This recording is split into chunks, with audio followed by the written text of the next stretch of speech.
The Neglected Mountain by Malcolm Saville. Foreword. Even if you've never read any of the other adventures of the boys and girls who founded the Lone Pine Club, and who are now known in many parts of the world as the Lone Piners, you will find this story complete in itself. All the Lone Piners' adventures are set in parts of Britain, which you can visit yourself. The scene of this story is in the wild and lonely border country between Wales and Shropshire, hard by a mountain known as the Stiperstones. It is said that the curious outcrop of black quartzite rocks on the summit, known as the Devil's Chair, is one of the oldest parts of England, older even than the Ice Age, and it is little wonder that this desolate, neglected country is rich in folklore and legend. You will find the Stiperstones and the Long Mynd, with its gliding station, on the map, and you can go to Shrewsbury, to Clun, Craven Arms and Bishop's Castle and explore them for yourself. But you will not find Black Dingle or Greystone Dingle or Barton Beach, for these places are as imaginary as are all the characters in this adventure, which I hope you will enjoy. MS. Chapter 1. Forced Landing. It was the last evening of the Easter holidays, and 6 children and 1 black Scotty dog were sitting round a trestle table set in the open doors of a huge barn. A chilly wind was sighing through the tops of the dark pine trees in the wood below the lonely farmhouse, and a few bats were fluttering crazily in the dusk. The clouds over the great bulk of the mountain towering over the house were touched with crimson as the sun went down behind the wood. The eldest boy, David Morton, looked down the table with disapproval at his twin brother and sister as the latter picked up the Scotty from the floor, put him on her lap, and allowed him to lick the plate which, a few minutes ago, had been piled with bacon and baked beans. "Why do you spoil him so, Mary?" he said. "You teach him the most disgusting manners. I've thought once or twice lately that he's getting out of hand. He's disobedient." "Oh no, he's not. He's wonderful. Actually, Dickie and me have noticed lately that really he only obeys people he likes and respects. Anyway, this isn't spoiling him, it's just teaching him tidy habits and nice manners, like never leaving anything on his plate." "You're not spoiled, are you, my darling?" Her twin guffawed loudly as Mackie's pink tongue scooped up the last taste of bacon fat and then licked Mary's face in love and appreciation. Then, "If everybody's finished," he said, "we may as well do something else, as it's getting dark. Mary and me thought we'd just have a last stroll," and Tom Ingalls, sitting next to him, forced him back onto the bench with a heavy hand. "Oh no, you don't, my lad. We've all heard that story before. It's your turn to wash up and no excuses. Jenny and Peter got the meal and you wash it up. I reckon Mackie will help you if you speak to him nicely." Jenny Harmon, the red-headed girl with freckles sitting opposite, leaned across the table. "Don't let any of us do anything special yet, please. Let's just sit here as it gets darker, and tell stories and talk about the things we've done and maybe what we'll do next holidays. You don't know how I hate it when you all go away and the club has to break up. There's just nothing but going into school every day and helping Dad a bit in the shop on Saturdays. I wish some of you would write to me sometimes. Why don't you?" "I will," Mary said promptly. "I don't seem to have much time at school because they all bully us smaller ones round so much that there isn't time even for the things we want to do most. But I'll write to you, Jenny, if you'll write me one of your really thrilling letters back." "Of course I will, Mary. I should have thought there would have been some others here who could spare a few minutes sometimes for someone like me who's lonely all the time." And here she looked meaningly at Tom, who only stuffed his hands in his pockets, and grinned at her. "No good looking at me like that, Jen. I'm a working man, as you know. Uncle Alf keeps me jolly busy and I never was much of a hand at letters." Jenny put out her tongue at him and turned to the slim, fair girl sitting near the door. "What about you, Peter? You'll write to me, won't you? Don't you hate going off to school every term and leaving your darling old father all alone at Hatch Holt?" Petronella Sterling, who had been sitting with her elbows on the table and her chin on her brown hands, got up and leaned against the doorpost and looked out across the farmyard. "Of course I don't like leaving him, but it's to please him that I go. He's not one of those people who get lonely, Jenny. He knows every inch of the Long Mynd and our valley, and in the evenings, when it's light enough, he potters in the garden and keeps an eye on Sally for me. Then he likes some of the programs on the radio, and he's crazy on his books, most of which he knows by heart. I always do write to you, Jenny, anyway, so why are you making such a fuss tonight? I don't know, except that I hate the end of nice things, and especially the end of holidays. I'm sure I'm going to be lonely because, you see, there's only Tom near me in term time and, as he said just now, he's a working man and is much too busy for his friends. I expect I shall do a lot of reading. They laughed at this because Jenny's reading habits were familiar to them all. Try as they would, they could never cure her of her taste for romantic novelettes, and although she was teased unmercifully, she just said that she knew what she liked, and that they didn't know what they were missing.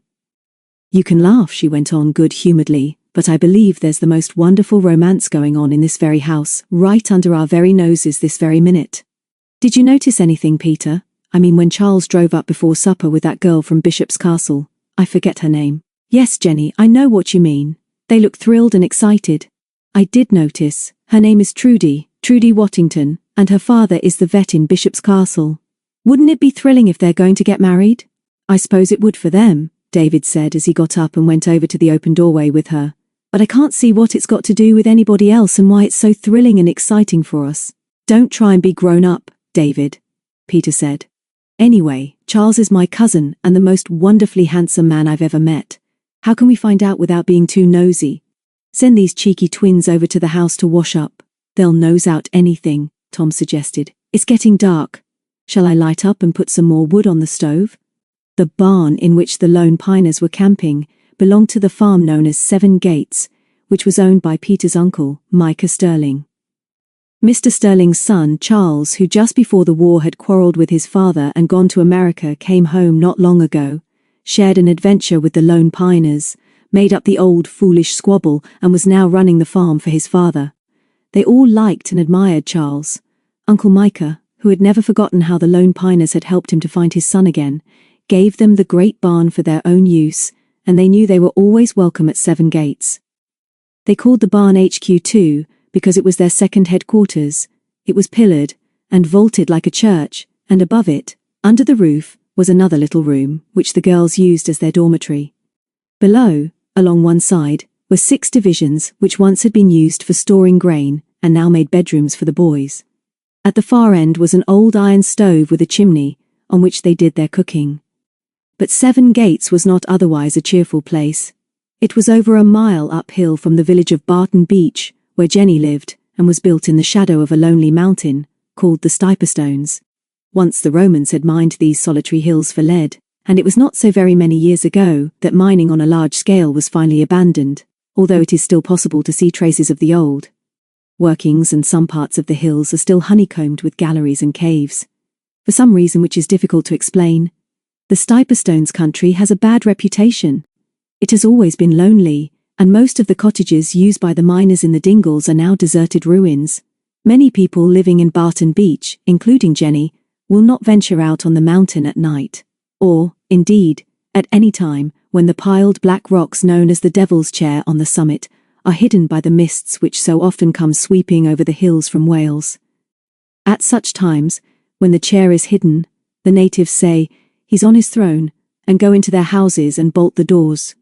Superstitions in remote country districts die hard, but many strangers who come for the first time to this wild and lonely country feel something of the strange spell which it seems to cast over all those who live in the shadow of the mountain.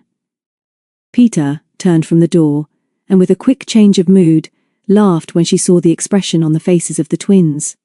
"You heard what Tom said, twins. Your turn to wash up.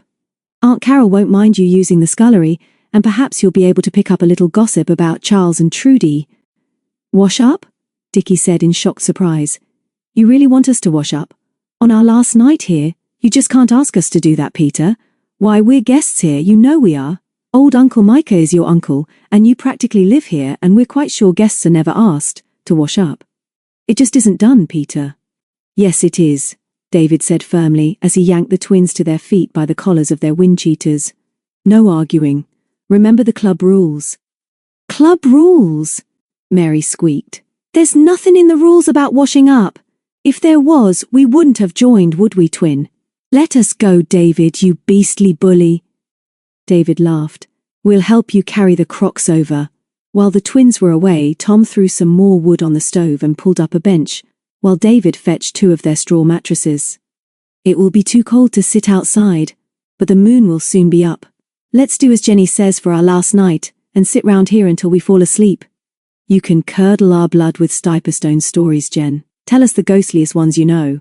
It's all very well for you to laugh, David. You don't live up here. Really, you're only a visitor. Even Peter, who's lived all her life at Hatchholt, doesn't quite know how the Stiperstones people feel. Don't you remember how scared I used to be about this very place? I wouldn't come up to Seven Gates alone through what we still call the Whispering Wood for anything. Not even now I wouldn't. And there's the dingle too. I still hate that. It's difficult to explain, but I do. Tom sat down on the bench and stretched his legs out towards the stove. You're a silly kid, Jen.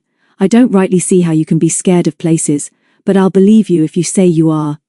Trouble with you is that you read too many silly books. I never thought you'd turn against me, Tom, she said as she sat on the mattress at his feet. If you don't understand me, I'm sure Peter does. I know she understood me the very first time we met when I was terrified of the wood and the dingle and of Uncle Micah too, before he changed and shaved off his beard. You know what I mean, don't you, Peter? Of course I do. Sometimes I get the most peculiar feelings about people when I first meet them, but not so often about places like Jenny does. I don't care what anybody says, but I know that I wouldn't go alone up to the Devil's Chair at night. I don't like Black Dingle either, but now that people are happy here, at Seven Gates, I'm sure we all feel differently about it. I know it's a hideous house, and I know it's lonely. Once, when I first came here by myself, I was terrified of it, but we found Charles for them, and Uncle Micah stopped rumbling in his beard like a prophet in the Bible and walking about the hills at night, and everything seemed to change, and it's been different ever since. Maybe it's because the people changed, David said shrewdly. I don't really think there's anything frightening about one place more than another. If you feel scared of the chair at night, Peter, the thing to do is to go up there and see if there's a reason for it. I'll come with you. Don't be so superior, Peter replied. I just know that at Hatchholt I'm not scared of anything. Often I've walked up to the head of our valley and along the top of the Mynd at night. It's lonely in a different way, Jenny tried to explain. The top of Mynd is wide and smooth, and although it's lonely, it's not cruel. If you want to laugh at me, I'll tell you what I think about this country here and the Stiperstones. Dad told me once that people have often come here to try and make money in the old mines, and to see what they can find inside the mountain. Some of them, he said, have stayed quite a bit. But in the end they go away. The mountain beats them. It's too clever for them. It's too cruel for them. It wants to be left alone. And maybe when it is left alone, everything is all right round here. And maybe it's because those of us who live here know that's what the mountain wants that we try to keep away from it. I thought of a name for it the other day. It isn't that all this country is lonely like the Long Mynd. It's neglected. I call it the neglected mountain. It was most unusual for Jenny to make so long a speech, but none of them laughed when her voice tailed off into silence, and a flickering flame from the stove lit up her red curls. Peter spoke first. The Neglected Mountain. What a wonderful title for a story, Jenny. I think it's a very good name for it anyway. Before anyone else could say anything, there came a yell from the farmyard, and then Mackie, as a vanguard, came trotting into the barn. You haven't been eating anything here, have you?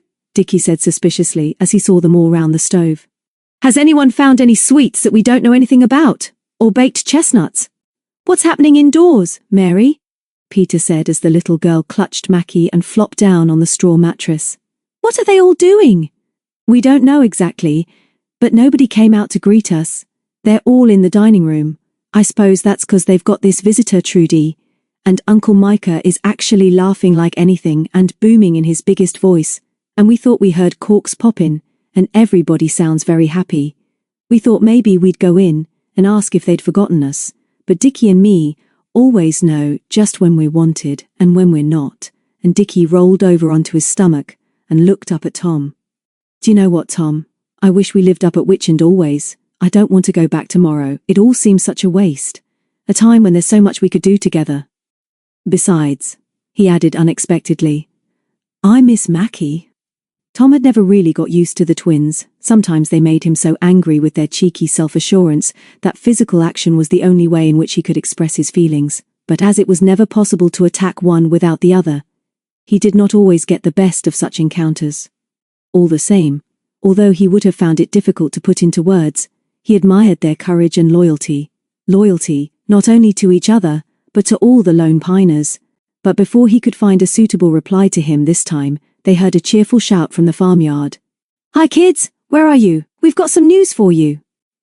Peter and Jenny glanced at each other and smiled as David called, "We're here, Charles, round the stove. Come in and see us and we'll make you some coffee." The open doors of the big barn were now in deep shadow, for the light had faded from the evening sky. Tom had already lit the oil lantern and hung it on the iron hook over their heads, so that when Charles Sterling and his companion stepped over the threshold, their faces could not be seen. Just for a few seconds there was a curious feeling of tension in the barn. Nobody spoke as the two grown-ups. It was Jenny who noticed first that Trudy was holding Charles's hand, stepped forward into the circle of orange light. Charles Sterling was the most handsome man Peter had ever known. There was nothing about him which she did not think wonderful. He was strong and kind. He had been wonderful to his father, to Peter's old father, and to his stepmother, Aunt Carol. He had changed everything at Seven Gates, and made it look like a prosperous farm again. And, most important of all perhaps, he had never been too busy to take notice of her and her friends, and had never treated her as if she was a child. Trudy Whittington was not much taller than Peter herself, who, although she had seen her several times before, had really only noticed her because she had been in Charles's company. She remembered that she was dark, had a pretty figure, that her eyes were wide and grey and her nose tip-tilted, but when she looked at her now Peter realised that she was radiant. "This is what being happy does to you," Peter thought, as Charles began to speak in a voice which sounded a little choky. "We heard this was your last night, kids," he was saying, "and so, before you all break up, we wanted you to know our news. This is Trudy. She's just promised to marry me. I can't see why. And Dad says you're all to come indoors and drink our health insider and wish us luck." But he never finished. Mary launched herself at him and flung her arms round his legs. "Charles, you beast! I've always wanted to marry you. Why didn't you wait a bit for me? This doesn't mean that you're going out of our lives, does it?" They all crowded round them then, with whoops and cheers, and Peter suddenly found herself kissed by Charles and then by Trudy, who was saying, "You're all so sweet to me and I do want to know you all better." To which Tom was heard to say, "I expect you jolly well will if you're marrying Charles. You won't be able to help it." Then they all went into the dining room, where Uncle Micah beamed at them and gave each of them a glass of cider, and made a booming, rather rambling speech which was well meant but embarrassed them all because not even Aunt Carol was able to stop him for 10 minutes. Then quite suddenly, Jenny giggled loudly and unexpectedly and said, "This is the most wonderful romance of my life, and the most wonderful exciting evening of my life, and I think it's time you went to bed, Jenny," Aunt Carol said. "You must all be tired, and it's been an exciting evening." "Off you go," Charles said. "I'm going to take Trudy home now and make my peace with Mr. Whittington. I'll see you in the morning before you go, and thanks for all your good wishes." The Lone Piners strolled out into the farmyard. The moon was just showing over the treetops and, before long, the farmyard would be patterned in black and silver. "Let's see them off," David said as he went over and opened the white gate. Charles came out whistling cheerfully and backed the estate van out of the barn he used as a garage. Mr. and Mrs. Sterling came to the front door and waved goodbye to Trudy. Charles stopped the van at the gate, and the girl leaned forward and spoke through the open window. "You'll all come and see me as soon as you can, won't you? I mean, you'll come over to Bishop's Castle and meet Father and we'll have a terrific party. I do want you to come, especially you, Peter." His red tail lights disappeared as the track turned in the darkness of the wood. "I'm glad for him," Jenny sighed sentimentally. "I expect he's sometimes lonely up here. I wonder where they'll live. Oh well, there doesn't seem much else to say, does there? Let's go to bed." The twins went first. "All right," Dickie said. "We're not making a fuss, we're going. All we ask is that when you come into bed, you just keep quiet. I just want to ask David and Tom not to go blundering about and drop their shoes and whisper so that it's worse than a shout, and you, Mary, just you see the other two don't do any silly giggling and whispering." The 4 elder ones stayed by the gate for another 10 minutes. There wasn't much more to say, and they were all too shy to talk about breaking camp tomorrow. It was very quiet, except for the murmur of the wind in the trees, and the far-off cry of an owl. "Like Witchend," Peter whispered. "I never hear an owl without remembering when we first met at Witchend and had our first adventure. We're too late now for one this holes, and I suppose it will be 12 weeks before we meet again. You'll write and let us know if you're coming as soon as you break up, won't you, David?" David nodded. "Yes, I'll write. Not much time in the summer term though, because of cricket. He turned and smiled at Peter, but it was too dark for them to see each other. Funny about Charles and Trudy, he went on. We never knew a thing, did we? Funny, Peter and Jenny cried indignantly, and then the former went on. Don't be so ridiculous, David. There's nothing funny about it. It's wonderful. I've never seen two people look so happy. Come on, Jenny. If the boys can't say anything more sensible than that, let's go to bed. Good night.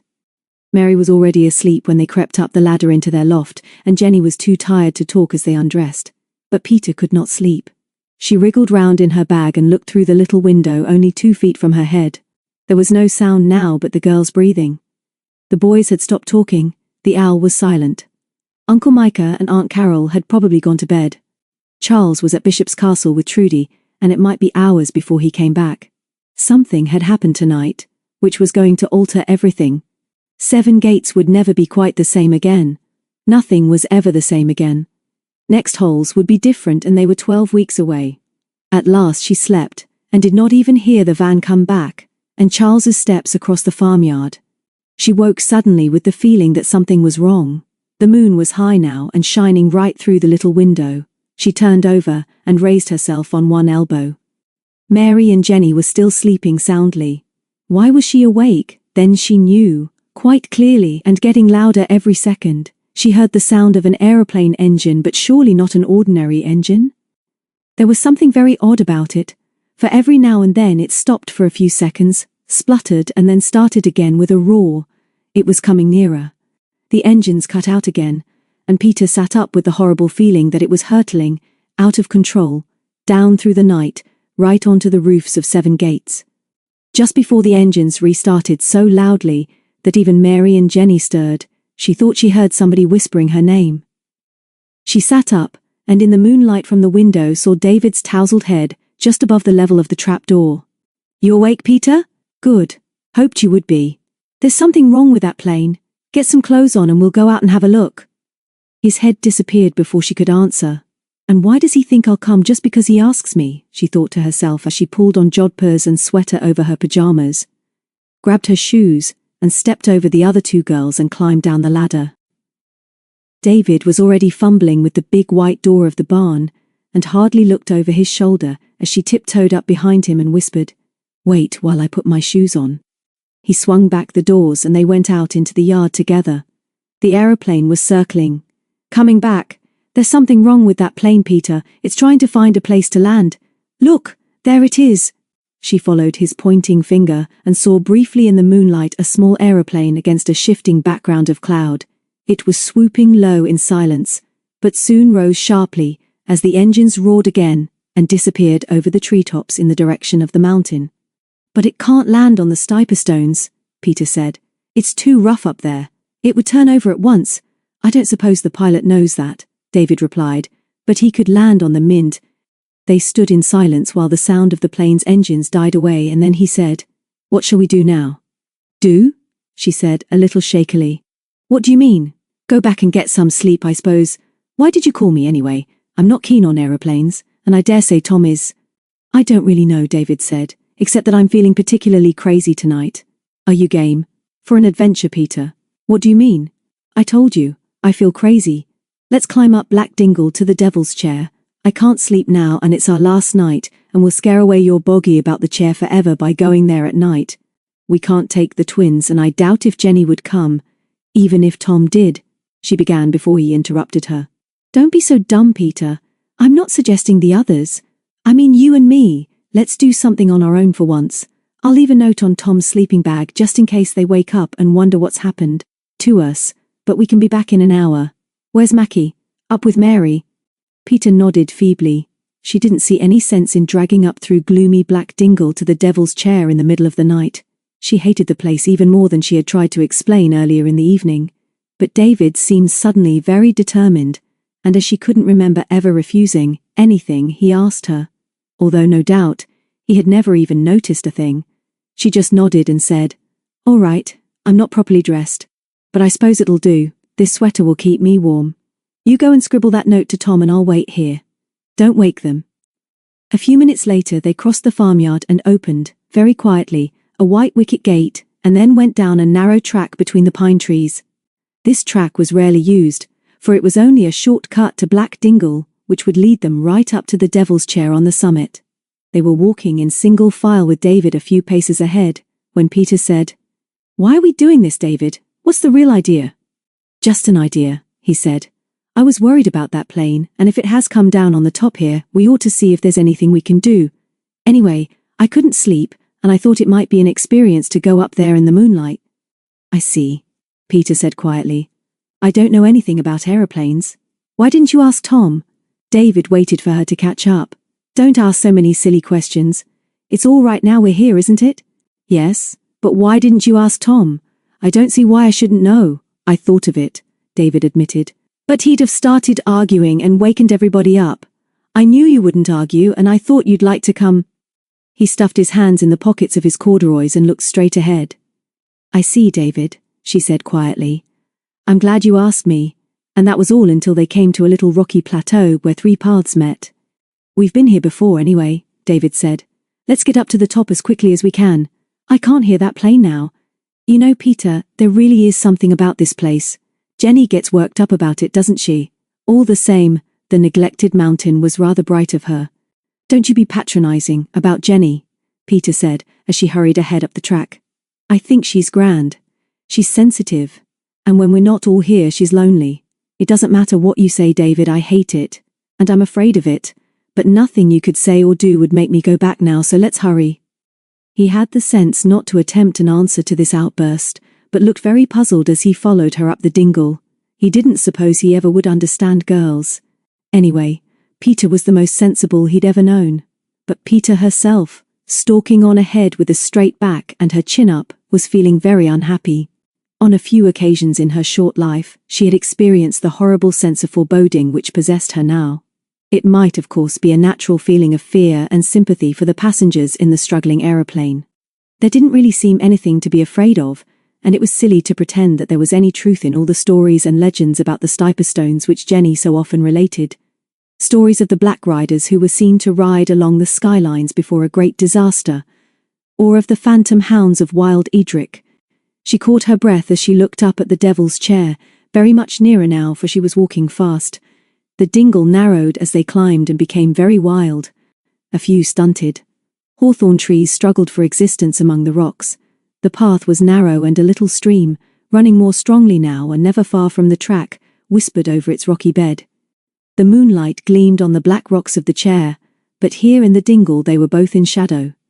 David was whistling behind her, and Peter, realizing she was not behaving very well, turned and smiled at him. "Am I going too fast for you?" she asked. He grinned cheerfully. "You can run if you like. I was getting worried about you though, thought you'd forgotten how to speak. Another 5 minutes and we'll be up. Like me to go ahead?" She stood aside and let him pass, and when they began to climb the loose rocks at the base of the chair, she took the hand he held out to her, and did not let it go as they scrambled up out of the shadows into the ghostly moonlight. They were alone in a silent and eerie world of black and silver. The silence was intense. No bird cried, no fox barked, and only one little alien breeze blew chill on their hot faces as he pulled her up to a ledge of rock from where they could look east, over a wide valley, to the long, broad, bull-backed ridge of the Long Mynd, their own mountain. David suddenly realized that she was trembling and that her fingers were gripping him as if she would never let them go. Surely she wasn't still scared. He had never known her to be really frightened of anything. "Look, David," she whispered, and pointed ahead with her free hand. "Can you see it? Like a little light on the top of the Mynd. It's a fire, I'm sure. That aeroplane has crashed. That's what's happened. What shall we do?" And she turned away from him, covered her face with her hands and burst into tears. Then he saw it too, and knew she was right. A tiny flickering point of red light. "If only we were at Witchend or Hatchholt, we might be able to do something. There's only one thing we can do now, Peter, and that's to run back to Seven Gates, wake up Charles, and telephone the police from there." She gulped, sniffed, and wiped her eyes indignantly with the back of her hand. "Sorry to be such an idiot, David. I don't know what's wrong with me tonight. I told you I hated this place, and so I do. But I've had the most horrible feeling ever since we started off that something awful was going to happen. Now it has happened, and I don't like it. Let's get away from here quickly. They scrambled down the way they had come and were running down the dingle before David puffed. The fire looked nearer to Witchend than Hatchholt. Dad will have heard the plane, and there's not much he doesn't know about aero engines. He'll be doing something, Pete. I'm sure he will. He'll want to, David, but there isn't a phone at Witchend or at Ingalls. He'd have to get the car and go down to the phone box at Onnybrook. That's what he'll do then. I wonder what Charles will say when we wake him up. Do you know his window? Peter nodded and ran on, and 10 minutes later they had reached the old signpost and turned to the left into the little wood. Considering everything, Charles was very good-tempered, although they had to throw a lot of gravel through the open window of his bedroom before he put his head out. He let them in at the back door, and tried not to look astonished when he saw they were dressed. "Come in, and don't make a row," he said. "Why do we want the police? What's happened?" Peter seemed to have more breath left than David, so she told their story, and almost before she had finished Charles was at the telephone. Feeling rather deflated and suddenly very tired, David and Peter sat down on 2 hard chairs in the hall while Charles was speaking. "Right, thanks. Oh, good. 2 kids, friends of ours, camping up here heard it and went up to the top and saw fire on the Mynd. Nothing we can do then, that's all right, bye." Then he turned, beckoned them into the kitchen and closed the door. "No need to wake everybody up," he whispered. "What about a cup of tea? It doesn't look as if anything could keep you 2 awake, but we might as well risk it." "No. There's nothing we can do. Somebody gave the alarm and a rescue party is on the way. It's an odd thing, but you know I thought I heard a plane soon after I got into bed." David and Peter looked at each other and grinned feebly. "It made a lot of noise, Charles," Peter said, "but we'll forgive you for not doing anything about it because you've had an exciting day. I think tea is a wonderful idea." Then she found herself nodding over the kitchen table, and David's friendly face kept dissolving in a mist. The tea revived them, and then Charles came to the back door and put his arm round her shoulders. "I won't ask too many questions about what you have been up to, but you'd better get a few hours sleep now. And don't worry too much about that smash. Maybe the pilot made a forced landing and it burst into flames after the passengers got out. Good night, both." "All the same," David whispered as they crossed the farmyard. "It's odd that a plane got lost over here. I'm sure there's no regular passenger route over this way." He closed the barn doors gently behind them, and they stood listening for a long minute. Tom was snoring gently, and there was no sound from upstairs. At the foot of the ladder, David whispered, "Sorry if I dragged you out, Peter. Maybe it wasn't very clever of me, but all the same I'm glad I didn't wake Tom, and I felt I had to go." "I'll be glad too," she replied, "if we can hear tomorrow that nobody was hurt." Night. Breakfast took a long time, because they had to confess to the others what they had done. "Traitors," Dickie said tersely, as he emptied a packet of cornflakes onto his plate. "Traitors to the club. That's what you both are. It's terrible to think that the worst of them is our brother and the captain of the club," Mary went on. "And it's awful when we remember that the vice-captain went with him. We ought to have a special meeting and expel them, and if Tom and Jenny realised just how serious it was, we'd jolly well do it now. And if you haven't guzzled all the marmalade, David, we'd be very much obliged if you'd kindly pass it over." Before the uproar had died down, Charles came in. "I've phoned the police again. So far as they know, nobody was badly hurt. It was a hired plane on the way to Ireland. They found the pilot but not the 2 passengers, who seem to have wandered off, or bolted. The fire didn't begin until they were all out, so there's nothing more to worry about, Peter." Then came the horrible job of packing up, taking the sleeping bags and crockery into the house, and sweeping and tidying the barn. They all had bicycles except Peter, who was riding her pony Sally, and Jenny had only got to walk down through the wood to the village. The twins, with Mackie in a basket on the back of Mary's cycle, went off first after touching farewells to Uncle Micah, Aunt Carol, Charles and Jenny. "You may never see us again, Uncle Micah," Dickie said as he solemnly shook hands. "They make us work so hard at school that sometimes I wonder if I'll ever last the term out." The others walked down through the wood with Jenny and said goodbye to her outside Mr. Harmon's shop in Barton Beach. They all hated these goodbyes and pretended not to see her tears as she turned from them and ran inside. Tom was very quiet for the next half hour. Their pace was rather slow, because Peter could not hurry Sally until the road had a grass verge. She could have taken a shortcut up to the top of Mynd, but decided to go with the others to Witchend so that she could say goodbye to Mr. and Mrs. Morton, who had always been so kind to her. The twins had been home some time when the main party arrived, and although they pressed her to stay for a little while, Peter said she must get on to see her father. You may not find him at home, Mr. Morton said. He's probably helping to look for these two missing men. I think I must go, all the same, thank you. I've got some packing and lots of other things to do, and I'd like to be there when Daddy does come back. Goodbye, and thank you again for such a wonderful holiday. Mrs. Morton kissed her, and so did Mr. Morton. Mary hugged her, and said she was forgiven, and Dickie, very cheekily, asked her to write to him. Tom and David came over with her to the gate. This was the moment she hated. They all felt shy and said ridiculous things at the same time. I'll be seeing you, Pete, Tom said, as he jumped on his bike and wobbled off down the lane to Ingle's farm. And cheerio then, David said. It's been grand? Yes, it has, she replied, and this wasn't what she meant to say at all. And then, both together, only 12 weeks. And then she nudged Sally and rode off down the familiar track to Dark Hollow and Hatchholt, which was the beginning and end of so many adventures. Soon they were riding up her own valley by the pipeline from the Hatchholt Reservoir at the top, and a few minutes later she could see the cottage. She jumped off Sally to unfasten the 5-barred gate and cooed loud and clear. This signal always brought Mr. Sterling to the door, but there was no sign of life now about Hatchholt. The sun had gone in, and the sky was grey, and suddenly Peter shivered with the foreboding she had felt last night in Black Dingle. She hitched Sally to the gatepost, slipped off her knapsack and ran up to the house. The front door, it was indeed the only door, was open. "Daddy!" she called with an edge of fear to her voice. "Where are you? I'm home again!" She ran up the little flagged path where her father's neatly arranged wallflowers were nearly in bloom, and stopped short on the threshold. A strange man was sitting at the table in their tiny sitting room facing the door which opened directly into it. He could hardly be more than 30, although he wore a brown beard, and his hair was long and unkempt. His face was pale, and he peered at Peter short-sightedly with brown eyes which somehow looked both puzzled and wary.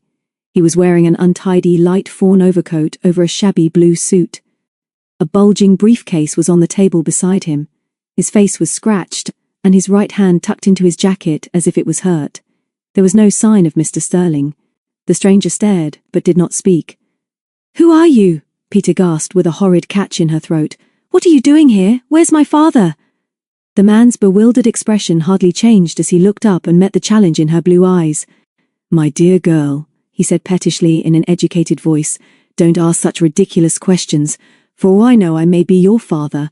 I've not the remotest idea who I am or where I am." Chapter 2. The Newspaper Cuttings, Pollard's, Castle School, Shrewsbury. Dear David, considering what you said about cricket in the summer term taking up so much of your time so that you probably won't have much time for letters, I think you're jolly lucky to get one from me so quickly. And I may as well tell you right away that it's going to be a long one, so long that it will be written over several days whenever I can find the time. Things aren't too bad here, and you soon get used to it. I know I'm silly, is this a bit like Jenny? But sometimes at night before I get off to sleep and it's very still, I can hear the trains. Just after 10 there's a train going south to Hereford. I looked it up in the timetable. I can hear it start, I know exactly what it looks like, and I expect I should know the guard, and I can almost feel it banging over the points. Then I think of all the stations, Condover, Dorrington, Leabotwood, then the hills close in on each side of the line, and at Stretton there's steep old Caer Caradoc on the left, and soon afterwards there's Onnybrook and the level crossing over the road up to Ingles and Witchend, and it's home. I don't suppose you can possibly imagine why I'm writing all this to you. I'm not quite sure myself, except that I'm fairly sure you won't think I've gone completely soppy. Now for the real business, and I expect you wondered whether I was ever coming to it. It's about what happened after I left you at Witchend last Tuesday, and rode Sally up to Hatchholt. I want to try and remember every little thing that happened, because it seems that by having to come back to school, we may have missed another adventure. Anyway, I didn't care much, for what happened to me when I was alone. By the time I was in sight of the cottage, the sun had gone in, and I remember that it was dull and cool. I remember, too, that I had that odd feeling that something was wrong, like I did when we went up to the chair the other night and we saw the burning plane. Anyway, I was hoping that Daddy would be at home, and was looking forward to telling him everything that we'd been doing. I cooed, but Daddy didn't come out like he usually does. I hitched Sally to the gate and ran up the path. The door was open, and then, David, I realize what they mean when they say in books about your scalp tingling when you're frightened. The top of my head really did creep, 'cause instead of Daddy there was a strange man sitting at the table. He stared at me, almost peered at me as if he couldn't see very well, and looked sort of puzzled. His hair was long and untidy, and although he had a beard, I'm sure he wasn't very old. His face was pale and scratched, with blood on it. He was wearing an overcoat, but had no hat, and a thick leather case, a briefcase I think it's called, was on the table. It seemed ages while we stared at each other without speaking, and then I said something about, "Where's Daddy?" or "Who are you?" He kept on staring at me, and then David, he said the most extraordinary thing. He said, "For all I know, young lady, I may be your father. I've no idea who I am or where I am," and as soon as he'd said it I was sure he meant it. I suppose you've already guessed what I guessed. This man must be one of the passengers from the plane, who somehow or other had got lost and found his way to Hatchholt. I wish I could explain him to you, David. Except for his beard, he was very ordinary looking. His voice was ordinary too. Nothing special to remember about it, I mean, but quite educated. But his eyes were peculiar, and I felt scared because I could see that he was frightened and puzzled too. I can't remember exactly what we both said to each other, but because I was worried about Daddy, I suppose I got annoyed. And I think I said, "Don't be silly. Of course you're not my father. I suppose you were a passenger on the plane that came down here last night." "I don't know what you're talking about," he snapped. "So far as I can remember, and that's not much. I've never seen this place before. Do you live here and where am I?" This didn't seem to be a very good start, and I don't mind admitting to you that my knees began to feel wobbly. I had been riding for hours and was tired, which wasn't to be wondered at considering I had been up most of the night. And here I was alone with a man who didn't know who he was or where he was. I know I was silly, but I couldn't get it out of my head that he was just sitting there in our little room, waiting for someone to come. I had a quick look round, and by now I was standing on the step, but nothing seemed to have been moved. He had just walked in and thought that this place looked as good as any other, and sat down to wait for something or somebody to turn up, and I was the somebody. I suppose I was staring at him because he said suddenly, "Don't look scared. I'm not going to hurt you, just tell me who lives in this house and where it is." I told him, and then asked him again if he was a passenger in the plane, and whether he remembered it coming down and how long he'd been in the house. You see, David, I couldn't make out how he had got in if Daddy wasn't in, because he would never go out without locking up and leaving the key under our secret stone in the garden. Then I remembered that if Daddy had been telephoned for in a hurry to join a rescue party, he might have forgotten to lock up. It wouldn't be like him, but he just might have done. I looked at the clock, and it was just 3:30, and that reminds me that it's now 9:30, and I can't write any more tonight. Later. I've just read through all I wrote last night, and if you've read as far you must be wondering when I'm going to get on with the story. Well, there we were, staring at each other, and with me having the horrible idea that perhaps Daddy was in the house after all, and maybe ill upstairs. Or perhaps a prisoner, which was so silly that I'm almost ashamed to write it down. "Have you seen my father?" I asked him suddenly. "Was he here when you came?" He said no, he hadn't seen anybody, and then, because I suppose I wasn't so afraid of him now, I asked him lots of questions, and he put his hand to his head and said, "Look here, young lady, I seem to have lost my memory, but I do remember something about a plane, and somebody who might have been the doctor shouting to me to hold tight, and after that I remember running and falling down and running again. I got into a valley and fell into a bog, and then it got light, and I think I went to sleep for a long time because the sun was high when I woke, and then I walked for miles before I found this place. The door opened when I pushed it. If you live here, I wish you'd get me something to eat." I didn't think a cup of tea would be a bad idea, and as he now seemed fairly harmless, I came in and got out some food and put the kettle on, and it was when I was pouring the boiling water into the teapot that I suddenly realized what a fool I'd been. If you've forgotten who you are, surely you've got something in your pockets, or in that case which will tell you. You must have your name written on something. And I ought to have told you before, we've got a telephone here, so we can easily ring up the police and tell them you're here. If you were on the plane that came down on the top of the Mynd and caught fire, then they ought to know about you. And do you know, David, that the moment I said that I knew I'd said the wrong thing? He changed at once, and although he was stuffing bread and jam as fast as he could, he peered at me suspiciously, and snapped, "Never you mind about my name. I've found it, but it doesn't mean a thing to me. I can't remember who I am or what I do or where I come from, and until I am sure you're not to ring up the police. Do you understand that? Where's the telephone? I told him upstairs in Daddy's bedroom, and he said, well, don't go upstairs then. I won't have it. Stop nagging and leave me alone for a bit. I'm beginning to remember a few things. I remember the doctor, but he wasn't with me when I was on the hill. I'll remember more if you'll let me alone. I'm not doing any harm here, am I? I was beginning to feel frightened again now, so I grabbed my cup of tea and dodged round the table to the door again and sat on the step where I could watch him. He just glared at me again and said I wasn't to go upstairs and that he meant this, and did I understand that he meant it? I didn't have to pretend that I understood him, David, 'cause by now I was dead scared. He began to look very nasty indeed. He was very pale and there was a splodge of jam on the side of his face which he didn't even notice, and he banged his cup on his saucer and I was terrified he would break it, because I knew Daddy would say that I ought to have given him a mug. Well, he poured himself some more tea and gulped it down and wiped his beard rather disgustingly, I thought. And then he started asking me questions and he was getting more excited and nervous all the time. He asked me again who Daddy was, and what he did, and where was my mother. Then he asked if we'd got a dog and I said, no, only a pony.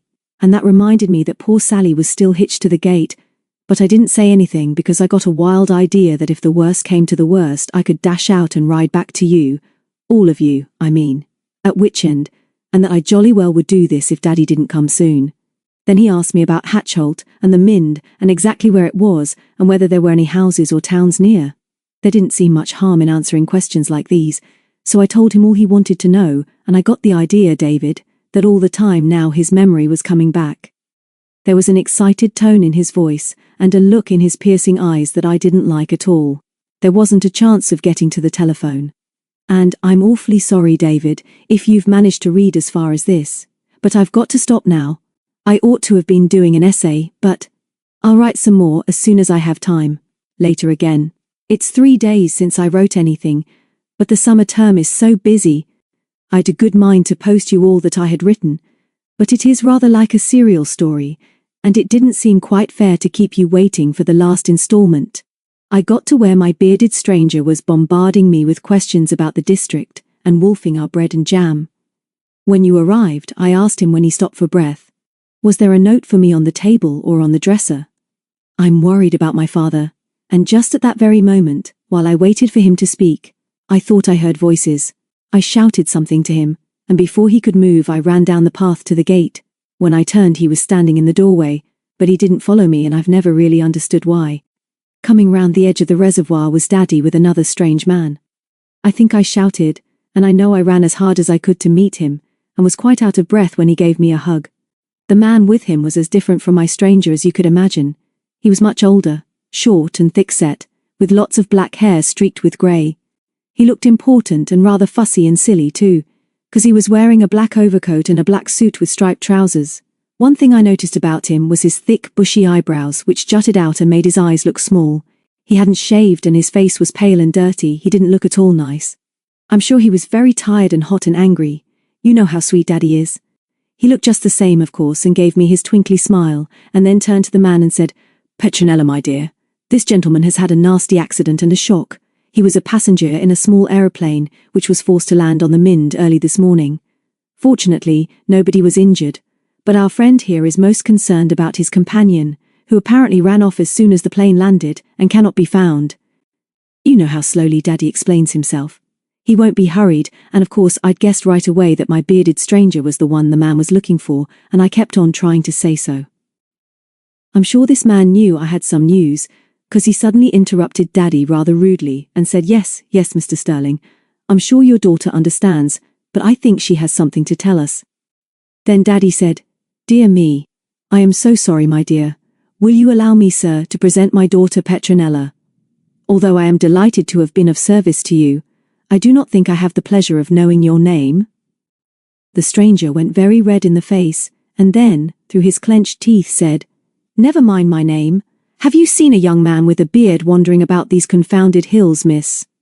His voice was quiet and sort of silky.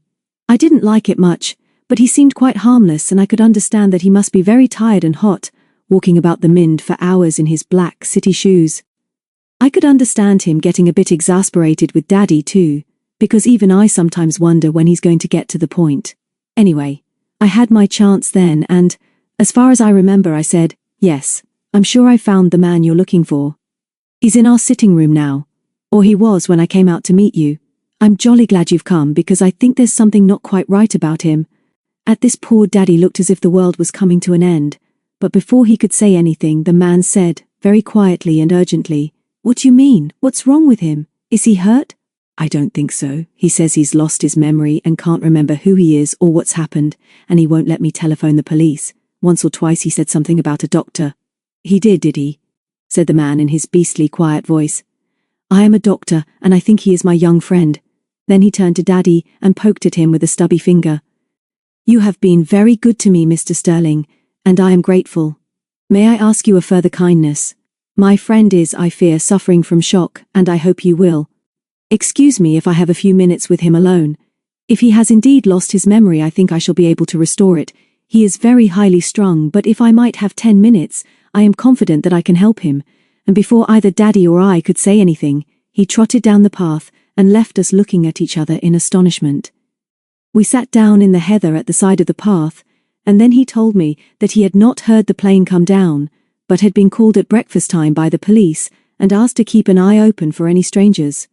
They had told him that the pilot was safe and unhurt, but that one man, it must have been my Beardy, had jumped out before the plane had stopped, and so far as they knew, dashed wildly away into the darkness, so that story seemed to make sense.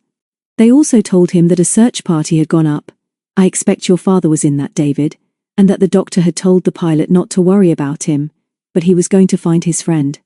Daddy decided to go out by himself and see if he could help, and found the doctor over by the gliding station. "I must admit that he is a very peculiar man, Petronella," he said.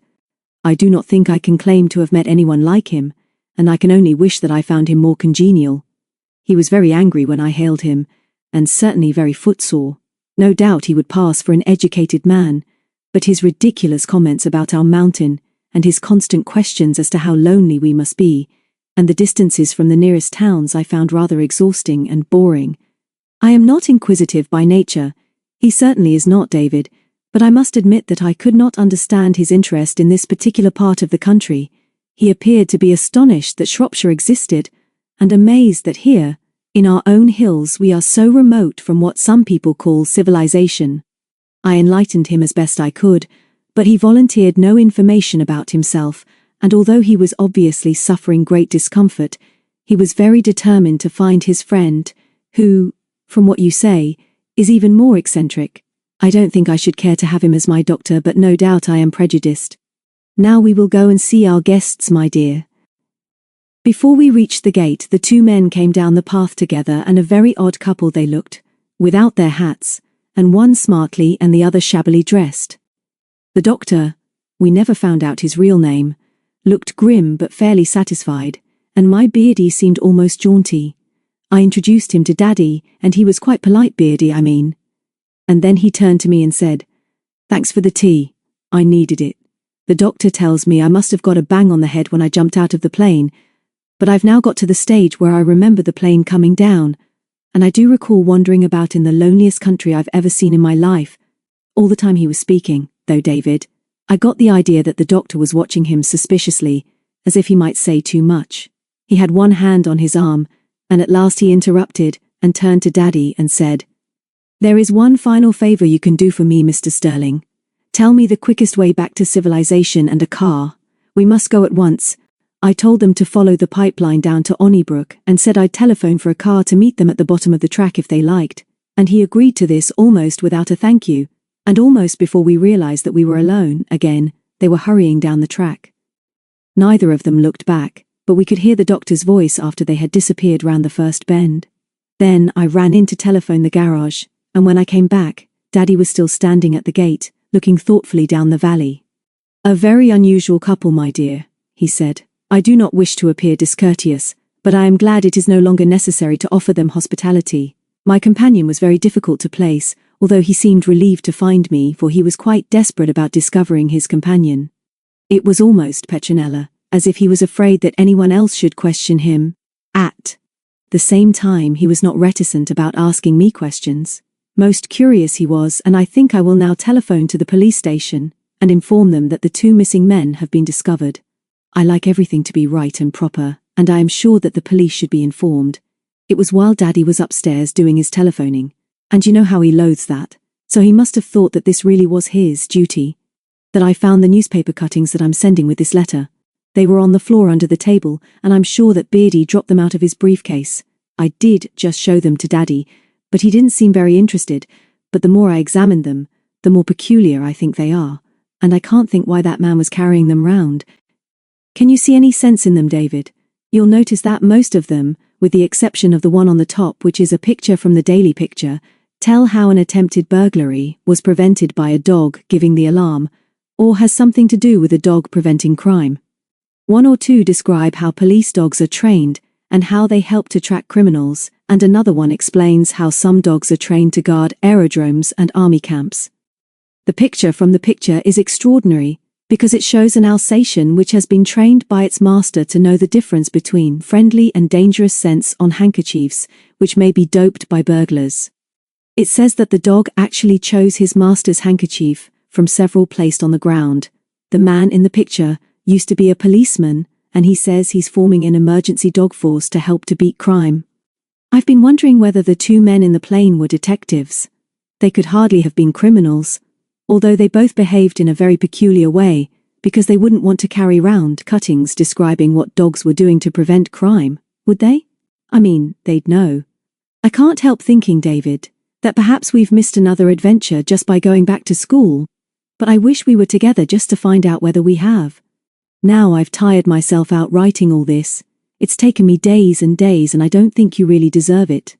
You can keep the cuttings if you like, because I'm sure we shan't hear anything of those two men again, but it was a peculiar adventure for me, and I shall never forget seeing that man with a beard staring at me with his peering brown eyes and saying that for all he knew, he might be my father. He was a very odd type, David, and I didn't like either of them. Write if you can spare the time. I'd like to know what you think of the cuttings and of my news. Hope you're having some good cricket. Love from Peter. Chapter 3. Club meeting. The summer holidays came at last, and the Lone Piners converged on Wych End with that wonderful feeling that these were the longest holidays of all, and that it was almost impossible to see the end of them. To David, the term had gone quickly, with cricket the chief of his joys. There was no term to him like the summer term, with its bright mornings, long evenings, and the smell of newly cut turf on match days, and the feel of the seam of the new red ball between his fingers. To Dickie, away on the Dorset coast, the term had not been so good. He detested cricket, and although nobody knew it, the summer term made him homesick. Not badly, because Dickie was really a tough little boy, but just enough to nag at him sometimes, particularly when he woke early and thought not only of his home in Hertfordshire, but of Wych End and the stream that came chattering so happily down the valley, and of Mary and Mackie and David and Peter and the others. Mary enjoyed school, also on the south coast, very much more than she thought she would, and the terms flew by for her. She kept her promise too, and wrote to all the Lone Piners, and had wonderful letters in return from Jenny and Peter. Tom, not being at school, found his days very occupied at his uncle's farm, but without fully realizing it, he was learning to love everything that happened at Ingalls as the pageant of the seasons brought the harvest nearer. His uncle and aunt were always kind, and when they knew for certain that the Lone Piners were coming again to Wych End, Mrs. Ingalls wrote to Mrs. Harmon and suggested that Jenny should come over to the farm for a week or more, so that the children would be together, and she added that if Jenny would like to stay on and help Tom at harvest time, she would be welcome. Naturally enough, this idea appealed to Jenny, who had not enjoyed the summer very much so far, although she had had plenty to keep her occupied. She had seen very little of the people at Seven Gates, and had not once been up through the wood to the farm. Charles had stopped his van twice in Barton to speak to her, and she had seen Trudy once in Bishop's Castle after school. She had kept her word and written long letters to Mary and to Peter, and had welcome replies from them both, although the latter had not told her anything about her adventure on the last day of the Easter holidays. David had written Peter a long letter in answer to hers, but had said that there wasn't much sense in discussing the two strangers and the newspaper cuttings until they all met again, but he had told her how glad he was to hear from her. And then, a week before the end of term, he had written again to tell her that they were all coming to Wych End in a fortnight's time, and would she call a meeting of the club for noon the day after they arrived. And now, that day had come. Peter, from school, had posted the messages to all the Lone Piners, had enjoyed a lovely week at home at Hatchholt riding Sally and swimming in the reservoir. The day on which the Mortons actually arrived, she had to spend in Shrewsbury with Mr. Sterling. She would have liked to have been at Witchen to welcome them. Jenny and Tom had promised to be there, and Peter felt disappointed that her father wanted her on that particular day. But she soon forgot that little pang of jealousy when she realized that Mr. Sterling had planned this outing a long time ago because he hoped it would please her to be taken out to lunch and tea and told to buy herself a new frock. When they were on their way home in the dear, familiar Midland red bus, she had said, "The Mortons will have arrived by now, Daddy. I think I told you that Jenny is at Ingles, so she and Tom will go along and see if they can help to get them straight. You can leave me at the turning, Petronella, and run along to Witchend and see them tonight if you wish. That David now is a very pleasant lad, always ready to listen to his elders without interrupting, and those comical twins too. You must have them all up to tea, my dear, as soon as you like. Why don't you go along this evening?" "No, I won't do that, Daddy. I'm riding Sally over in the morning, and going to spend the day there. I'd rather spend the evening with you after such a lovely day," and the smile he gave her was reward enough for her unselfishness. The next morning was blustery, and not very warm. As she rode down the valley, great grey clouds were sweeping over the Stiperstones from the west, and Peter wondered what everyone at Seven Gates was doing, and how soon it would be before they went over to see them there. They had promised to visit Trudy one day too. It was going to be fun planning the best ways in which to spend the wonderful holidays before them. Sally knew the way to Witchend without being told, and turned right at the fork. A million insects hummed in the green bracken, which was higher than her stirrups, and down here between the steep hillsides, it was very quiet. As she pushed through the bracken, Sally's ears went back, and she was not altogether surprised when they rounded the next bend to see the twins blocking the path. Peter blinked with surprise, for they seemed to grow more alike every term, and if they had been of the same sex, it would have been impossible to tell them apart. They were dressed alike, of course. Grey shorts and gaily checked cowboy shirts, which Mrs. Morton must have worked on in term time, and sandals. Both were very brown and looked as if they had already been on holiday for weeks. Peter rounded a bend and came upon the twins. "Hello, Peter." Mary smiled. "It's grand to be back. How are you?" "And hello, Peter," her twin said. "Somebody told me, I forget who, that you'd really sold that old horse of yours at last. I think it was David. He said he'd seen it in a milk cart in Shrewsbury." Of course it was David. Mary took up the challenge in a flash. "He said he thought it was cruelty to animals to keep poor old Sally alive just to cart you around in the holidays." "You little liars," Peter said cheerfully. "Out of my way, or the milk horse will ride you down. Where's Mackie?" "He's temporary indisposed," Mary said with a winning smile. "He got excited last night when we came and ate a very dead rabbit. Daddy says he's lucky the rabbit only stayed with him temporary. He's convalescent now down by the stream. How are you, Peter? You never wrote to me." Peter jumped down and helped Mary onto Sally's back, and then groaned. "Unless I get a lot stronger, that's the last time I'll be able to do that. You're disgustingly fat, Mary. How are the others?" "When you say others, we know you mean David," Dickie said. "But all our family is very well, thank you." "Are very well, twin. Do be careful of your grammar." "A family is one thing, isn't it?" Dickie began fiercely, and then said, "What's the use of arguing about a stupid thing like that? We're on holiday, and we've got a meeting at 12 o'clock, so let's buck up." David jumped down from the top bar of the gate when Mary urged Sally into a reluctant trot, and went over to meet them. Meetings were sometimes more awkward than partings, and neither David nor Peter seemed to know quite what to say, beyond hello. Nobody would have described David as good-looking, but Peter was quite sure that no other boy could possibly look as friendly and nice, while David, not usually shy, suddenly realized that one day, and very soon now perhaps, other people would look at Peter and see that she was a very beautiful girl. Mr. and Mrs. Morton came over from the house to greet her, and Mackie, lying exhausted by the edge of the stream, feebly wagged his tail when Peter called to him, and then, 2 minutes later, they were all chattering at the same time. "You'll come here whenever you like and whenever you can, won't you, Peter?" Mrs. Morton said. "I'm only sorry we haven't room to sleep you, but I know you don't like leaving your father for too long. How is he?" "Just the same, thank you, except that he's a bit more darling than usual. He took me to Shrewsbury yesterday and bought me a frock. That's why I wasn't here to welcome you." "No, I don't sleep away from home too often, but I expect we shall go to Seven Gates for a few nights. It's fun there, and now there's the extra excitement of Trudy. 10 minutes later, David produced 2 heavy haversacks. It's 11:45, Peter, we'd better be going. Tom and Jenny will come the other way from Ingalls. I think I've packed everything and I've told Mother we shan't be back to lunch. Come on, twins. Are you bringing the greedy Macbeth? What he needs is a good dose of castor oil. You're disgusting, Mary said with her nose in the air. Disgusting and heartless. You know it was excitement made him sick. You're excited when you come back to Witch End, aren't you? I should just think he is, Dickie broke in, and rolled his eyes in the direction of Peter. Well, anyway, his twin went on, if you're excited, why shouldn't Mackie be? Of course he's coming. I'm going to carry him if he can't walk. Oh no, you're not, Peter said. You're going to carry a bucket and the kettle and fill them both at the stream. Mackie can walk. If you go on spoiling him like this, he'll lose the use of his legs. David led the way down to the stream, and they both looked up at the lonely pine tree towering above the green sea of bracken, about 100 yards up the hill to their left. They walked along the bank of the stream until they came to the place where they had built a little dam so that they could fill their buckets, jumped over, and began the steep climb through the fern. From previous experience they knew that the longer way round was the shortest way home, and David, who was now in front and struggling with the heavy bucket, bore away to the left towards the larchwood clinging, so delicately green, to the side of the hill.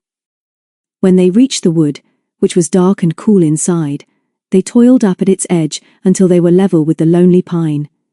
The gorse, blazing with golden blossom, still barred the obvious way to their secret camp, but they climbed a little higher, turned to the right into the thick bracken, and then jumped down into the little grassy clearing, which was the original headquarters of the Lone Pine Club. David and Peter slipped the heavy haversacks to the ground, and then the former looked ruefully into the bucket. We're fools, you know. Why don't we buy another big iron kettle with a lid and use it instead of this? Even I spill more than half the water on the way up. Doesn't look as if anybody's discovered us yet, does it? You twins get back into the wood and fetch some larch cones and kindling, and we'll get a fire going. Surely Tom and Jenny ought to be here, Peter. It's after 12. Peter was lying flat on her back, looking up through the branches of the tree with half-closed eyes. You know, David, I'm sure that however long we live or wherever we all go, we shall all of us always remember this place. I know I sound a bit soppy, and I suppose I'm being almost as dramatic as Jenny, but there's something about our lone pine which makes me feel rather peculiar. David was leaning against the tree, looking down at her. I think I know what you mean, and I'm sure you're right. We're all glad to get back. I think I heard Tom's whistle. Peter sat up and flicked back her plaits, put her fingers to her mouth, and in a most unladylike way, whistled the peewit's call, loud and clear. They listened, heard Mary's or Dickie's voice, and then the peewit's whistle from the edge of the wood. Jenny, pink with exertion, freckled and beaming, slid down into the clearing first. Hello, Peter, she began breathlessly. Isn't this marvellous? I mean to be all together again. I've had the most horrible, dreary term, but I don't care what happens now. Do you know, I've been at Ingalls for days already, and I can stay as long as I like, and I've been on a tractor with Tom. Where is he? He's always disappearing just when I want to tell him something interesting. How are you, Peter? Hello, David. Yes, the twins are just coming. They tried to make me carry fir cones, but I told them that was their chore. What are we going to meet about? I reckon we ought each of us to make a suggestion about the best things to do these holidays and make them all last as long as we can. Then Tom jumped down, shook hands with Peter and winked at her. Everything okay, Pete? Good. Do you know they could hear you chattering at Witch End, Jen? And did you know, Pete, that we're teaching her to milk? What a life! I've got the afternoon off anyway. Sorry we're late. I never can get away from Uncle Alf. Are we going to eat first? Mackie, apparently on the road to complete recovery, barked and led the twins, with their arms full of cones, down into the camp. I'll carry on with the cooking, Peter said, as she undid the first knapsack and pulled out 2 loaves, a pot of jam, 6 apples, a jar of fish paste, a tin of luncheon meat, and a bag containing 12 brown eggs. You get out the logbook, David, while Tom gets the fire going. I'll hard-boil the eggs in the kettle and put the tea in after. From his pocket Tom produced butter sent with Mrs. Ingalls' love, and Jenny unloaded packets of chocolate from her blazer pockets. Fancy calling hard-boiled eggs cooking, Mary observed. It's about time somebody round here, besides Dickie and me, did some real hard work. Why can't we have sausages, I want to know? Because there aren't any left in the whole world, her twin explained. We've had 'em all at school. It's always sausages, and when they aren't in their beastly tough skins, we have 'em naked in rissoles, if you know what I mean. You're just about as clear, as usual, David said, and if you'll stand away, we'll see if the club's documents are still safe. At the foot of the tree was a square patch of turf, which did not look quite as fresh as the surrounding grass, and as he lifted this, with the blade of his scout knife, he said, "We shall have to find a new place for the tin. A stranger would soon spot that the turf has been cut. Perhaps we ought to throw that bit away," Peter suggested, as she raised a smutty face after blowing on the embers of the fire. "Maybe you could cut another piece, exactly the same size from higher up the hill. I should hate to change our hiding place." David scraped up some soil, and then lifted the original sardine tin from its little grave, bent back the lid and pulled the rules of the Lone Pine Club out, all signed in the members' own blood. "Still safe anyway," he smiled. "All we've got to do now is to enter in our log the date of this meeting and who's here and sign it, and then we'll get down to the serious matter of eating. How are the eggs, cook? The water isn't boiling yet, but it won't take long. You're good with a tin opener, Tom. Get to work on the meat tin, and ask Jenny to help you make some sandwiches." While David was putting away the documents, the twins climbed into the tree and watched their father and mother sitting in the porch at Witchend, down in the valley below. David sat with his back to the tree and tickled Mackie behind his ears as the little dog watched Tom's efforts with the tin of meat with an appreciative eye. He was evidently feeling better. "All's well," Mary chanted from above, although nobody had asked her. "No spies in sight. It's about time we had some more spies," Dickie yelled. "We want something to liven us up a bit. I hope you've all got some plans for these holes because we don't want to waste any time, and if you can't think of anything, Mary and me will just go off and do something on our own. Something always starts up when we're about." Nobody answered him, but Tom, still wrestling with the tin opener, muttered to David, "That young brother of yours wants putting in his place. He's much too cocky. I don't think he's very funny either." "Oh yes he is sometimes," Jenny said. "They're both very comical, and I only wish I was a twin. There could never be two like you, Jen," David laughed. And she wasn't sure whether this was a compliment or not, but decided to pretend that it was. Mackie watched with an appreciative eye Tom's efforts to open the tin of meat. "I don't see how you can expect us little ones to have good manners," Mary shouted. "We don't get much of an example. We sit up and keep a lookout for you, and every now and then we say something sensible, like Dickie did just now, and nobody answers and nothing happens. You're all rude and puffed up with yourselves." "I wish I was puffed up, twin," Dickie replied. "I'm starving. They can't even boil eggs. I'm coming down to get things going. Look out, David." They enjoyed their lunch and took a long time over it, but when the last apple core had been thrown on the embers of the fire, Dickie said, "What we want now is action. Quick action. We want something to happen, or us to make something happen. What are we going to do first these holidays?" Mary echoed. "What are we going to do tomorrow, for instance?" David shifted his back against the trunk of the lone pine. "Peter had an adventure the very day we all broke up last holes," he said. "She's going to tell us about it presently, but it hasn't got anything to do with what we do, because it's all happened and over. I propose that every member of the club take it in turn to suggest a scheme to start off these holidays." "What we want to know," Mary said quickly, "is how David knows what happened to Peter after she left us all that morning, after the aeroplane came down. It looks to me as if they've been keeping a private secret, and we're fed up with this sort of thing." "David knows because I wrote and told him," Peter said, quite sharply for her, "and one of the reasons I wrote and told him is that he's the captain of this club, and if he doesn't mind, I suggest that the twins give us some of their wonderful ideas first, and then I hope they'll keep quiet and give someone else a chance." Mary looked at Peter under her lashes and went a little pink. She was very fond of Peter, and realized that, for once, she was annoyed with them. Then she glared at Dickie, who seemed willing to argue, and he had the sense to keep quiet. "All right, Mary," David said. "You start and try and be sensible." "We haven't really talked about this much," Mary began, "but if Tom, and we know he hates us bitterly, has to go back to Ingalls for the harvest soon, then we think it would be best to do something all together like a camp as quickly as we can. We can always come back here when we haven't got anything special to do, and Dickie and me is, Prepared to have Tom with us whatever we do, and we think that's jolly big of us, considering what he was muttering when we were up the— Shut up, Mary, David said. Don't start that nonsense. Where do you suggest we go camping? Clun is too far, Dickie broke in. Mary and me suggest 7 Gates if they'll have us.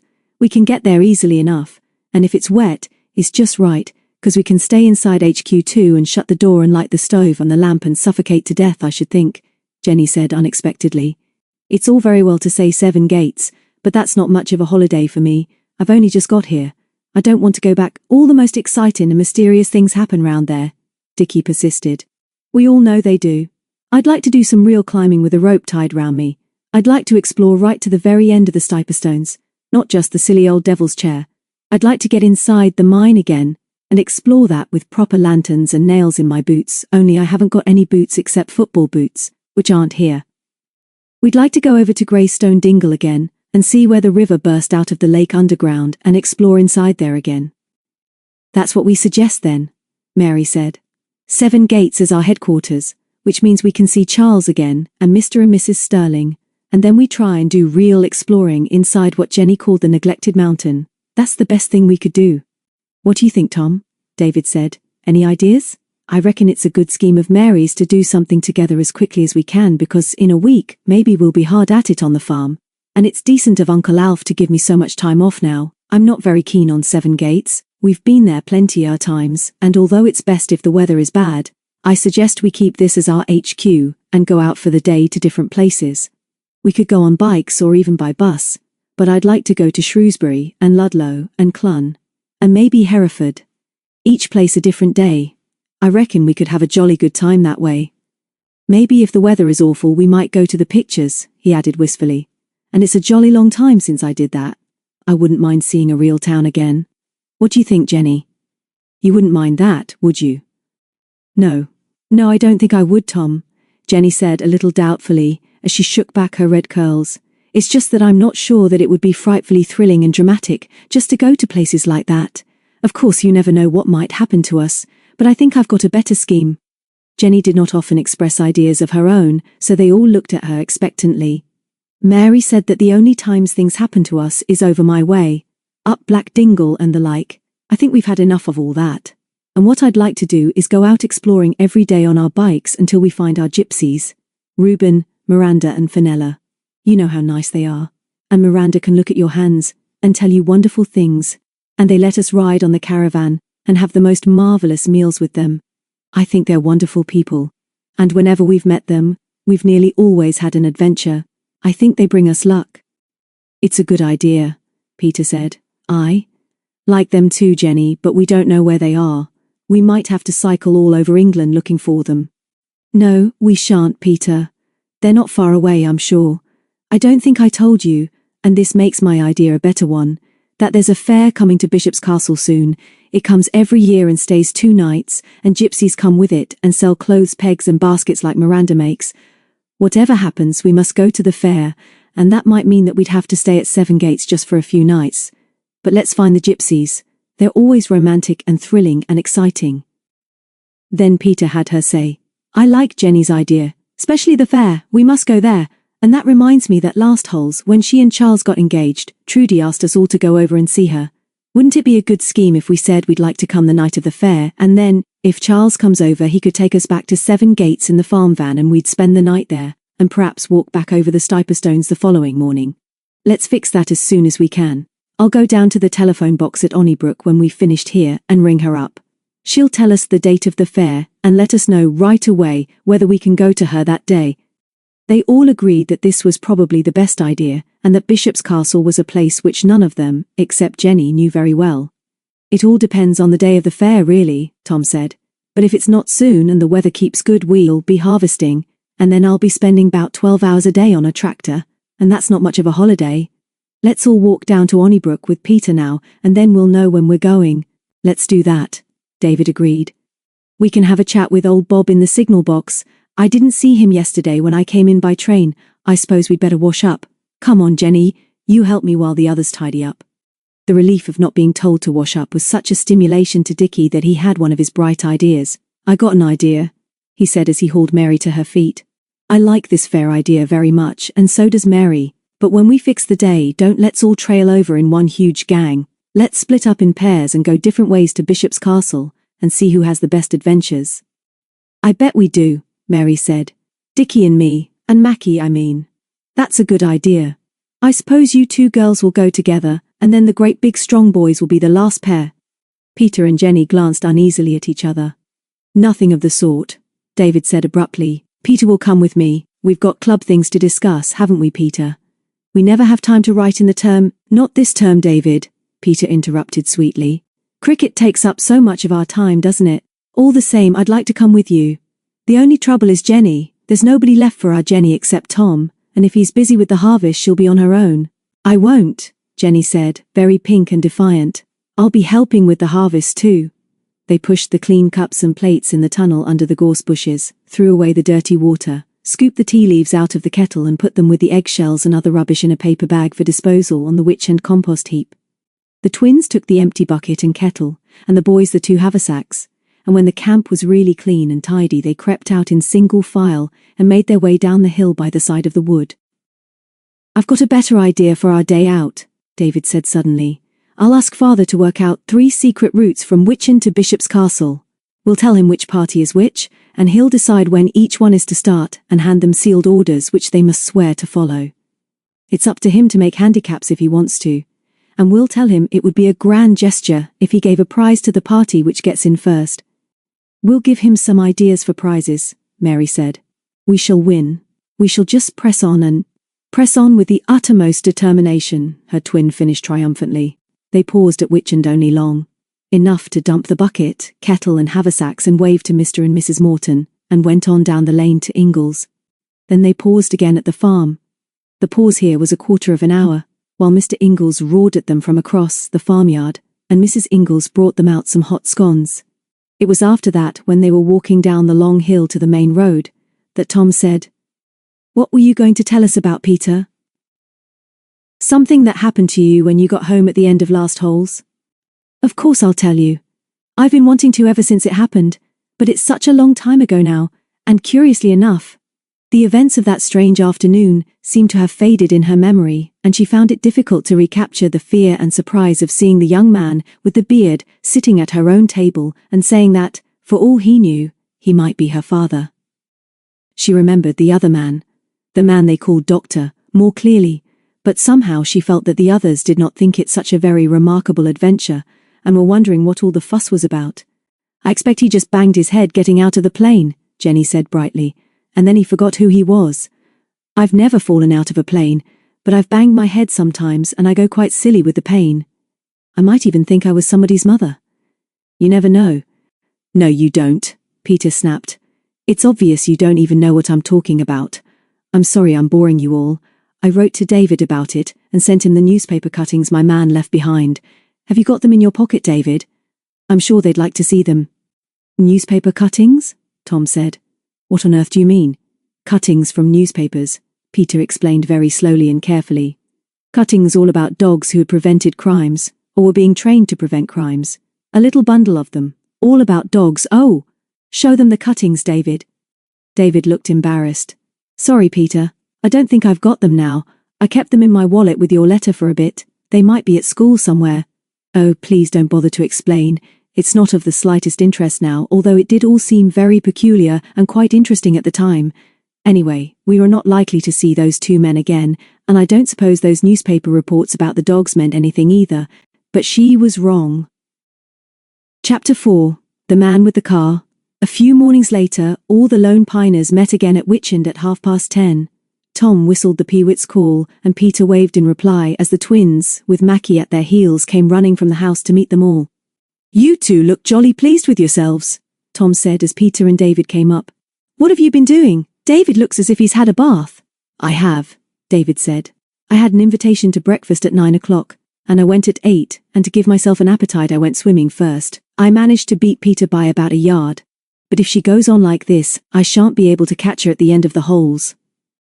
Jenny looked at Peter ruefully. "You did promise that I could come swimming with you before I go back to Barton," she said. "You haven't forgotten." "Of course I haven't. It was Dad's idea to ask David to breakfast. I can't think why. Except that he says he's an intelligent lad and knows how to listen to his elders. I hated the idea of seeing him so early in the day, of course, but what could I say? We'll have a swimming party at the reservoir soon. It'll be grand, although the water this morning was so cold we could hardly bear it. Is Mr. Morton ready for us twins? Has he got the sealed orders? Mary nodded. In his pocket, he's sitting in the porch looking mysterious and puffing at his pipe. We think this is a jolly good idea, but the waiting is awful. He won't tell us anything. I should think not, Jenny said indignantly. You two get away with a lot, but Mr. Morton is always fair. Shall we go and ask him to put us out of this awful suspense? They opened the gate and walked across the grass to Mr. Morton, who was reading the newspaper.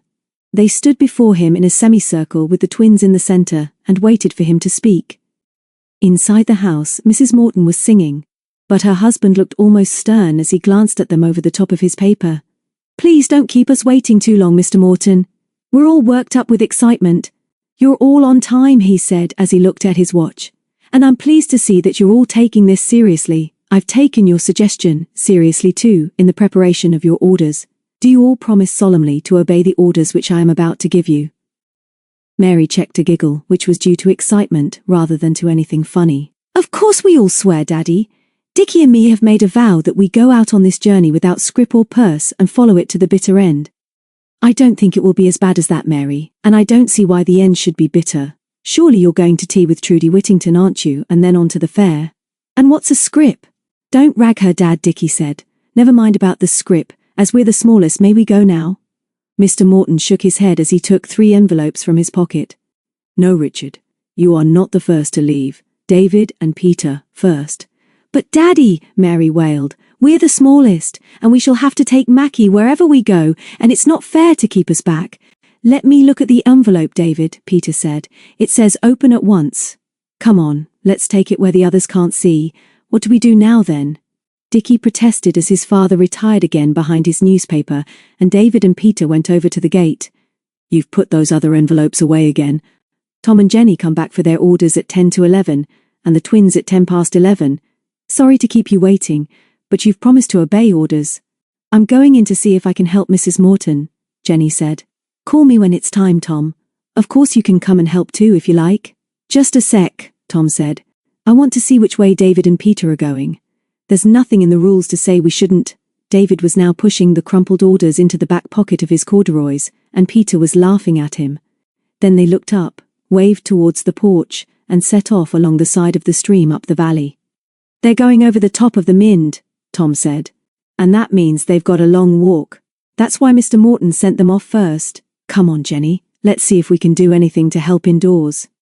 The twins went back to their favourite perch on the top rung of the gate, and exchanged views on the curious ways and habits of grown-ups, and of parents in particular, and of the hard and bitterly unjust lives led by young twins. They were still enjoying themselves in this way when Tom and Jenny received their orders and came and pushed them rudely off their gate. Cheerio, kids, Tom said. See you at the fair if you get there in time. Then the twins went down to the stream, lay on their stomachs on the bank, and put their noses as close to the running water as they could without wetting them. But after a few minutes this entertainment seemed to be as pointless as it was exhausting, so they rolled over, closed their eyes to the sun, and tormented Mackie by urging him to show his affection by licking their faces. 3 times they went to their father, pointing out that, as they had not yet been given watches of their own, it was quite impossible for them to know how time was passing. But at last the summons came, and Mr. Morton placed a bulky envelope, containing something fairly heavy which clinked into Dickie's trembling hands. There you are, their father said. Take care of yourselves, obey the orders, have a good day and enjoy the fair. You can beat the others to Bishop's Castle even now if you hurry. Goodbye. They scuttled away to the gate with Mackie at their heels and opened the sealed orders. 2 half-crowns fell out. Look at that, Mary gasped. The letter, I mean. Daddy has printed it. Walk down to Onnybrook at once, the orders read, and catch the 11:50 bus to Ludlow. At the top of Broad Street, on the left-hand side, just below the Buttercross, is a cafe. At any time after 12:45 go in and ask for Mrs. Martin, and you will receive something to your advantage. After 2 o'clock you may proceed to Bishop's Castle anywhere you like, but you must not take more than 1 bus. Not even changing buses is allowed, but if you can find one that goes all the way you are at liberty to use it. No more money than that enclosed is to be spent. You may take Macbeth. Jiminy Cricket! Dickie gasped. Isn't this wizard? We'll have to make sure that we don't miss that bus. I wonder what we'll find to our advantage at a cafe. I like the sound of that. What I don't like, his sister remarked, is that nasty remark about us taking Mackie. Daddy knows jolly well that we wouldn't go anywhere without him. But I do like the way he says, you may proceed to Bishop's Castle. I think that's very important and grown up. Give me one of those half-crowns, Dickie. I ought to have one in case we get separated. Let's pretend we're on a mission, twin. A secret mission. Something to do with spies. We'll be suspicious of everybody. They trotted down the lane without a glance at Ingle's farmyard when they passed the gate, and then down the hill under the trees, with the stream running under the hedge. When they arrived at the bus stop in the main road, 3 people, whom they knew by sight, were already waiting. They smiled a welcome to the twins, and then looked astonished as Mary said, "Good morning. We're going in the bus too, but I'm sorry we can't talk too much to anybody, 'cause we're on a secret mission." "That's right," Dickie agreed. "You mustn't mind if we're rather aloof." The last word, which was one of his new possessions, he pronounced aloof, and was not in any way put out by the look of amusement on the faces of his listeners. Macbeth liked buses, and was no trouble on Mary's lap. So the journey, on the route they knew so well, was uneventful. They never tired of Ludlow, which their father had told them was one of the most unspoiled towns in England, and when they got out near the castle gates, Dickie said, "It's only 12:30. The orders say the cafe after 12:45, so shall we go up the castle or down by the river?" Mary looked doubtful. "Mackie doesn't like those slippery stone steps inside the keep. He doesn't really like the castle much at all. He doesn't appreciate old ruins, Dickie, and you ought to know that. Let's not go up today. Let's go and look in that nice bookshop in Broad Street, and then go and see what's to our advantage." Dickie made no objection. He wasn't very keen on ruins either. They wandered back into the town, found the bookshop, and were allowed to look round and pick up books, and then, precisely 3 minutes late, they went back to the cafe. In the porch, Dickie, although he knew them by heart, glanced again at the sealed orders just to make sure that the name was Mrs. Martin. Then he took a deep breath and opened the door. The cafe was long and narrow, with lots of dark oak tables and pleasant pictures on the walls and coloured lampshades. So far as they could see, there were no empty tables. They were not particularly surprised to notice that the woman in a green overall by the cash desk was staring at them, because people always did stare, and it was the sort of thing to which the twins became accustomed. But when the stare changed to what was surely a smile of welcome, Dickie stepped forward and leaned across the cake counter. "We got to speak to Mrs. Martin," he whispered out of the side of his mouth, as he had seen those curious beings in slouch hats do in some American films. "Are you Mrs. Martin?" He nearly added the word sister, but wisely thought better of it. "No, I'm not," the woman replied, withdrawing herself a little from Dickie's out-thrust lower lip, "but, all the same, you're expected. Please wait there." And she beckoned one of the hurrying waitresses and whispered something which they could not hear. Mackie sat down, sniffed the beautiful smells of cooking food, and yawned audibly while his master and mistress looked at each other in astonishment. How could they be expected? They hadn't even given their names. It was all very mysterious. Then a pleasant lady with grey hair came out of a door they hadn't noticed and stood before them smiling. "You are punctual," she said. "I know you are Richard and Mary Morton, and the dog, of course, I recognise him, so will you please come this way?" Mary went a little pale. "It's magic," she whispered. "It must be. Do you think it's all right, Dickie?" Her brother gulped, nodded and followed Mrs. Martin between the crowded tables to one in the corner, on which was a card bearing the word reserved. "Please sit down here," Mrs. Martin smiled. "This table has been kept for you, and you may have whatever you like to eat, so long as it is on the menu. And you may have what you like to drink and ice cream and raspberries afterwards. And if you think your dog would come with me, Mary, I'll give him a few titbits in the kitchen. How would you like that, Macbeth?" Mary, still pale, rallied a little. "He'd like that, and we like it all too, but it's only right to tell you that we've only got about 4 shillings between us, and—" "You don't have to worry about that, Mary. I have my instructions. Everything is paid for. All you have to do is to enjoy your meal. What would you like?" It took a long time to decide and, in the end, they chose the most ordinary things, Dickie taking fried plaice and Mary bacon, egg and chips. They never knew what Mackie had, although it was obvious when he reappeared, thoughtfully licking his whiskers, that he had lunched well. "I think this is marvellous of Daddy," Mary said 10 minutes later as she bit into a very hot chip. "Of course you realize he planned all this in advance. This is what we've found to our advantage, Dickie. I wish we could always find things like this to our advantage." Mary had a very clear and penetrating voice. She was enjoying herself, had forgotten even about the race to Bishop's Castle and, for a moment or two, was not even aware that several people were listening to her and smiling at them. But Dickie, who had his back to the room, sensed that once again they were the center of attraction and turned round to see the size and quality of their audience. He turned back quickly with a frown and said quietly to his twin, "Mary, there's a man, quite an old man, 2 tables away on the left. He's by himself and he's looking at us hard. I think we know him, Mary. Who is he?" Mary stopped talking and looked over her twin's shoulder. 2 tables away, and watching them with a mixture of curiosity and benevolence, was a short, stout little man with a rosy, innocent face, wearing spectacles with heavy horn sides. His hair was grey, and several long strips were brushed across his pink scalp in a rather feeble attempt to hide his baldness. He was wearing a greenish tweed suit, and from the hook in the wall above his chair hung a shapeless tweed hat of the same colour. Mary's face went very pink. "Dickie, don't you know who it is? It's Mr. Cantor, the detective we met at Clun and who took us for a walk and who helped us to catch the sheep thieves." "I'm sure it's Mr. Cantor, and I'm sure he's remembered us too." "Hello, Mr. Cantor. How wonderful to see you. May we come and talk to you? Are you doing any detecting?" These remarks were uttered in a shrill whisper, which could probably have been overheard in the forecourt of the castle, and they seemed to embarrass the elderly gentleman, who put a finger to his lips as they got up and came over to his table. "Richard and Mary Morton," he said, rather precisely. "How very curious to meet you here. How are you both, and all your other young friends?" "We're very well, thank you. We're staying at Witchend for the holidays, and now we're acting under sealed orders," Dickie explained. "I knew you the very second I saw you, Mr. Cantor. Will you whisper and tell us whether you're on the trail?" "I'll not whisper anything, Richard, and I'll thank you both not to. Shout my business aloud.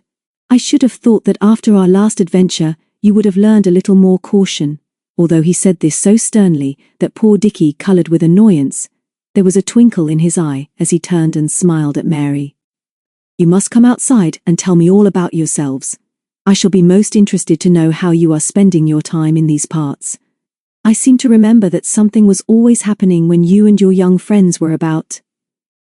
Have you finished your meal?" Dickie looked embarrassed. "Not exactly," he said. "We hope there's several more things to come. It's rather difficult to explain to you, but we're sort of guests here. Whatever we have our father is paying for." "Dear me," Mr. Cantor smiled. "How very generous of Mr. Morton, whom I don't think I ever met. I hope he won't have too great a shock. You know the bridge over the river at the foot of the hill? Come down and join me there as soon as you are ready. No need to hurry. Do not spoil your father's pleasure." And he reached for the floppy tweed hat which they remembered so well, and strolled over to the cash desk. The twins went back to their table feeling, and looking, rather subdued. "I suppose we ought to go and speak to him," Dickie said. "Do you think we can spare the time? If we go, do you think we shall win the race to Bishop's Castle?" "We're going anyway," Mary said. "I like him very much, and I think that where Mr. Cantor is there might be an adventure. Do you remember, twin, that after we found out who he really was, he altered his voice and looked much younger? He had his old voice just now, so I'm sure he's in a sort of disguise. Let's go down to the bridge and see what we can find out." 10 minutes later, after raspberries and cream and double ices, they said goodbye to Mrs. Martin, woke Mackie from his sleep under the table, and went out into the sunshine. Mr. Cantor was waiting for them on the bridge. "Are you really detecting now?" Dickie whispered. "If you are, can we help you? You'll never forget how jolly helpful we all were before, will you?" "No, I won't forget that, Richard. I'll always ask your help if I need it, and yours, Mary. What are you going to do now?" They knew at once that he did not intend to tell them any more than this, and were a little puzzled to know why he had wanted to speak to them away from the cafe. "Actually," Mary explained, after rather a long pause, "we have got special sealed and secret orders given us by Daddy, but we don't mind telling you that we're all meeting at Bishop's Castle tonight, and we're going to the fair. And we're going to a party first, 'cause Peter's cousin Charles Sterling, at 7 Gates, who is a very wonderful man, is going to marry Trudy Whittington, who we like very much. So you're going to meet at Whittington's, are you? Well, well. I've known Mr. Whittington for many years and maybe I'll see you tonight because I may be over that way myself. I like fairs. You remember the gypsies Reuben and Miranda who helped us over at Clun, don't you, Mr. Cantor? Dickie said. Yes, I thought you would. Do you think they'll come to the fair too? We want to meet them again. I expect they'll be there, Richard. I'm sure they're not far away, and all the Romanies for miles round will be at the castle tonight and tomorrow. If I don't see you all later, pray convey my very best wishes and regards to all your young friends. I cannot recall their names, although I should recognize them, I'm sure. I wonder if you would permit me to provide something for your refreshment on your journey. Goodbye. And almost before they could thank him, he gave them each half a crown, raised his tweed hat courteously, and walked away from them up the hill. I love him, Mary said. I always did, and today he's more mysterious than ever. He's all right, Dickie agreed. But all the same, I'm sure he's sleuthing. Sometimes he used his real voice, and then just now when he said, "Pray convey my good wishes," he was talking like the old Mr. Cantor we first knew. I don't think we ought to go yet, 'cause he might think we were trying to trail him. Wait till he's got to the top of the street. I reckon he's got a powerful police car hidden somewhere. I hope we'll see him tonight, 'cause otherwise I don't suppose the others will believe we met him. Now we can go. We'd better look at the bus timetable, only I can never understand them properly. It was jolly decent of him to give us half a crown. Shall we spend it or save it? Save it for now, Mary said. We'll want it at the fair. They soon found that there was no direct bus to Bishop's Castle, and then decided to catch the first that came up the main road, to Craven Arms, and then walk or hitchhike the remaining 6 miles. It sounds a long way, Mary said. I think Daddy must have known very well that we'd have to walk a lot of the way. He's been cunning about this, Dickie. The bus journey did not take long, but the road to Bishop's Castle was not at all busy on this summer afternoon, and they had walked for nearly half an hour with Mackie trotting happily between them, when they heard a car behind them, and turned to see whether there was any chance of a lift. The car was small, noisy, and old, and although neither of them made any signal, it pulled up with a screeching of brakes beside them. It was an open 4-seater, with the space behind the driving seat covered by a waterproof sheet. The driver was a youngish man with a wild shock of hair and wearing horn-rimmed spectacles. His blue suit looked almost as grubby as his shirt. When he spoke, his voice was quite pleasant. Good afternoon. Where are you going with that nice little dog? Here, boy, come and say how-do to me. And he moved across to the empty seat, opened the door and clicked his fingers encouragingly to Mackie, who was looking at him with his head on one side. They stared at him and, without any obvious reason, disliked him at once. His fingers were stained brown, and there was a curious, wild look in the dark eyes behind the spectacles, but what surprised them most was that Mackie, who in the usual way would probably have snarled at a stranger, gave a funny little whine, wagged his tail, and put his 2 front feet on the dashboard of the car. Mackie, Mary said sharply. Come here. The little dog stopped almost reluctantly and looked back at his mistress just as the stranger leaned forward and picked him up. Nice little chap, he began. I like Scotties. Can I give you a lift anywhere? Where are you going? Never you mind where we're going, Mary stormed as she went into action. Put that dog down. He belongs to us. Give him to me, and... To Dickie's admiration, she put one foot on the running board of the car and grabbed the struggling Macbeth from the astonished stranger. Mackie, come here, said Mary sharply. How dare you, she said with tears in her eyes. How dare you trick him or speak to us? We don't want a lift anywhere, thank you. Please go away. The man ran his fingers through his hair and gave them a wild sort of look. Walk if you prefer it, he said. I thought you looked tired, and I like dogs.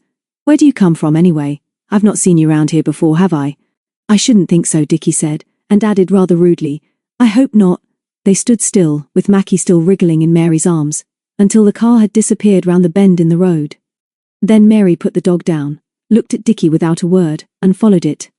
Dickie spoke first. Why don't we like him, Twin? I don't know. Because he was peculiar, I suppose. Why should he stop like that and say he likes Mackie? And why did Mackie like him when we hate him? That's the most peculiar thing of all. There was something else too, Dickie. His clothes had a strong smell.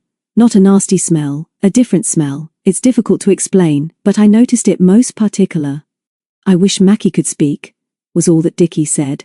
10 minutes later a grocer's delivery van from Bishop's Castle came up behind them, and when Mary waved the man stopped. Thank you very much, she smiled. We're going to the fair, and our little dog here is rather tired, so if you could squeeze us in the front there. With you we should get there much more quickly." The driver gave them an amused glance and opened the door. "Plenty of room for 3 little uns. Hop in. We'll all be at the fair tonight, I reckon." Then he looked at them again, blinked with astonishment, and the van swerved. "Where do you come from? Don't seem to have seen you afore. Holiday makers?" "We come from Witchin by Onnybrook," Dickie explained. "We're not really strangers, 'cause we come nearly every holidays. We're going now to Mr Whittington's for a party. That's the way we go into the town," the man said. "I'll deliver you right to the door." On their way they passed the field in which the fair was going up. There were some gypsy caravans in the far corner, but there was so much noise and bustle they had no chance to see whether Reuben and Miranda had arrived. The streets of the fascinating little town were steep and winding, and the van stopped outside a pleasant, low, white-walled house with a porch supported by 2 pillars. On the left of the house was a cobbled yard, and on the gatepost of this they saw a shining brass plate. "Here you are," the driver said, "and you're welcome. I'll be bringing my youngsters along tonight and we'll look out for you. I reckon my Joan would like to meet you. She'll never believe me when I tells her how like you are." As the van rattled off down the street, Dickie grabbed his twin's hand and dashed into the yard. "Quick," he said. "We got to prove we got here first." That was Tom and Jenny at the end of the street. As the door marked surgery was closed, the only thing to do was to ring the bell and hope that it would be answered before their rivals arrived. Then they heard voices and footsteps behind the door, which was opened by the smiling Trudy. Before she could even say hello, the twins jumped over the threshold. "Sorry to be in a hurry," Mary gasped. "But we are the first, aren't we? You'd swear anywhere that we're here the first, wouldn't you?" Dickie pleaded. "Tom and Jenny are only just down the street, and they might be jolly unscrupulous if you know what I mean, Trudy. Yes, you're first, twins, and it's grand to see you. You can come in this way through the surgery. Father is out now, and I'm not sure when he'll be back. Come and wait in the other room while I finish speaking to this gentleman who has come in with his lovely dog." And at that moment, just as with one ear they heard Tom and Jenny coming into the yard, a man's voice which seemed vaguely familiar came to them from the shadows at the end of the flagged passage. "I'd bet any money in the world that's Richard and Mary Morton," it said. "Surely you don't know these 2 rascals, do you, Miss Whittington?" "Oh, but I do. I've known them nearly 6 months. Surely they haven't got as far as Clun, have they, Mr Denton?" "Alan Denton, of course. Alan, their friend the sheep farmer over in Clun Forest, whom they hadn't seen since their adventure with the sheep thieves round the house known as Grey Walls." Mary rushed at him. "Alan, how marvellous! Of course it's us, and if you can wait a little while, you'll meet us all. Here's Tom and Jenny anyway, and Peter and David are on their way." Dickie grinned at Tom. "We beat you," he said. "Trudy will swear. You remember Alan Denton, don't you?" And while they were all shaking hands with Denton, Mary noticed Mackie wag his tail and prance up the hall to meet Alan's lovely collie sheepdog, Lady. The bitch was sitting by the door of the surgery, and did not take much notice of the little black Scotty, but Mary remembered her well and ran forward, crying her name. "Be careful of her, Mary," Denton said sharply. "She's not been well." But Mary was already on her knees with her arms round Lady's slim neck. The bitch turned and licked her face, and then the little girl looked up and wrinkled her nose. "That's funny. Lady's got a most peculiar smell. It reminds me of that man we hated, Dickie. I noticed how his clothes smelt when I snatched Mackie away from him." Chapter 5. Quietest under the sun. The sealed orders given to Tom and Jenny were brief and to the point. "With the help of your bicycles, find the quietest place under the sun. Look for a buffalo and find out what's good for you." Tom pushed back Jenny's curls, which were tickling his cheek as she leaned over his shoulder. "What's he mean, Jen? What's the quietest place? Under the sun?" "Let me think. Whatever happens, we've got to win this prize, Tom. We've just got to get there first. We haven't got a second to waste, so let's dash down to the farm now and get our bikes and think while we run. You know, Tom, this really is a wonderful and most exciting idea. It's like a treasure hunt, really. Come on, Tom." She grabbed his hand as he crammed the folded paper in his pocket and pulled him down the lane towards Ingalls. "Steady on, Jenny," he protested. "There's no need to dash about like this. We'll get to the fair and the party all right, and I don't see really that it matters very much what time we arrive so long as we all enjoy ourselves. I can't think when I'm running anyway." Jenny saw the sense of this. Perhaps there wasn't after all any need to make a race of it. This day, with 3 pairs of lone piners each having an adventure and meeting in the evening, might be one of the very best days they'd ever had, and could be a wonderful beginning to the holidays. "All right, Tom, Let's do as you say.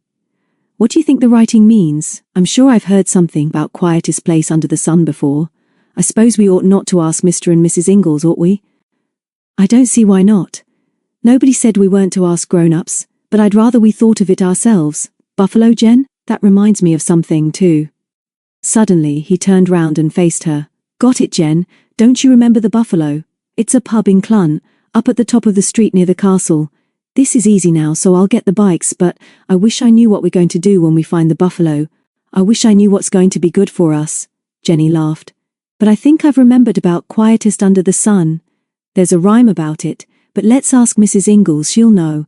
While Tom went round to one of the barns for the cycles, Jenny ran into the kitchen. As usual, Mrs. Ingalls was cooking. Jenny had never known anyone who did so much cooking for so few people.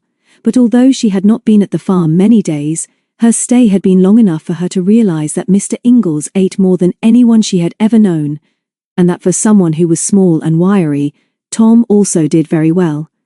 Hello, Mrs. Ingalls, Jenny said breathlessly. We're just off on our adventure. It's supposed to be secret, but Tom and me are going to Clun first, and then on to Bishop's Castle like we told you. We're going on our bikes now, so I've just come in to say goodbye. Mrs. Ingalls turned a glowing face from the oven. Goodbye indeed. A body might think we were never going to see you again, Jenny love. You told me you'd be out for the day at breakfast time, so I've packed you up a bite in the old haversack, and I reckon you and Tom'll be all right till you get to the Whittingtons. Now be off with you and have a good day with all your mysteries and adventures and the like. Take the haversack, and I'm not forgetting you'll be sleeping at 7 Gates tonight with the others. God bless you, love. Jenny reached up and kissed her, grabbed the heavy haversack and ran for the door. Out in the yard, Tom was whistling cheerfully as he pumped up the back tire of her cycle. He grinned when he saw the haversack. We'll never starve when Aunt Betty's about, Jen. Did you remind her we wouldn't be back tonight? She'd remembered. She's marvellous. Nobody could have a more wonderful aunt than Aunt Betty. Don't you forget to go and say goodbye to her. Tom looked surprised at this outburst, but had the sense to say nothing. Women were very odd, but he did go in and say goodbye to his aunt and thanked her for packing up the food, and this seemed to please her very much. 10 minutes later they were on the main road and heading south. We won't try and cut across country, Jenny, Tom said. Let's go to Craven Arms first, and then maybe we could have an ice or something, and then take our time going to Clun. Are you in a special hurry now anyway? I can hardly keep up with you. Jenny laughed. Not really in a hurry. When I'm happy I pedal very fast, if it's not uphill. Sometimes I think bikes are the most loathsome sort of torture, but other times, when I'm in a good mood like now, I like them very much. Sometimes when I'm biking to school, and the wind and rain is against me, do you know what I do, Tom? Tom could never be sure what Jenny did. I just cry, Tom. I sob with fury, Tom. Sometimes I shout out awful curses at the wind, but it never makes any difference, except that it beats me and I have to get off and walk as a punishment. Do you really curse, Jen? Tom seemed amused. What do you say? I've heard Uncle Alf say a thing or two, but I didn't know you could curse. Jenny went a little pink.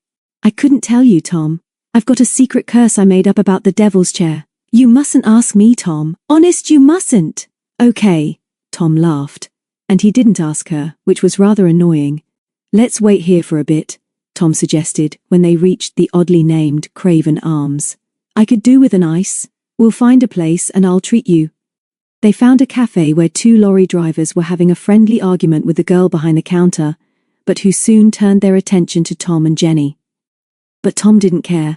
He bought Jenny a double ice, and then ordered himself a ginger beer with an ice cream in it, and sucked up this peculiar mixture through a straw, and when the men began to tease him, he was so good-humoured with his answers that one of them insisted upon buying them both ginger beers. I feel blown up like a balloon now, Tom said as they jumped on their bikes again. Maybe the exercise will do me good. Let's get there as quickly as we can. This is the road we came the very first day we came to Clun. Do you remember, Jen? You went in the bus with the twins and Mackie, and I cycled with David. It was jolly cold too. Here's our turning. See the signpost? Jenny squealed with excitement and wobbled dangerously. I forgot to ask Aunt Betty about the rhyme, Tom, but I've just remembered it. Now I know what quietest under the sun means. The names of the places on the signpost reminded me, but I think it was a difficult clue of Mr. Morton's. We'd never have guessed it if you hadn't been so clever about the hippopotamus. Buffalo, Tom said quietly. What's the rhyme? Something like this. Clungunford and Clunbury, Clunton and Clun. are the quietest places under the sun. It's easy when you know, isn't it? They rode on down the valley of the River Clun, with the wooded hills rising high on each side of them. It was very quiet, and they remembered that although the road did wander westwards, rather vaguely towards the Welsh border after it had left Clun, that there had never seemed any very real reason why the little town should have existed at all, except for the castle, of course, which must have been one of those built to keep the Welsh away from England. The sun was high as they cycled through the straggling village of Clunton, and it was just after 12:30 when they dismounted on narrow Clun Bridge, leaned their cycles against the old stone wall, and looked down into the cool water. "This place looks different in the summer," Tom said. "Actually, a few people about. Shall we go and look at that boarding house where we stayed? We had some fun that holiday, didn't we, Jen? I wonder if we shall see those gypsies. Have you got any money to spend at the fair? Dad gave me 10 shillings and I've got 7 left. I'm going to buy something for you, Tom. I want you to have a souvenir of the fair. No, don't. Let's go to Keep View." That was the name of the boarding house. "Let's go to the Buffalo right away and see what's good for us. I'll never dare go in." "I don't know that I will," Tom admitted. "You're not supposed to go into pubs until you're 18, but maybe there's a door at the side. I believe it's a sort of hotel. Come on, let's get it over." Tom was right. There was a glass-panelled door under a porch with a bell push set in the wall, and it was obvious that this was not the door used by those who wanted the bar. Tom took a deep breath and pressed the bell. Nothing happened. He tried again, and this time the door was opened by a girl in an apron and a print frock, who looked at them curiously and then smiled a welcome. She could not have been many years older than Tom. "I reckon the governor's expecting you to come in," she said. Completely mystified, they stepped into the cool, dark hall and followed the girl down the passage into a room furnished with a sofa and chairs to match, with hard, black, shiny seats, a sideboard and table of gleaming mahogany, and an aspidistra in a pot which stood on a small bamboo table in the window. "I'll tell the governor," the girl said, and went out. They stared at each other as her footsteps receded down the flagged corridor. Then they heard a burst of loud talk and laughter as a door opened and closed. "This is a rum go, Jenny," Tom whispered. "What's it all about?" "I'm sure it's going to be all right, Tom. Mr. Morton would never do anything to make us really frightened, but he knows we like adventures, and he's giving us one." "Listen, I think someone's coming." She was right. The door to the bar opened again, and they heard the sound of men's voices and then the footsteps coming nearer. Jenny moved away from the table and stood close to Tom, who had his back to the window. The man who came in was small, brown-faced and wrinkled. He was in his shirt sleeves and wearing a pair of green corduroy trousers, and there was very little hair left on the top of his head. At once, Jenny was reminded of a gnome. He stood just inside the door and smiled at them. A pleasant, crinkly smile. "So you've come to see what's good for you," he said in his slow country voice. "You must be Tom and Jenny, I reckon. Come to find the old buffalo. I've been expecting you this half hour gone, and told young Jessie to be looking out for you." "That's wonderful," Jenny laughed. "But how do you know our names, and will you tell us what's good for us? And have you got any other message for us?" Tom said quickly, remembering that they didn't know what they were supposed to do next. That I have, Tom. First of all, you're to have what you like to eat and drink here. That's what's good for you, and not a penny to pay. You've only to say what you want. And young Jessie will come in here and lay the cloth. I don't keep ice creams here, and I can't offer you a steak, but there's some cold ham and red currant tart." Jenny looked ruefully at the heavy haversack which Mrs. Ingalls had packed for them, and then at Tom. "It's very good of you. Mr. Jenkins is the name, Jenny. Jim Jenkins of the Buffalo." "Mr. Jenkins. But I don't see how we can possibly waste all the food Mrs. Ingalls packed up for us. I'm so sorry I can't manage 2 dinners. Could you, Tom?" Tom looked doubtful. "Not if one of 'em is cold ham and the other has been made by Aunt Betty. I tell you what I think we ought to do, Mr. Jenkins.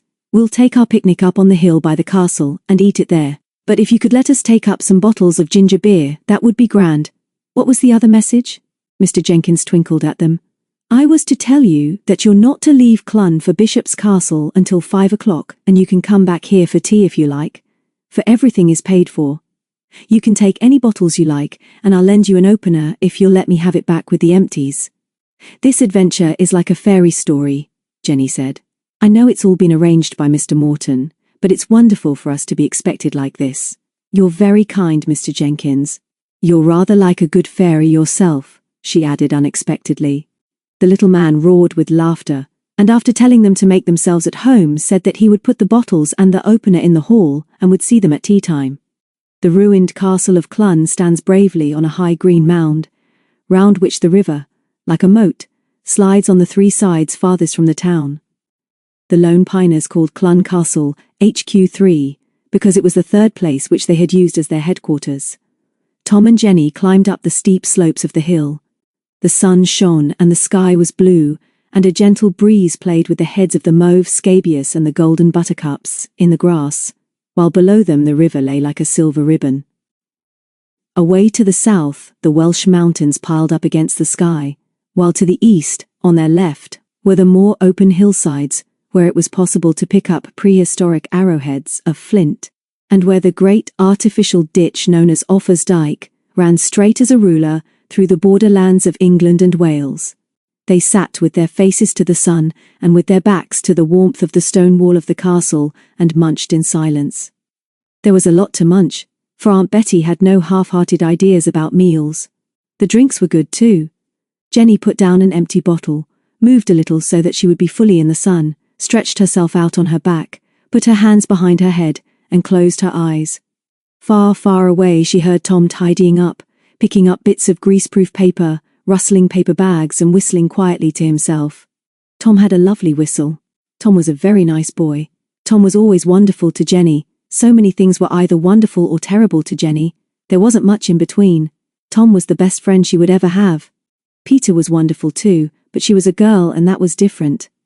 The sun shone warm and pink through her closed eyelids. She heard the hum of summer insects. The sun was wonderful. She slept. When she awoke, the sun was behind a fat woolly cloud and the air was cool. Tom, who did not at first realize that she was awake, was sitting with his hands clasped round his knees staring straight ahead of him over to the west. "Hello, Tom," she said as she sat up. "I've been asleep. What you thinking about?" He didn't say I was thinking about you, Jenny, as she hoped he would. What he did say was rather surprising. "I know you've been asleep. You snored. It's funny, but somehow I never thought of girls snoring. I don't know why, Jenny, but I was thinking about that rum business of Peter's at the end of last holes. That business of the 2 men who were passengers in the plane that came down on the Mynd.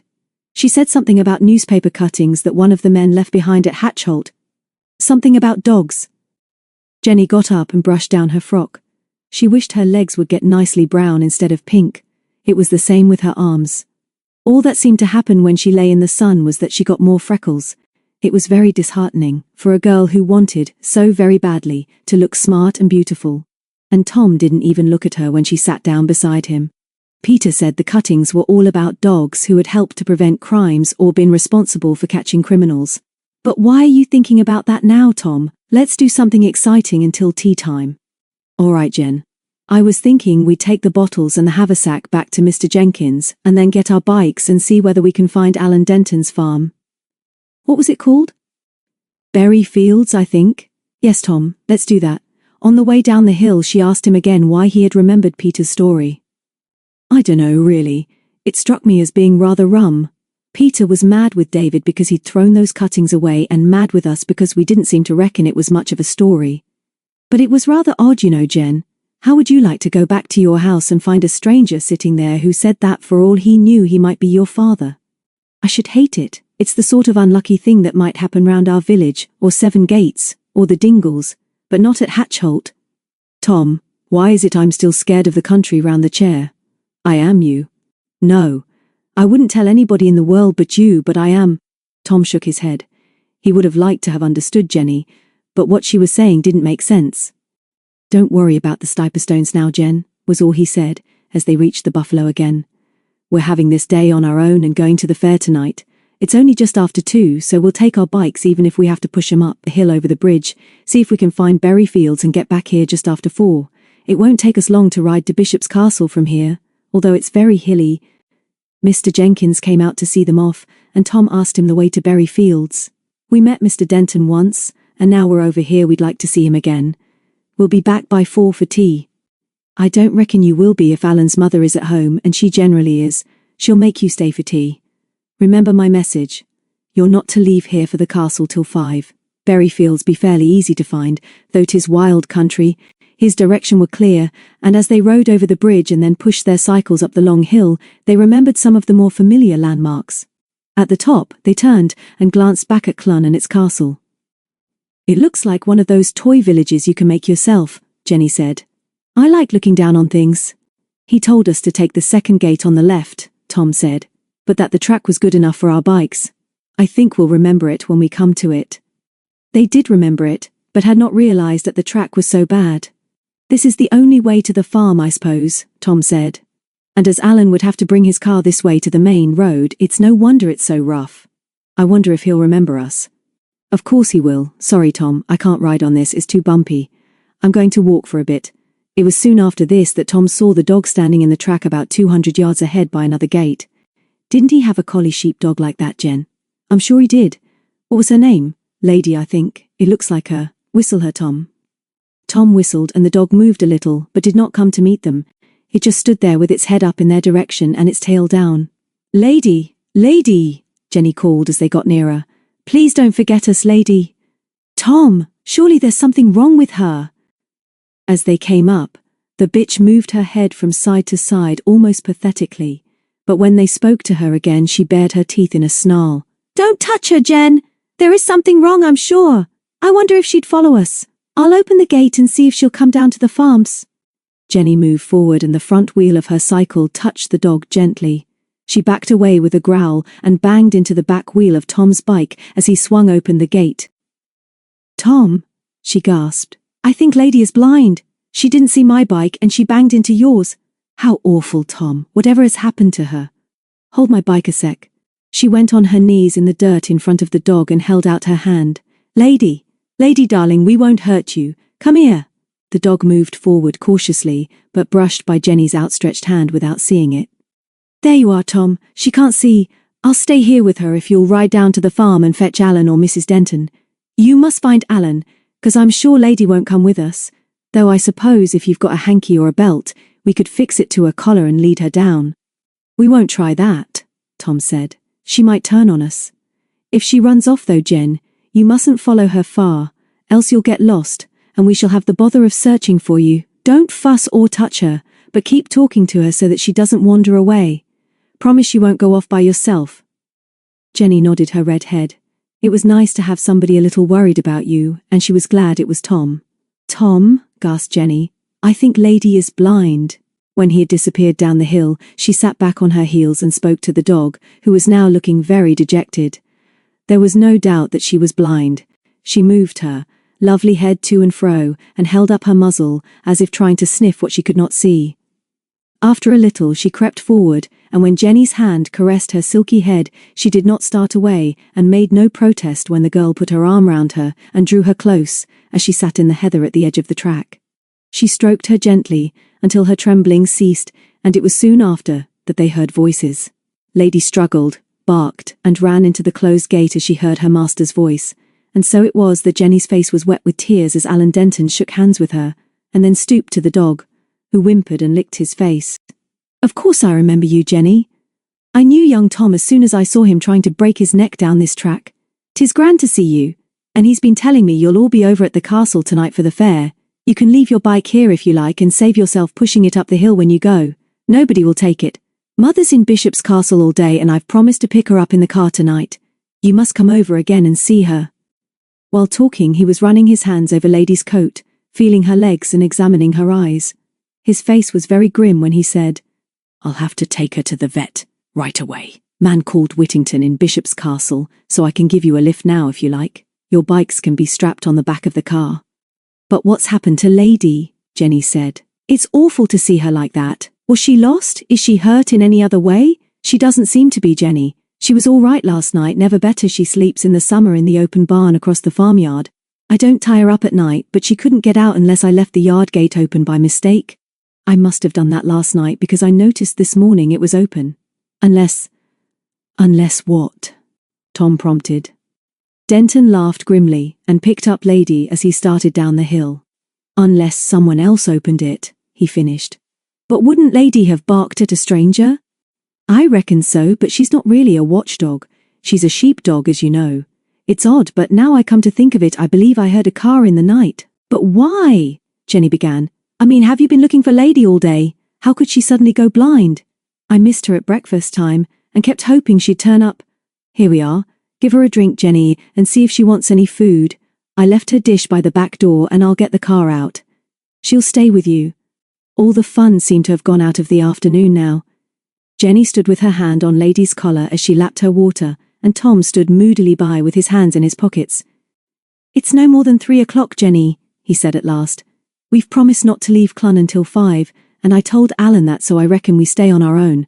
We'll ask him to leave a message for us at Mr Whittington's. We'll want to know about Lady. Jenny nodded and bent, and kissed the top of the dog's silky head. When Alan had backed the car out of the barn, they went over and told him that they would go back on their bikes. It's difficult to explain, Jenny said, but we're sure you'll understand that we promised. We'll come over and see you again. All of us, maybe, as soon as we can. If you're not at Mr Whittington's when we get there, will you leave a message so that we know about Lady? Of course I will, Jenny. Here, Lady. At the sound of his voice, the bitch, still nosing in her dish, looked up and moved towards them with the tip of her tail moving. She's better, Tom shouted. I believe she can see something. Lady moved towards Tom on her way to her master, and banged into him, but when she reached Alan she put one paw up and tried to reach his leg. I'm going to get to the bottom of this, the farmer said grimly. If Whittington isn't in, I shall wait for him, so I may see you two there. I reckon you're right, Tom. She can see more than she could half an hour ago. If anybody has been tampering with her, I'll catch him and wring his neck if it's the last thing I do. Sure you two will be all right? So long then. Hope to see you later, and he lifted Lady into the back of the car, closed the rear windows and drove off up the track. Tom and Jenny took their time on the way back, and did not really do full justice to the magnificent tea prepared for them in the parlour of the Buffalo. They were served by Jessie, who made many excuses to come into the room and join in their conversation. Mr Jenkins, she told them, had gone to Bishop's Castle, and when he came back she was going in for the fair. Everybody goes, she said, and maybe I'll see you, although I shall be with my Bert. This hint of romance roused Jenny's interest. How lovely, Jessie. I do hope we meet you. You two haven't had a row, have you? Jessie went on maternally. You're not the same as when you come. If you don't cheer up, you'll give me the miseries. Oh, well, if you don't want to talk, I suppose I can't make you. I like folks to be a bit friendly, and I can't see that you two kids have got anything to be stuck up about. Just because somebody sends money in a letter to the governor and makes all this fuss about you. Jenny got up from the table, and with memories of some of those curious, old-fashioned romances which she loved so well, she said, coldly, Thank you, Jessie. That will do. You may clear now. And the girl was so astonished that she had no answer, as Tom, with a laugh, followed Jenny into the hall. As the last stroke of 5 sounded from the church tower, they jumped on their cycles and pedalled furiously along the road towards Bishop's Castle until they had to dismount for the first steep hill which climbed and twisted between the trees, until, once again, they were able to look back and see Clun far away below them. Soon afterwards they overtook the first caravan. I'd forgotten all about the gypsies, Jenny yelled over her shoulder as they swooped past. Perhaps we'll see Reuben and Miranda after all. They were within a mile of the town, pushing their cycles up the last hill when they turned a corner and saw, but 50 yards ahead, the smartest of all caravans. Red and yellow were the sides, and yellow and red the wheels.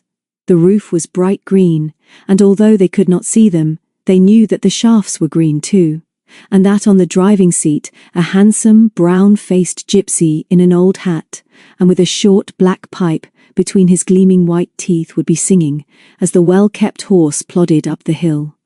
Then the caravan stopped, and Reuben himself, with his wife Miranda, jumped down to lessen the load. Jenny shouted at the top of her voice, and Tom jumped on his cycle again, and standing on the pedals, forced his way up the hill. Jenny could see the welcoming smiles on their faces as she toiled towards them. There was Miranda, just the same, with a scarf round her head and her big gold earring shining. And sure enough, there was little 10-year-old Fenella on the driving seat, with a nondescript black puppy wriggling with excitement in her arms. Well, pretty one, Miranda smiled. Shall I read your hand for you again? Did I not tell you last time we met that you would learn not to be afraid? Yes, you did, Miranda, and you were quite right. I'm hardly scared of anything now. Are you going to the fair? All the others will be there. Peter, of course she will, and of course we'll all come and see you in your caravan if we may. Hello, Fenella, do you remember us? The little girl nodded and beamed. Is she still as shy as she used to be? Tom asked. I don't reckon she's ever had a word to say to me. May I come up and see your puppy, Fenella? Hold my bike a sec, Jenny. Tom had a way with little girls, and Fenella made room for him on the driving seat and pressed the squirming little dog into his arms. I reckon you've got a fine dog here, Tom said as the puppy nipped his exploring fingers with sharp teeth. What do you call him, Fenella? Elizabeth, the gypsy girl whispered. Because of the Queen. Tom nodded sympathetically. I bet she is worth a lot of money. Fenella became really talkative. Yes, Elizabeth is. 2 days back a man in a car stopped by our van when we were eating at the side of the road. What do you think he did? Tom had no idea. Elizabeth, with wildly thrashing tail, growled and worried at his coat sleeve. He wanted to buy Elizabeth for 10 shillings, and when we say no, he say £1, so we say no. Reuben looked up and laughed. 'Tis right, Tom. A stupid man to offer so much for such a pup that cost us nothing. Maybe we are stupid too not to take such easy money, but Fenella liked to keep him, so we say no, and the strange man is angry. Tom smiled at Fenella and jumped to the road. We'd better get on now, Jenny. We'll tell the others you're at the fair, Reuben, and come and see you tonight. Goodbye. You're looking very worried and cross, Tom, Jenny complained as they rode into the town. What are you thinking about? £1 for a pup like that? Was all that Tom would say. Chapter 6. The Hidden House.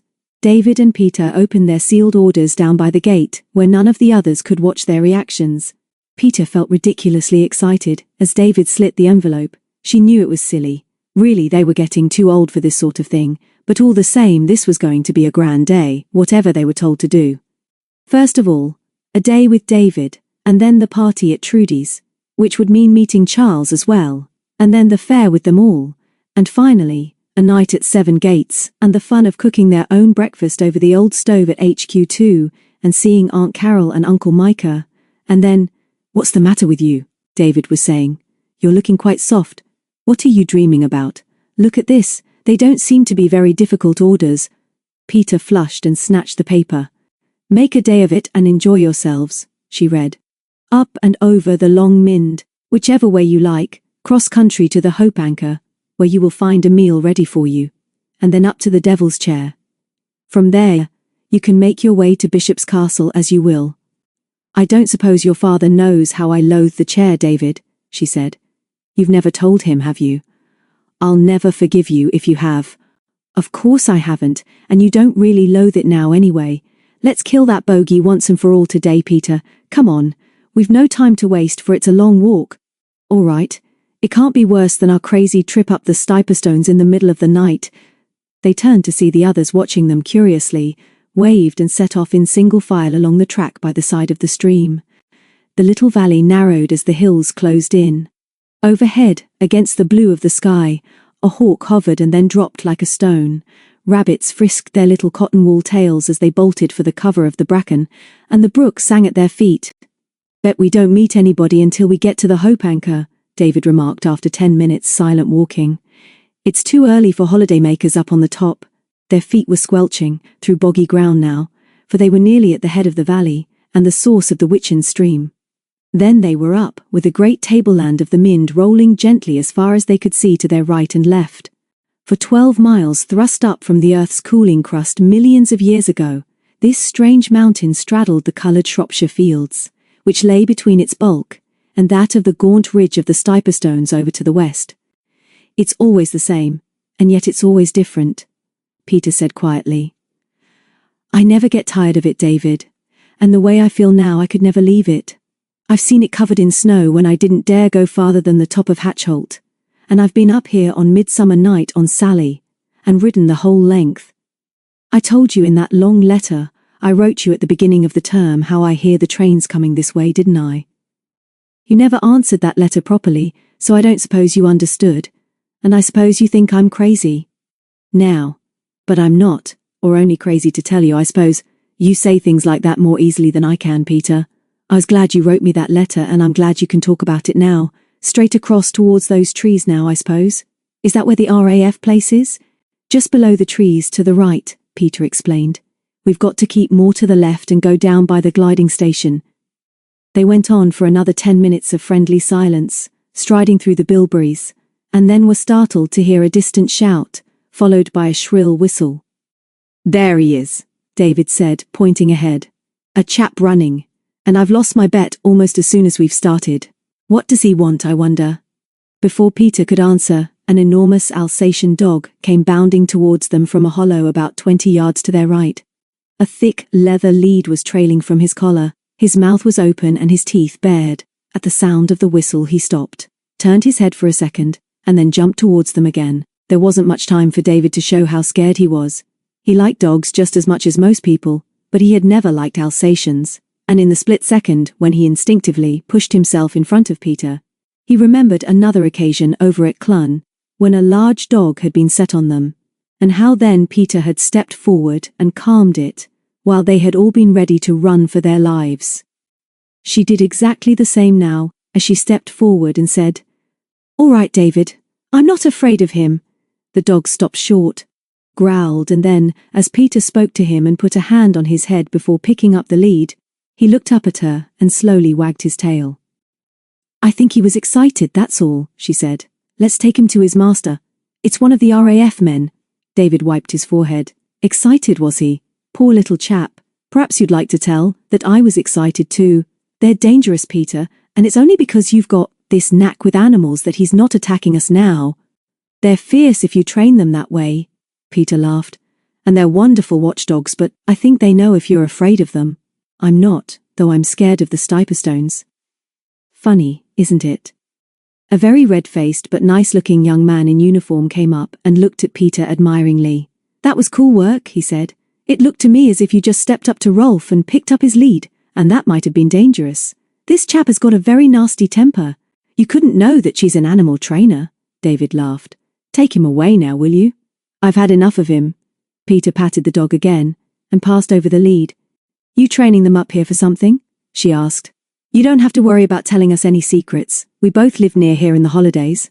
"Did he slip his lead?" "Yes, he did. My fault though. I was lighting a cigarette and not paying much attention. He's a grand chap really, but it's no secret to tell you that he's being trained to attack inquisitive strangers. I don't think he would have gone for you, although he was excited at escaping. He's very high-spirited." "So we noticed," David said dryly. "I don't think he's fully trained yet, because he didn't give any sign of realizing that we're not really strangers to these parts, and neither are we inquisitive."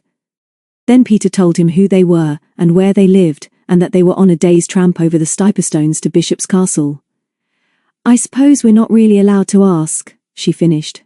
"But we could guess that you're training dogs to guard your place over there. I know we mustn't ask what you do there, and if you like we'll swear not to tell anybody about the dogs. But I'd like to know all the same." The man laughed. "I'm being tempted by a beautiful blonde spy. Take her away, young man, and think yourself lucky that she has a way with dogs. We shall have to look out for her up here. So long." "That's all very well," David remarked. "I didn't expect him to tell us what they are doing, but I think he was a bit cool about it all. One of those newspaper cuttings which you lost was about Alsatians being specially trained to guard camps and factories," Peter said, as they went on their way along the steep track leading down the western slope of the Mynd. "Perhaps this place is where the RAF train their dogs to guard, their aerodromes. If you look carefully now, you can see the Devil's Chair on top of the Stiperstones there. It's clear enough today. Perhaps that means rain. We've still got a long way to go, David. Hope anchor is on our way really, and we shall be glad of a drink and a meal." Down into the lovely country between the two mountains they strode. The sun was hot now, and the black rocks on the summit of the Stiperstones seemed to get no nearer as they left the Long Mynd behind. They were very tired and thirsty when, at 1:30, they flopped down on the bench against the whitewashed walls of the little inn. "You're a fine couple to be sure," said a pleasant country voice from the porch. "I've been expecting you this last hour. You'll be David and Peter, I suppose, though why a girl as pretty as you, my dear, should have a man's name is none of my business. Would you like a drink before the bite of dinner I've got ready for you in the parlour? Just wait there, and cool off while I fetch you 2 tankards of ginger beer. Very special tankards they be, but you're welcome." She was plump and short and rosy-faced, and wearing a print apron, and for some reason, which she couldn't possibly explain, reminded Peter of Grimm's fairy tales. "It's wonderful of your father to have fixed all this up, David," he must have written to her. "I suppose you know that it's getting heavy and sultry, just because we're in sight of the chair. Perhaps it's that makes us so tired." "Good. Here are the drinks. Thank you very much, Mrs. Sandal. This is wonderful," he said. "What have you got for our lunch?" "You're welcome, young man, but I'd like to be told how you know my name." He read it. Over the doorway, Peter laughed as she put her nose in the tankard and drank deep. "But all the same, he's got very nice manners sometimes.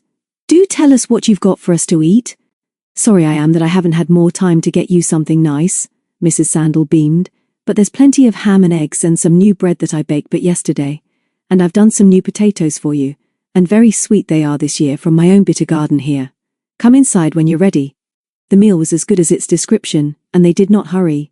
It was fun to be out alone like this, and long before they had finished, they were roaring with laughter over the curious habits and appearance of some of the masters and mistresses at their respective schools. But when at last it was time to go, and they had said goodbye to the friendly Mrs. Sandal, they noticed that clouds were gathering over the Devil's Chair. "What did I tell you?" Peter said. "It's always the same, but today I don't care. It's nothing to do with you being with me, David, so don't flatter yourself. When you can't see the chair, the devil is on his throne is what they say round here, isn't it? I'm sure Jenny believes it. Anyway, if the clouds come low over these rocks now, we'll walk right under the chair just to show his satanic majesty that we mock him. It's no good rushing at it, Peter. Never hurry uphill and you'll go twice as far is my motto." "Sometimes, David," she said, "you're so maddeningly right that I hate you. I'll run up here if I choose." David put his hands in his pockets and whistled cheerfully. The path steepened, and it was hard going because of the loose stones. This mountain was very different from the Long Mynd, which, although lonely and wild, was not cruel and hard like this one. As he puffed up the steep path behind Peter, he was reminded again of Jenny's apt description: the neglected mountain. The sky darkened, and it was very hot. A solitary black crow flapped sullen wings overhead, and there was no other living thing in sight. At each side of the path, jagged rocks pushed their sharp edges through the heather, and David was just thinking that an aeroplane which tried to make a forced landing here would have a very poor chance of survival when Peter stopped suddenly and gave an unexpected squeal. When she turned round, her face was white under her tan. "That's one of the things I hate about this place. That was an adder, just about 2 feet away. I might have stepped on it." "Adder? Are you sure?" "Idiot! Do you think I've lived all my life in these hills and don't know an adder when I see one? Of course I'm sure, sorry. Let me go in front for a bit." "No thanks. You wouldn't recognize a poisonous snake when you saw one, and it's a bit late to offer now, isn't it?" David looked as astonished as he felt, and suddenly she flushed and said, "I'm sorry, David. I'm behaving like an idiot. It must be this place that makes me squabble. Of course you can go in front, but there may be some more snakes. They like the warmth, and they could easily bite you above your rolled-down socks. Better pull your socks up, David." He laughed and went ahead, and soon after they reached the top of the steep path which now wound ahead between the piled and broken rocks along the top ridge of the mountain. "It's not going to thunder after all, Peter," he said. "We'll go and sit in the chair if you like, just to show him. I believe it was you, or it may have been Tom, who said once, 'Fun's fun, but you can't be laughing all the time.' I don't think your remark about sitting in the chair is at all funny." Strangely enough, the sun came out soon after, and Peter had forgotten all her fears when they walked through the shadows under the rocks supporting the chair. A little farther on, they found a patch of ripe bilberries, and stopped long enough to stain their mouths and fingers. "Shall we go down through Black Dingle and through Barton, or walk farther along the top here and go down Greystone?" Peter said as she sucked her fingers. "Let's go Greystone and have a look at the cave where we found the hidden lake. I've often wanted to go back there. This would be just our chance." Peter looked at him doubtfully. "Greystone if you like, but I shouldn't think there's much sense in going into the cave without torches. I wonder whether that lake has filled up again. Let's have a look at the cave entrance anyway." They passed the track running down into Black Dingle and kept on along the topmost ridge. At the top of Greystone they lay on the top of a flat rock and basked in the sun. They were still on the neglected mountain, and had not seen a soul since they left Hope Anchor, and Peter at last seemed not to have a care in the world. "Don't let's hurry," she said. "This is a grand place, so let's stay until the sun goes in. It doesn't matter what time we get to Bishop's Castle so long as we're there by 6. That business with the dog this morning reminded me of those newspaper cuttings and the two men off the aeroplane.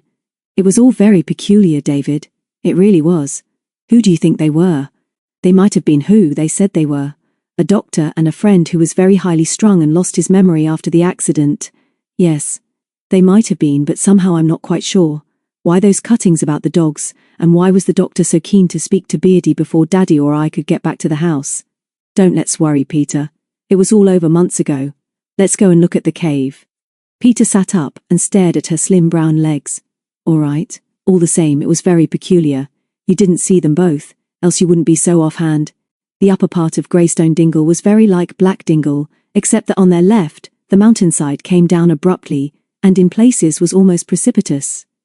The valley was steep and narrow at the top, but lower down it broadened out, and there was a wood at the bottom.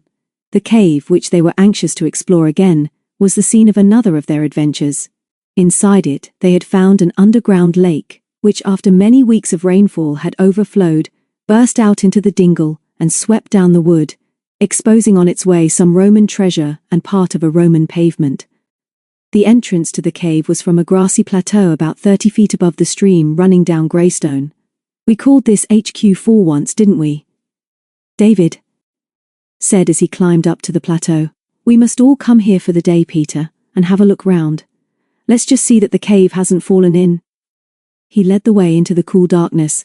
I just want to see that the passage at the back isn't blocked, he went on. Come in with me. She took his hand as he crept forward. She heard him mutter something under his breath, as he banged his head on the roof, and then stooped as he drew her forward. We're at the beginning of the passage now, he said, and his voice went echoing weirdly round the walls. There's plenty of draught, and that means that the way down to the lake is open. We must explore that again, Pete. I can't think why I didn't suggest it the other day. I suppose it's no good going on now? No, it isn't. What's the sense of breaking our legs in the dark when we can come back another time with torches? Let's get on to Barton now, David. I want my tea. When they were out on the little plateau again, David saw an empty cigarette carton. He picked it up and noticed that it was fairly clean and dry. That's a pity, he said. Someone has found our cave, Peter, but I don't quite know what we can do about it. They went on cheerfully down the dingle, and soon came to the wood through which ran the road to the village of Barton Beach. It was a thick pine wood which they did not remember exploring before, and as soon as they stepped into its shadows, they seemed to be in a different world. It had been quiet enough in the dingle, with only the occasional murmur of running water to break the silence, but once they were between the trees with their feet sinking into the soft carpet of pine needles, they were almost scared to speak to each other. Suddenly a wood pigeon cluttered up through the branches, and then Peter laughed and said, When I'm in a wood like this, David, I'm always reminded of Hansel and Gretel. It's these pine trees, I suppose. David opened his mouth to reply, and then suddenly put a hand on her arm. Listen, he whispered. Surely I can hear Hansel or Gretel. From far away down in the depths of the wood, they heard the cry of a child. Not a cry for help, but almost a cry of despair. They stood in silence, listening and staring into the shadows between the trees. The cry came again, nearer this time, and followed by the pathetic calling of a name which sounded like Sandy. Sandy! Peter lifted her head and called, Hello there, where are you? The crying stopped. Silence surged back into the wood. You heard it too, didn't you, David? Yes. Call again. Hello there, are you lost? Shout or whistle and we'll come to you. Silence again, not even an echo. Whoever it is didn't sound very happy, David whispered. Let's just see whether anything's wrong, Peter. She nodded, and they turned in the direction of the last cry. There was nothing else to guide them, and soon, to their surprise, they found themselves on a fairly wide track rutted by the tires of a car. I suppose this must lead eventually into the Barton Road, Peter said. I don't remember it. It wasn't the way we came into the wood before, because you'll remember, we couldn't find a proper path at all. While she was speaking, David was staring ahead.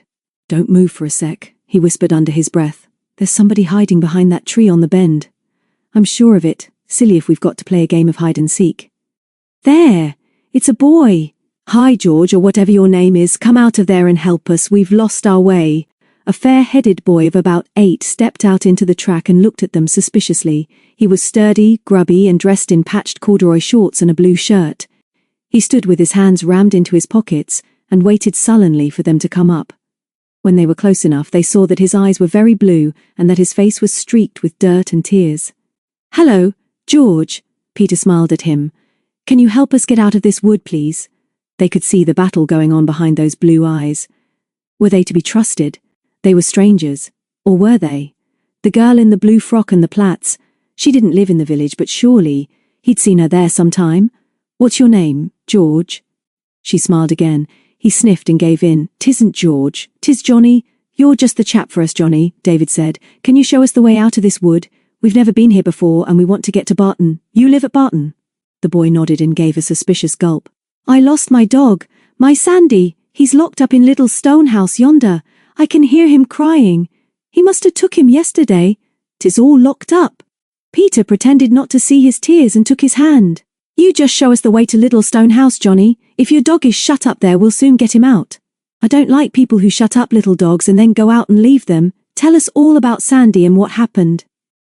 Johnny could not seem to explain what sort of a dog Sandy was, but David guessed that perhaps anybody would find that difficult. What was painfully clear was that, apart from Dad and Mum, Sandy was the most important thing in Johnny's life, and that yesterday afternoon Sandy was took, and that he, Johnny, had been searching for him ever since, and now he'd found him. "I've been calling him in the wood," Johnny admitted, "but he's in the little house. I heard him."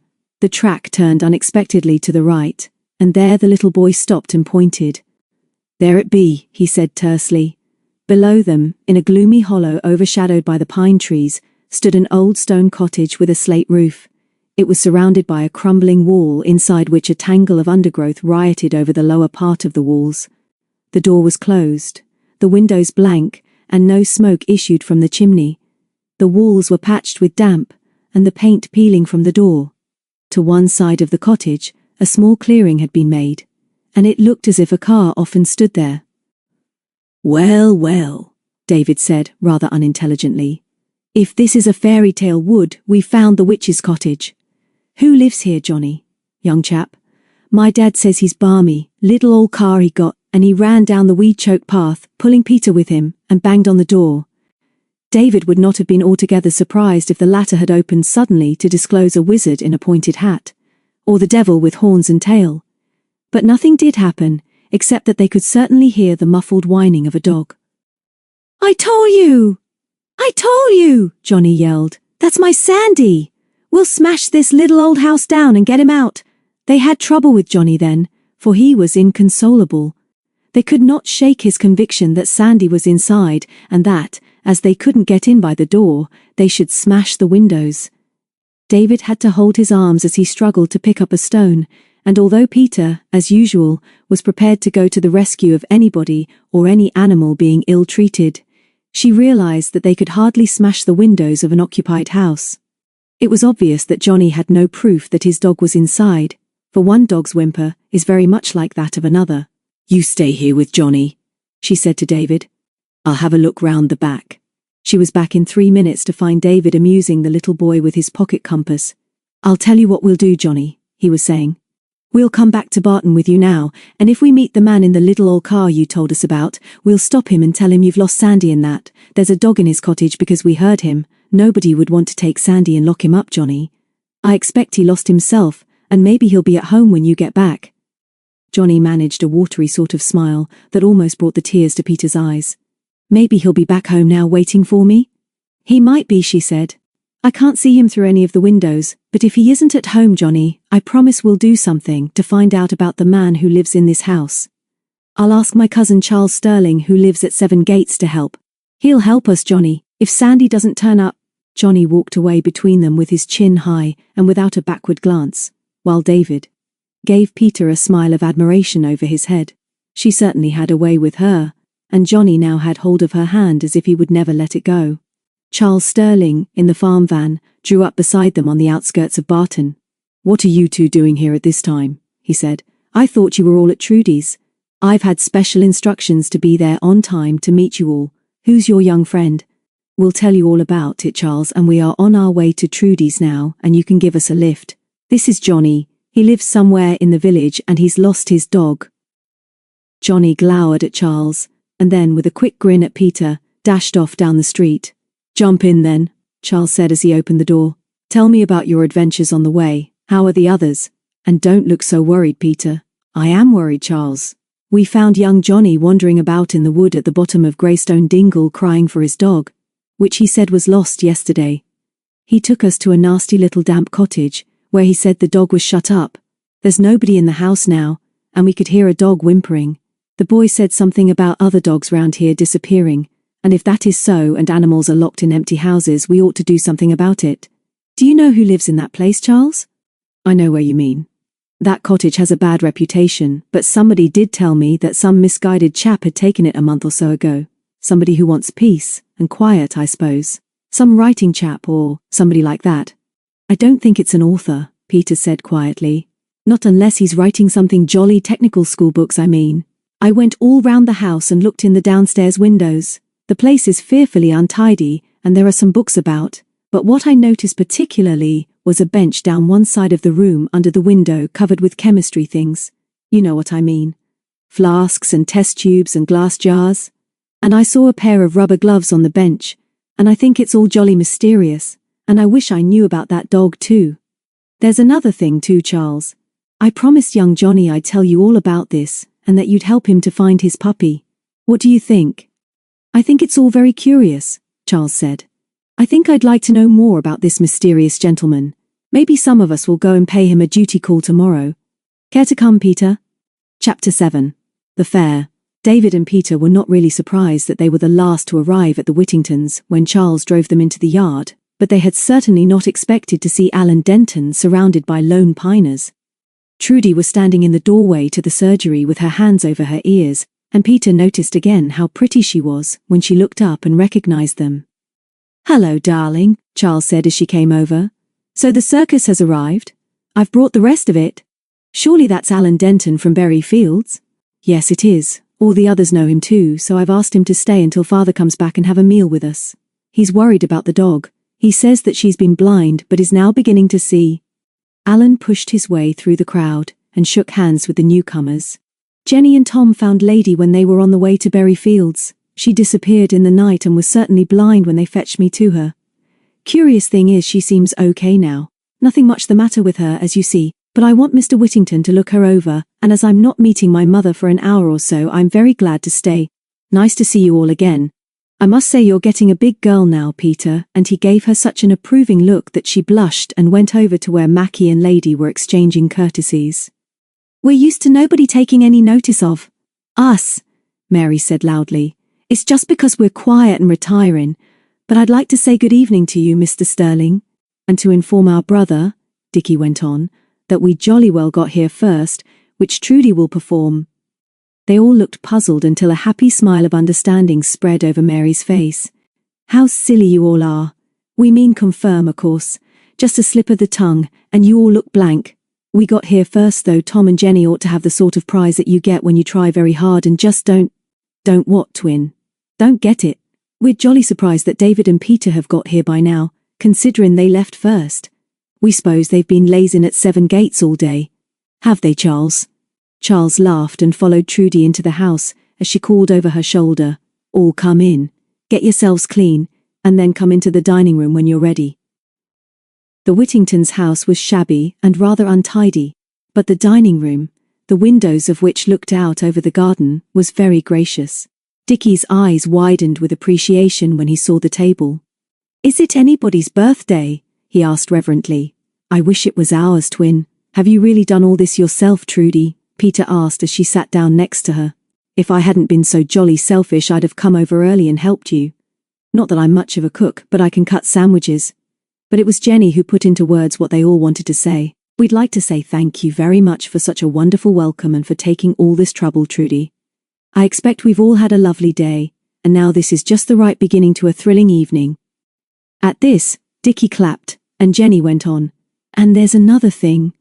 We all think Charles is jolly lucky to marry you, Trudy, and if you don't ask us all to the wedding we shall come just the same." "Well said, Jenny," Charles laughed. "I agree with every word, and we wouldn't dream of getting married without you. We wouldn't dare."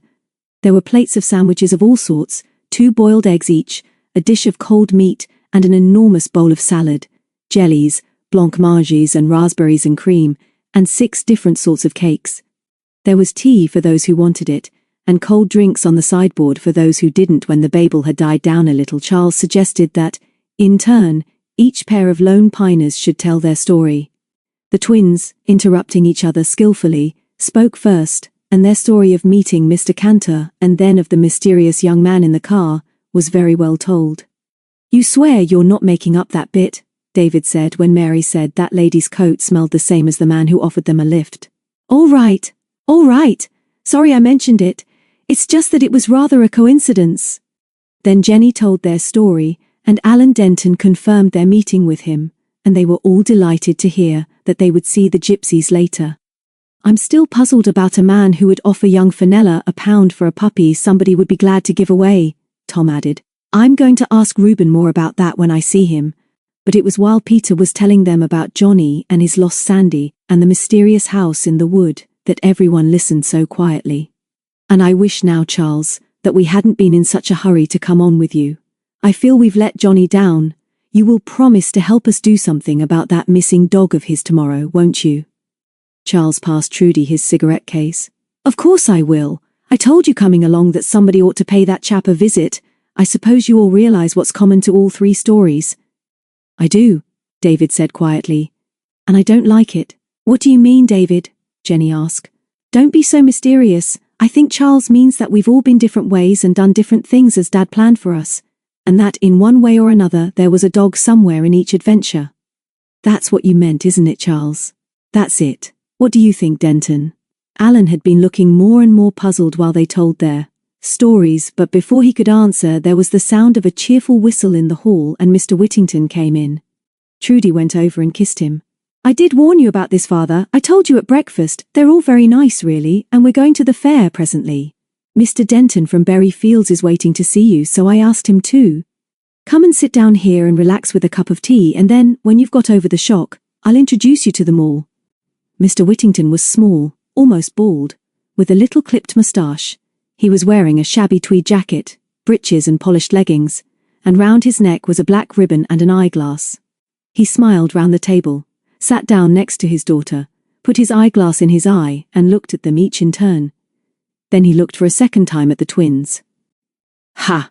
he said suddenly. "Delighted to see you all. How are you, Charles, my boy? And Denton, sorry to keep you waiting, but if you can spare 5 more minutes I shall enjoy my tea. Surely that's your bitch in the hall playing with a rascally young Scotty?" "It's Lady I've come to see you about, Mr. Whittington. The Scotty is nothing to do with me. Belongs to your youngest guests." The eyeglass went in again, and when he saw the expression on the faces of the twins he smiled at them so disarmingly that their resistance to him melted away. "Nice little dog," he said. "You know how to look after him." While he was drinking his tea, Charles retold the Lone Piners' stories, and Denton added his evidence. Mr. Whittington was interested. "Glad to hear all this," he said. "Not altogether surprising. Never had so many calls to dogs in my life as I've had the last few weeks. I'm worried, can't put my finger on the trouble. Feel a fool at my time of life to admit that I don't know." "What's happening to dogs?" Denton asked. "Mine's been blind for most of the day. Now she can see, I think, but we've done nothing for her, and I want you to examine her." Mr. Whittington looked round at the eager faces. "I'll examine her, but I'll find nothing. I believe she's been blind for 12 hours and is now none the worse for it. I've had 3 similar cases during the last fortnight, and 4 of deafness. All the dogs have recovered, and they all have one thing in common. They disappeared from home and were found wandering like yours." Lady walked into the room with Macbeth just behind her. Mary leaned down and scooped up the latter into her lap as Mr. Whittington lit his pipe and went on. "I shouldn't like to think that somebody round here is experimenting with dogs, but all the cases I've seen are within 10 miles of the castle. It's possible that they're picking up a virus, but I must admit I'm baffled. Bring her into the surgery now, Denton, and we'll have a look at her, but I'm as certain as I can be that she'll be none the worse for this experience." None of the others were. "I don't like it." The 2 men went out of the room, and Lady followed at Denton's whistle. Mary's face was stricken as she looked up. "Did you hear what he said? Somebody might be experimenting with dogs. I've never heard anything more awful. Mackie will have to sleep with me every night, whatever Mummy says." Did you hear what Mr. Whittington said, Peter? You look frightened. Peter tried to smile. Yes, I heard, Mary. Don't you worry about Mackie. We shall all look after him. When are we going to the fair, Trudy? Can we go as soon as we've washed up? Of course. I've been looking forward to it all day. I'm going to take Charles on everything, even the horses on the old-fashioned roundabouts. By the time they had all helped to clear away, the three men came out of the surgery. Denton said, Lady is all right now. Perfectly normal. Mr. Whittington can't understand it and neither can I. I can't tell you how much I enjoyed your party, Miss Whittington. Cheerio.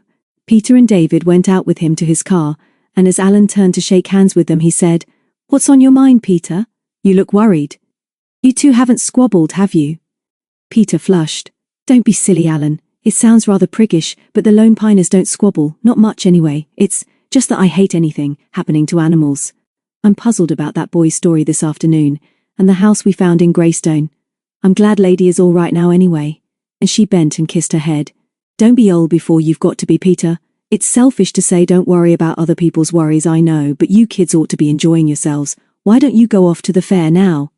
Lady jumped into the car beside him, and they waved as Denton drove away. Just a sec, Peter, David said. Don't go in yet. You've got something special on your mind, haven't you? Care to tell me now? She shook her head. I can't tell you yet. We ought to go back and help the others. I will tell you later, David. Honestly, I will. And he had to be content with that. Half an hour later, they were all on their way to the fair in the big meadow just outside the town. Peter seemed to have forgotten her worries, and the only one of them who was not up to form was Mary. She had been persuaded to leave Macbeth behind with Mr. Whittington, who said that he wouldn't be able to concentrate on a fair this evening, and that Mackie would hate the noise and the people, and that it would be cruel to take him.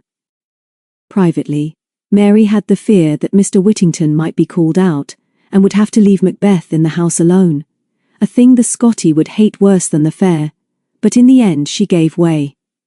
I've been looking forward to this fair all my life, she confided to Jenny as they set off down the hill, and now the evening is spoiled because my darling has to be sacrificed. And that reminds me, Dickie, that you didn't stick up for me much just now. I'm beginning to wonder whether we're twins or not. It's no use being a twin if the twin doesn't stick up for the twin. Mackie would hate the fair, Mary. You know he would, and that's nothing to do with twins. They turned the corner of the street and saw the fair already alive and gay with lights below them. And on the wind came the sound of music, the cheerful clang of the roundabout's brazen song, the shouts of the showmen and the jolly noise of hundreds of people enjoying themselves. If we miss each other, Charles said over his shoulder, we all meet at Trudy's at 10 o'clock. Look after the twins, David, and see they don't get trodden on. Enjoy yourselves. And he took Trudy's arm and hurried ahead. The light was fading as the shadowy shapes of the swing boats blotted out the first stars in a sky of deep, velvety blue. There was a smell of crushed grass and fried fish as they hurried into the meadow, and the air was thick with shouting and the shrill laughter of girls. Let's try and stick together, Tom, David said. We must keep an eye on the twins, but we dare not let them think we're looking after them. Tom nodded. Okay, I'm going to buy Jenny one of those hats first. Which one would you like, Jen? What about the one with Kiss Me Quick on it? Thank you, Tom, she said demurely. I'd like that one very much. And he tried not to look surprised as he went over to buy it from a jolly gypsy woman. David and Peter roared with laughter when he brought it back, and Jenny said, It's for Mary, Tom. She's just the right age to wear it.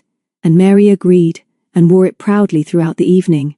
Then they tried everything in turn, beginning with the swing boats, from which Dickie alighted after only 2 minutes, looking very pale and thoughtful. The roundabout was a success, and so were the dodgems, although as the twins refused to be separated and tried to control a car between them, they precipitated 4 crises in the same number of minutes. David and Tom had a shooting match, which the latter won. His prize was a hideous green china dog, which he hastily presented to Jenny. They all laughed as Jenny put the funny hat on Mary's head. They were no good at the coconuts, and not much better at darts, but they did enjoy rolling pennies, at which Peter and Mary were very successful. Mary indeed was so entranced by this apparently simple scheme of getting her money back that the others had difficulty in dragging her away. All the lights were blazing now, and Jenny had to scream to make herself heard above the blaring of the roundabout and the shouts of the showmen. "I want to find Reuben and Miranda now," she yelled. "We promised that we'd look for them. Who'll come with me?" "We'll all come," Peter said. "I want to see them again. I wondered if Miranda would be helping somewhere, but I haven't seen her." "I've seen some gypsies strolling about," Tom admitted. "I think the caravans are up in the corner of the meadow against the hedge. Let's get out of here and see." And he led them out of the brilliance of the lights into the shadows, where the engines of the lorries were throbbing and electric cables like long black snakes twisted over the grass. "We'll have to search all round the field," Peter said. "It's difficult to see now we're away from the lights." Just then a little girl, with her arms full of greasy newspaper, dashed between two lorries and almost knocked Dickie over. "Hi! Look out!" he yelled, and then, "It's young Fenella. You are Fenella, aren't you? I mean, you would be if I could see you properly." It was Fenella, and she dropped the fish and chips she was carrying as they all crowded round her. They helped her to pick up the remnants, licking their fingers appreciatively, and then followed her over to her caravan. There was not room for them all inside, where Miranda was busy with a large black teapot, so after the first greetings, and after Fenella, with Mary to help her, had been sent back for more fish and chips, they grouped themselves on the steps. Only Peter stayed inside, and that was because she had once saved Fenella's life by stopping the runaway horse in the caravan. Reuben and Miranda had promised never to forget what she had done, and to help her whenever they had the opportunity. They did not often meet, but Peter soon learned that she really had found fine friends in these wandering Romanis, who were so different from the rascally van dwellers which many people miscalled gypsies. So while the others chatted outside on the steps of the caravan and ate their supper out of newspaper, Peter and Miranda gossiped inside the caravan. "Do you often come this way now, Miranda? Do you know a little stone house in the wood at the bottom of Greystone Dingle? We had a funny sort of experience there today, and I wondered if you knew who lives there." Miranda laughed as she heaped tea into the big black pot. "You are always having what you call funny things happening to you, my pretty. No, I do not remember the house in the wood. I do not think we have been in that wood since we met you all that day in the rain. Now let us see if those greedy ones have eaten our supper. The tea is ready." They had hardly joined the others, crowded round Reuben, who was showing them how to make a whistle from a piece of wood from an elder tree, when a quiet but familiar voice said, "Good evening, Reuben. Good evening, Miranda, and a very good evening to all my young friends." And there was Mr. Cantor looking as cherubic and benevolent as usual. He beamed upon them all, but looked slightly taken aback when Mary jumped off the steps, took his hand and said, "What do you think of this hat, Mr. Cantor? Jenny made me wear it, but I only agreed because I was sure we should meet you." Mr. Cantor bent and kissed her, looked round as if waiting for the applause to die down and said, "Any other lady?" The gypsies and Mr. Cantor respected each other. The detective knew how honest and trustworthy they were, and Reuben knew that, if he was ever in trouble, Mr. Cantor would be glad to help him. "Listen to me a minute, please, Mr. Cantor," Mary was saying. "You haven't asked where Mackie is. We'll tell you. He's staying with Mr. Whittington because I didn't dare bring him to the fair in all this noise and fuss. Mr. Whittington is guarding him for us. He needs a special guard now," Dickie went on. "We'd like a special detective to help look after him. There's awful things happening to dogs round here. Dogs going blind like Alan Denton's lady." And Mr. Cantor stepped forward and put his hand on Dickie's shoulder. When he spoke, his voice was different, not quite so vague and kindly as usual. "I know about the dogs, old chap, and there's no need for you to shout. That's why I want a word with Reuben and Miranda. Privately, if you please. Don't look so upset. It's only that Reuben may be able to help me, and I don't want to discuss it with anybody else. Let's see if we can find Charles and Trudy," David said. "They've been missing long enough. You come too, Fenella, and show us round." "We'll come back presently, Reuben." They found Charles and Trudy at the shooting booth. "Peter, darling," the latter said as soon as she recognized them, "do make him stop. He's spending all the money he ought to be saving for our new home just to win these 3 mugs, which I don't think are really very dainty. Of course it's wonderful to have your man shoot things for you, but I'm getting bored." "Very well," Charles said. "I'm going to win something for the girls, a green dog perhaps." "I've got one, thanks," Jenny said quickly, "but Peter hasn't. David didn't even try for her." Then Trudy noticed Mary's hat, and Mary knew that she'd noticed it. Would she behave like a real grown-up and tell her to take it off? Or would she just be as wonderful as she'd always thought her to be? Trudy did the right thing. She just smiled and said, "While Charles is wasting his money, why don't you twins come over and bring me some luck at the rolling pennies?" It was dark now but for an orange glow below a ridge of cloud over to the west, and the fairground was packed. Dickie yawned when he was sure that no one was looking, and Mary tried to keep the tears back when a man trod on her foot.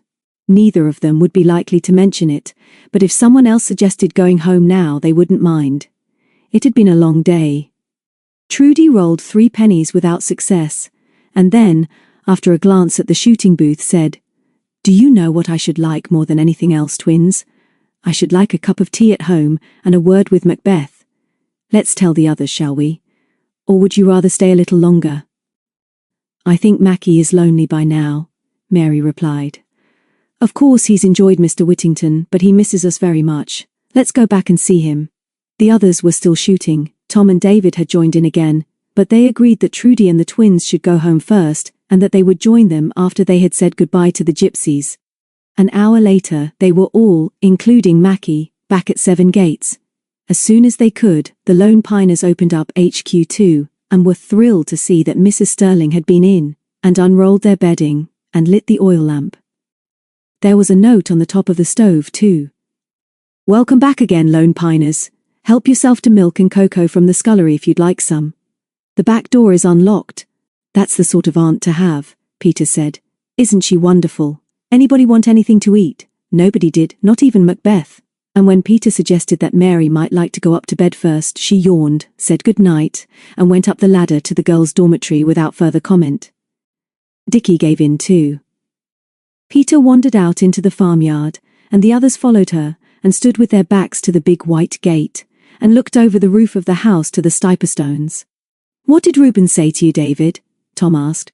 "I saw him whispering to you. Was it anything to do with old Cantor?" "Yes, it was. I asked him straight out what Cantor wanted to talk to him about." "Did he tell you what he said?" Peter broke in. "I've got some ideas about this too. He told me Cantor has asked them to keep a lookout for anything or anybody who might have any connection with these queer happenings to dogs. I think he told Reuben that quite a lot of dogs are disappearing, so what that kid Johnny told us this afternoon may be right." "But why, David?" Jenny said.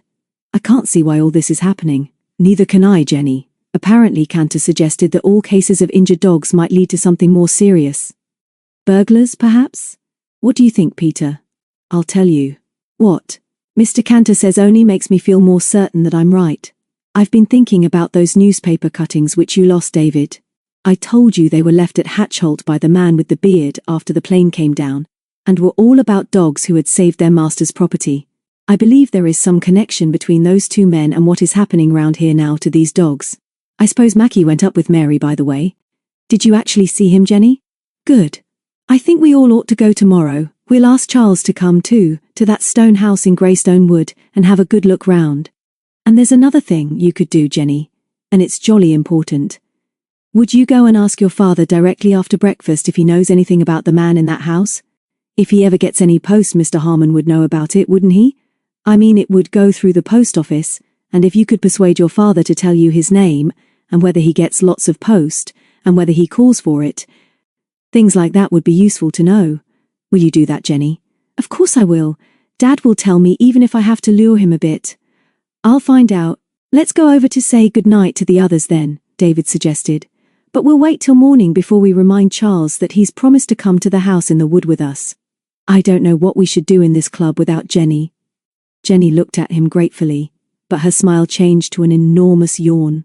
"I'll do anything for the club, David, but Tom will have to come with me in the morning." Chapter 8. Little Stone House. Tom was the first of the Lone Piners to wake the next morning. He turned on his back and drowsily watched the sun coming through a crack in the wooden walls of the barn and lighting up the cobwebs hanging from the beams. David was breathing gently in his cubicle next door, while Dickie, on the other side, was much more obvious. He looked at his watch. 8:10. What was it they were going to do today? He tried to collect his wandering thoughts, and then remembered the fair and the adventures they had all had yesterday, and that Peter had asked Jenny to go down to Barton this morning and ask her father about the man who lived in the house in Greystone Dingle. And Jen had said that she would go if he'd come too, and although he didn't think much of Mrs. Harmon, he would be glad to go with Jenny, of course. But if it was past 8, it was time they were all moving, because Tom was quite sure he wasn't going to do any detective work on an empty stomach. He reached out for his shoe and tossed it over the division between the cubicles. and with a grin of satisfaction heard it land on something soft, and then David's muttered, "Shut up. Go away. Wake up," Tom shouted. "It's past breakfast time. Wake up, David. Rouse Dickie while I shout up for the girls." He wriggled out of his sleeping bag, groped for his shorts, and then pushed back the big doors so that the sun streamed into the barn. Next he went to the bottom of the loft ladder and yelled, "Wake up, you girls! We've had our breakfast, but you can't stay up there any longer. If you're not moving in 5 minutes, we'll come and fetch you." The only effect of this awful threat was to bring Mackie to the trap door at the top of the ladder.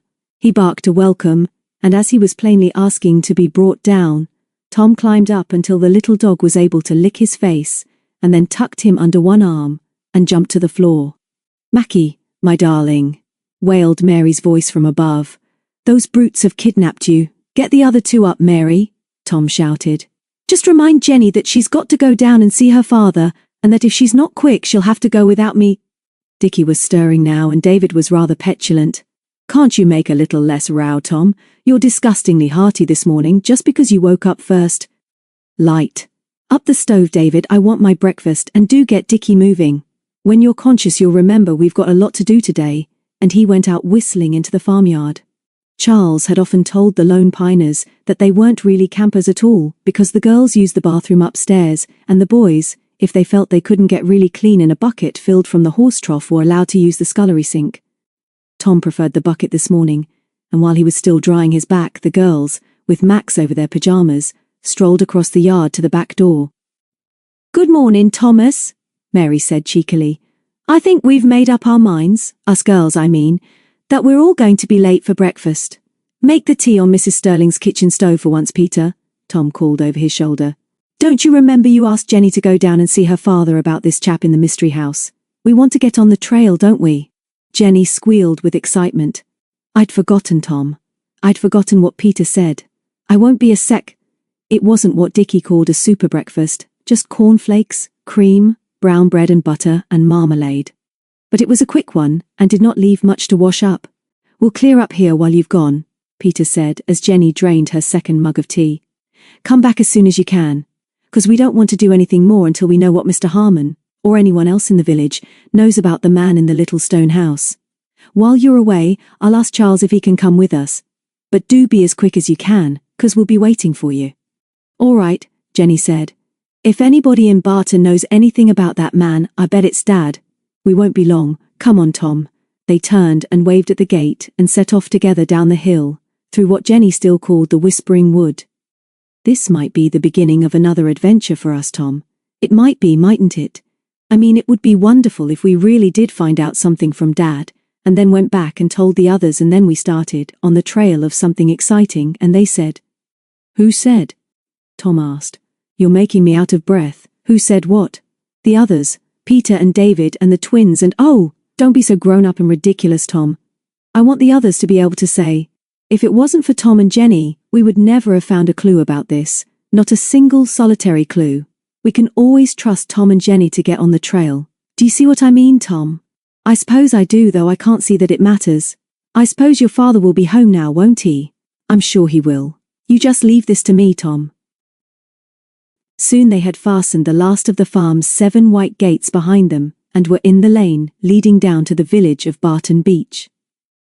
Barton was not a pretty village, and seemed somehow to have suffered from being under the shadow of the Stiperstones. The street was long and straggling, and there were very few shops, for now most of the inhabitants went into Bishop's Castle for their marketing. "You know that boy, Johnny, Peter told us about?" Jenny said as they passed the baker's. "No, I don't, Jen. Never seen him. I mean, you remember her telling us about him? I can't think why you don't understand what I say the first time, Tom." "I do hope you're not getting dull. Anyway, I'm sure the boy Johnny who lost his dog is Johnny Ellis at the baker's. I didn't know he had a puppy. But we'll go and see him after we've spoken to Dad. We'll have to go back and tell the others our news first," Tom reminded her. "We promised to do that. We might have more news after I've had a chat with Johnny. Anyway, let's see what Dad says about the stranger." As usual, the swinging bell on a spring clanged as they opened the shop door, and as usual, Tom tripped over the step. The small post office counter was shrouded in gloom at the rear of the shop, and the general stores counter was on the left.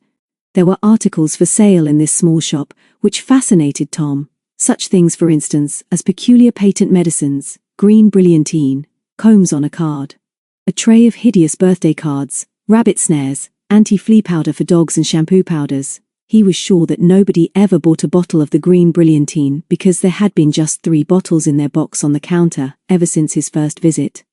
One day, he would have to buy one just to help Mr. Harmon, and for the relief of seeing 2 bottles instead of 3. "It's all right, Dad. It's only us." Jenny was calling through the curtained doorway. "I want to see you very specially, Dad." Mr. Harmon, in a grey alpaca jacket, emerged from the living room behind the shop. "Hello, lass," he smiled as he gave her a kiss. "Can't keep up with you and your friends. You're all too quick for me.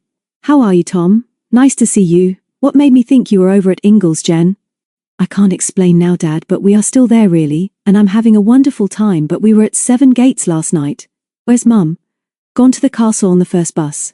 She'll be sorry to have missed you." "Yes, Dad, I'm sorry too. There's something very special we want you to help us about, Dad. It's nothing much really, but it's important to us because we're nearly mixed up in another adventure."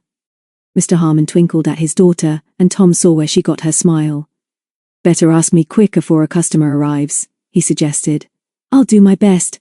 I shouldn't have thought you ever used brilliantine, Tom, but if you'd like one of those bottles, you're very welcome, with the compliments of the management. Now, Jenny, tell me the worst."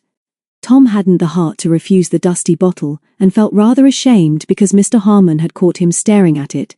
But before he could say thank you, Jenny was firing a number of confused and breathless questions at her father. "Steady, steady," he said with his hand to his head. "The man in the old house at the bottom of Greystone. Of course I know who he is, name of Robins. I reckon he's been there about 6 weeks. Crazy to take the place, of course, but he's no worry to anybody so far as I know. Does he get a lot of post, Dad?" "Yes, he gets a bit and calls here for it 2 or 3 times a week.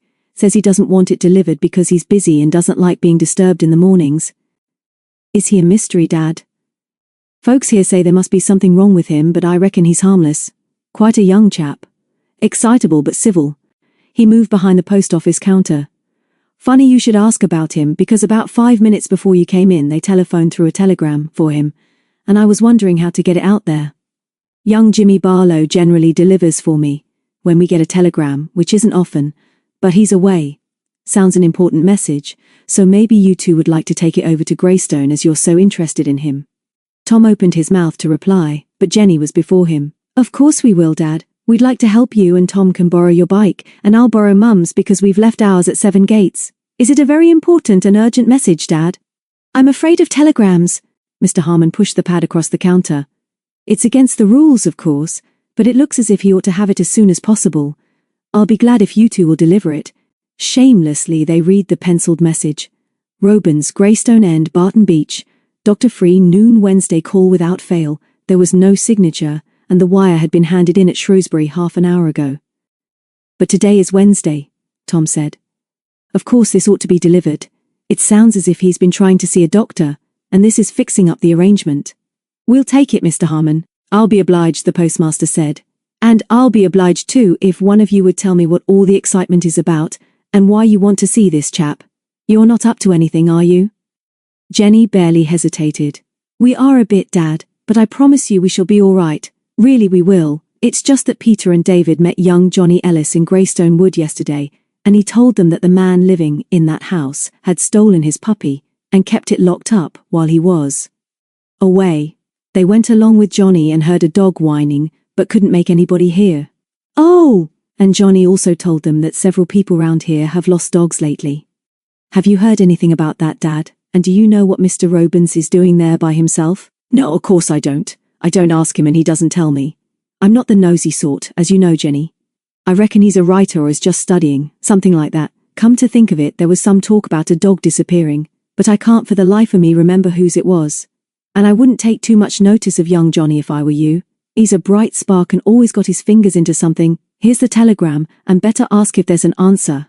Tom put the orange envelope in his pocket. "What does he look like, Mr. Harmon? Youngish, thin, untidy, long hair, heavy spectacles. Decent voice. Cheerio to you both. Take care of my bike, Tom, and I'll give Mum your love, Jenny. Look in on your way back." As soon as they were outside, Tom said, "That was a bit of luck, Jenny. One of us ought to go back to the others now and tell them what we're going to do. Shall I go to Greystone while you go back to Seven Gates and tell them what's happened? They'll be worried waiting for us. Let them be worried for a little while longer, Jenny said surprisingly. Of course we want them to know what we're doing, but I'm not going to Greystone by myself, Tom, and I don't want you to go either. As soon as we've delivered the telegram, we really will have some news for the others. We shan't be long on our bikes. I'm not so sure, Tom said gloomily. I've ridden on your dad's bike before. It's too big for me and it's torture. I think I'd rather run all the way. Don't be silly, Tom. Will you please pump up my tyres while I run down to the baker's and see if Johnny is there? I'd like to know whether his puppy has come back.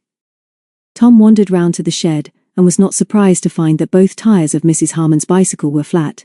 He was still working on them when Jenny came back. Do please hurry up, Tom. I've seen Mrs. Ellis and she doesn't know where Johnny is, and the puppy hasn't come back, so we must hurry. They caught up with Johnny at the edge of the wood. His face was white and his eyes swollen, but there was a stubborn look about his mouth that Tom liked. Don't you worry, old chap, he said. We're going to the cottage with a telegram, and you can come too and have a look for your dog. We'll help you to find him. There were a girl and a big chap yesterday, he began sulkily, and then Jenny interrupted him and told him that it was because of Peter and David that they were here now, and that Mr. Sterling had been told as well. Tom flung Mr. Harmon's detested bicycle in the undergrowth and advised Jenny to do the same with her mother's. I'm quicker on my feet anyway, he said, and if I ride it any more I shall be a cripple for life. If we have to make a dash for it, we know where we left them. Come on. When they were within sight of the cottage, which looked to be deserted, Tom told Johnny to run on ahead, and if he could not see anybody, to hide at the side of the porch until they came up with the telegram. If the man is there, he went on, we'll try and keep him talking, and you can either nip round to the back and whistle your dog, or call him through the front door. If you're sure he is there, then we'll do something about it. If you see the man watching you from the window, just wait for us at the gate, and we'll go up to the front door together.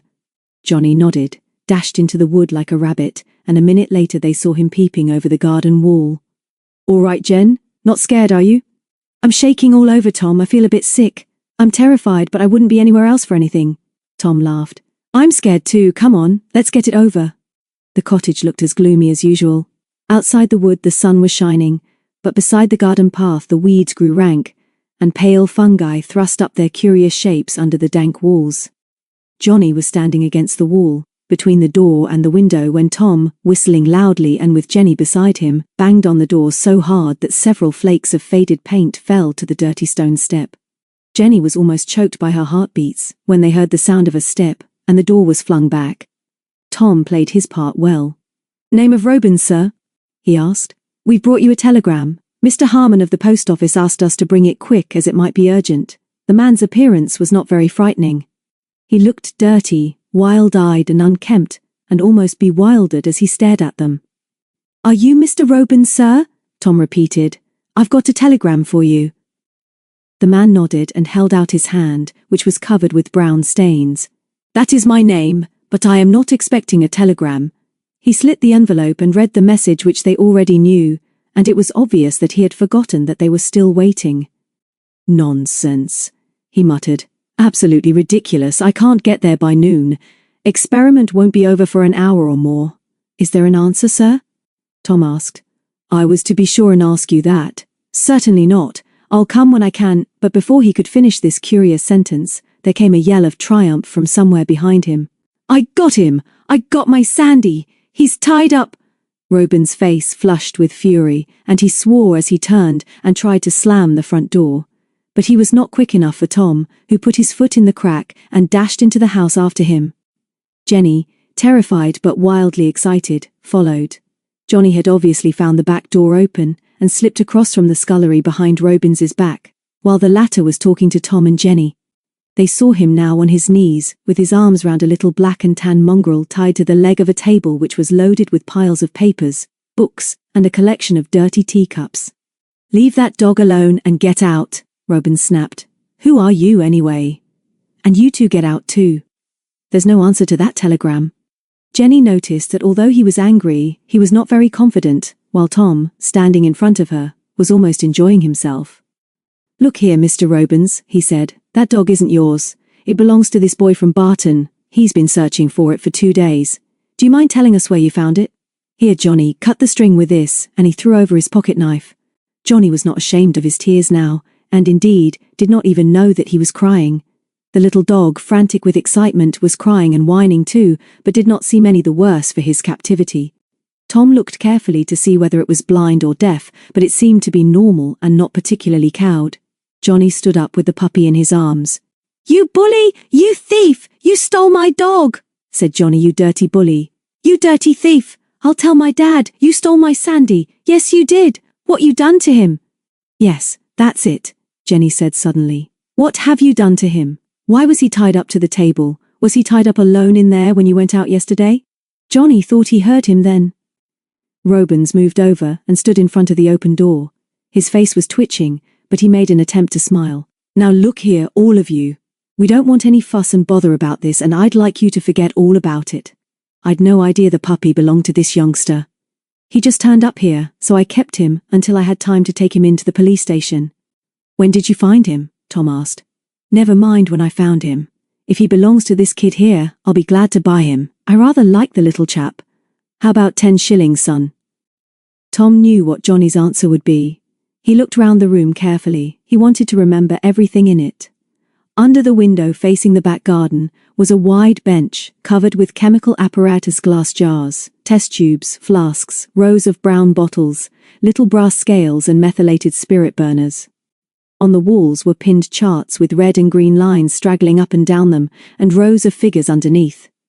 And there was something else even more noticeable, a strange, unrecognizable but not unpleasant smell. Suddenly Tom was sure that there was nothing more which they could do here, and that it would be unwise to stay. He was no longer nervous of an unknown adventure, but very much afraid of something he couldn't quite explain.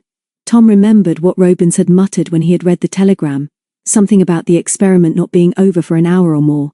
Was the experiment on Sandy? And had he started it yet? Was Sandy going blind in an hour? Whatever the answer, Tom knew that Charles Sterling must be told about this at once. "I wouldn't sell him for any money," Johnny said. "Not £1 billion, not anything." "But you don't understand," Robins pleaded. "How could you? I want that little dog. I must watch him for the next few hours. I'll give you," and here he put his hand in his pocket. "Quick, Johnny!" Tom said. "Run for it! We'll catch you up!" Even as Robins turned, the boy, with the puppy in his arms, slipped past him and out into the hall. "We'll go too, Jenny," Tom said with a shaky smile. "I'll tell Mr. Harmon there's no answer to the telegram, Mr. Robins." Robins coloured with anger again as he made an effort to control his words. "Just listen to me for a minute," he said slowly. "I'm not doing any harm to that dog, but I must have him for a few hours. I've told you I'll pay for him." "You're too late," Tom said grimly. "You'll never catch him now." He took Jenny's hand and pulled her quickly out of the front door. "And I wouldn't advise you to try and steal him again, Mr. Robins. We'll have the whole village of Barton on the lookout for you. Come on, Jenny." Johnny was already out of sight by the time they reached the bicycles. "He must have gone another way," Tom gasped. "He'll be all right, won't he, Jen?" Then he noticed that she was crying. "I'm frightened of that man, Tom. What shall we do? We ought to be doing something quickly, 'cause I saw his old car by the side of the house and he might come racing after us." Tom was scared too. "Come on then," he said. "If he comes after us, we'll leave the bikes and make a dash for it each side of the road. Do you think Johnny is all right?" Jenny was already pedalling ahead as hard as she could. "Of course he is," she said over her shoulder. "He'll never be caught by that man. He'll be nearly home by now." "We must tell the others and Charles, Tom. That's what we've got to do right away. Let's go straight to 7 Gates. Poor Tom was positive that he would never be able to go straight anywhere on Mr. Harmon's bicycle. "It's Mr. Cantor we ought to find," he gasped. "There's something very wrong about that chap and all that chemistry stuff in the room. He wanted to do something to Sandy, didn't he, Jen? Perhaps he's done it already, and soon the puppy will be blind like Lady—" Jenny sniffed. She was crying again, so Tom concentrated on the bicycle. Just as they were entering the village, they heard a car honking behind them. Tom dared not look back, and as Jenny was now nearly 20 yards ahead, he stood on his pedals and made desperate efforts to catch her. Surely Robins wouldn't dare to threaten them in the street? It was not Robins.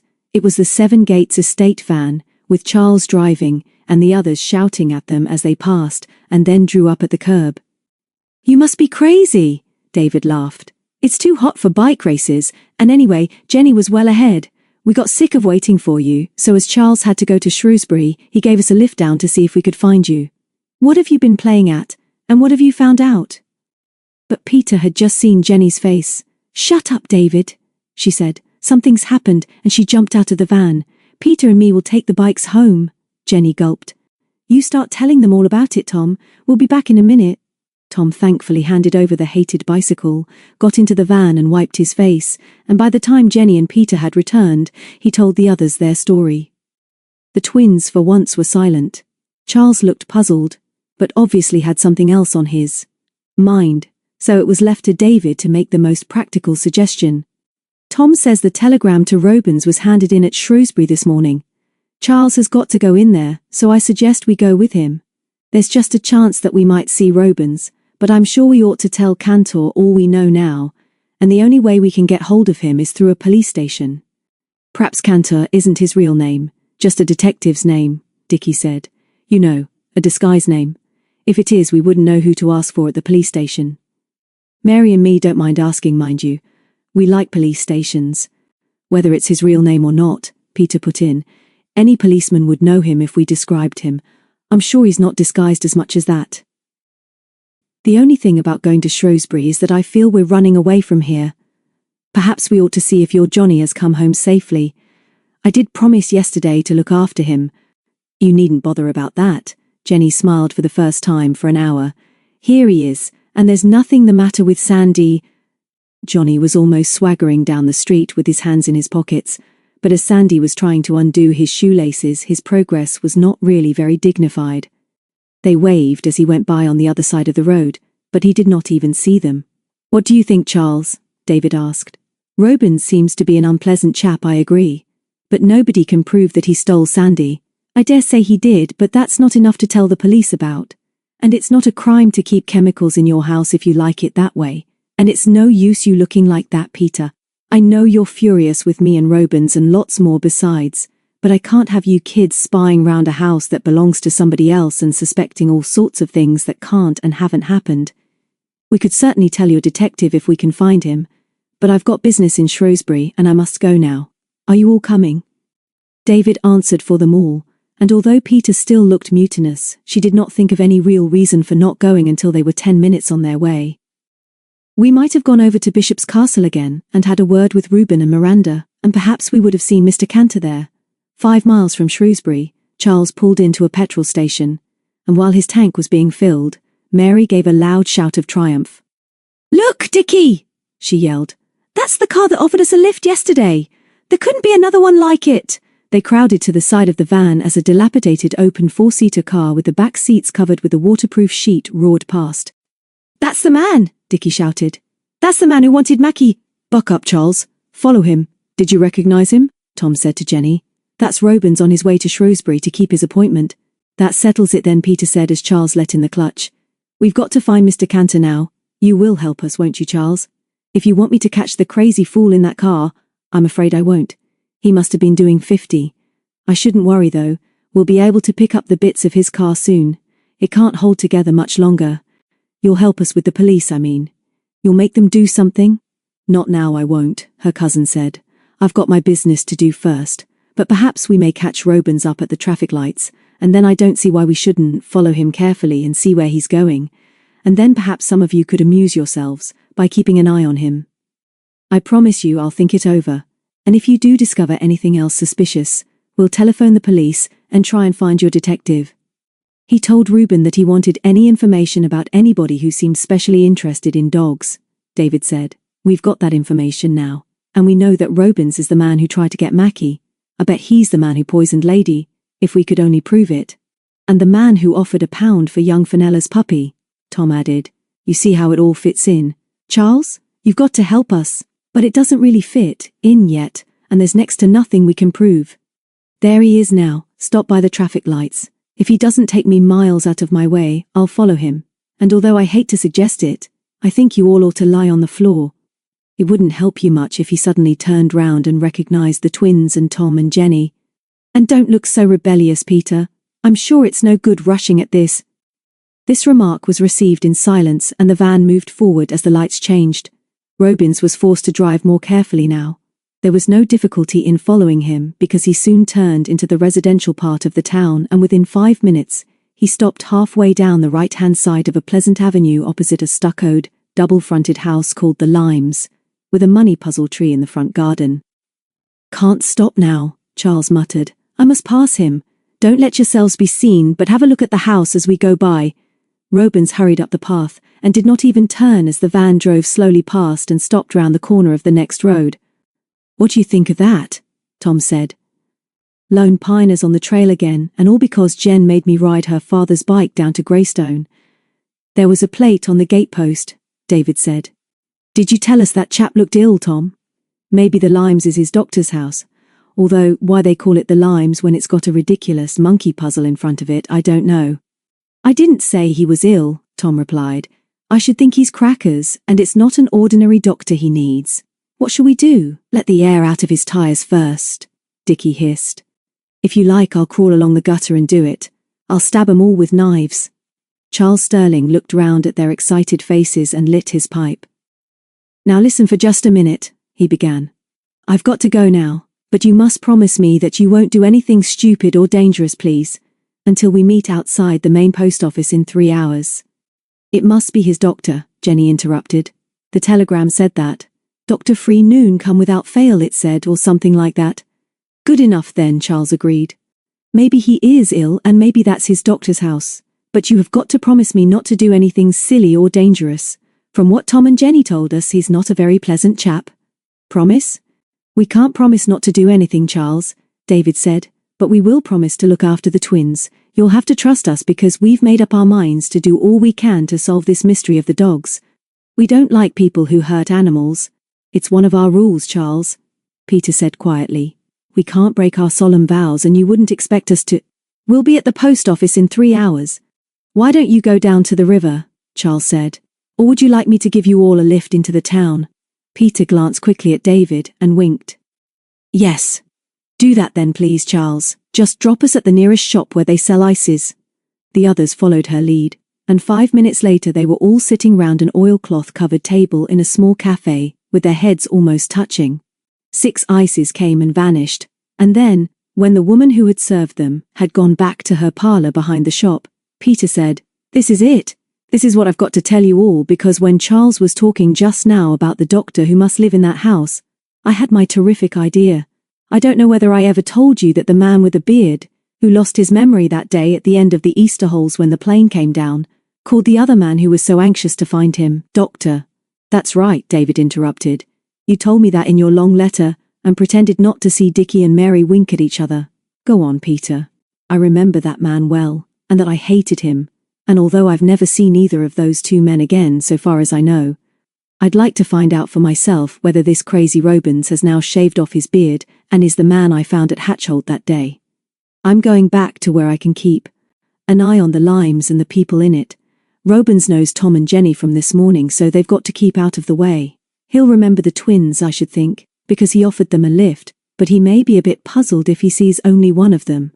We can't all go, but I've made up my mind that I'm going to try and get into that house, and I think I'd like Mary to help me. Little Mary can have a terrible pain and want the doctor quickly. Will you help Mary?" Mary looked at her twin doubtfully, and at David quickly, and then nodded. "Course I will. I s'pect Dickie and me could do it better on our own, but perhaps he'd better keep guard somewhere near with David. And it's no use looking like that, David. Nobody can hurt us if we're together and you stay on guard. There's another thing. I'm quite glad we left Mackie safe and sound with Aunt Carol. They'll look after each other." Chapter 9. Inside the Limes. In a large room at the back of the house with the monkey puzzle tree in the garden, 2 men sat facing each other across a wide desk. The room should have looked like a doctor's consulting room, but it did not. The man behind the desk should have looked like a doctor, but he did not. Like the room, he was a sham, and Robins, to whom he was speaking, knew it, as he lit a cigarette and flicked the spent match towards one of the ashtrays. His companion glared at him through heavy horn-rimmed spectacles. He was a gross man, thick-set, with greying hair brushed back from a wide forehead, and a florid, clean-shaven face. His clothes were like the room, uncared for. "Thought we ought to have a chat, Robbie," he said. "I'm not too happy about things, and it's time we got some results. I want to know how you're getting on." "Is that why you sent that absurd telegram?" the other snapped. "I thought you got more sense. I'm doing important work and I don't like being interrupted, and I told you that months ago when I agreed to come to that godforsaken cottage. And another thing, don't call me Robbie, I don't like it, it's not my name. The doctor, for Peter's guess that he was the man met by her father on the Long Mynd was correct, gave his companion an ugly look, and then, after a long pause, leaned back in his chair and laughed. You know perfectly well that I shall call you what I like as often as I please. You seem very sure of yourself today, Robbie, but I don't want to have words with you now.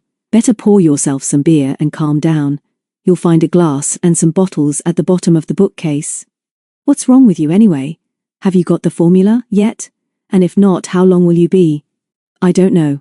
No scientist could answer such a ridiculous question. You don't know what you're talking about. I thought by your telegram that somebody was suspicious of you.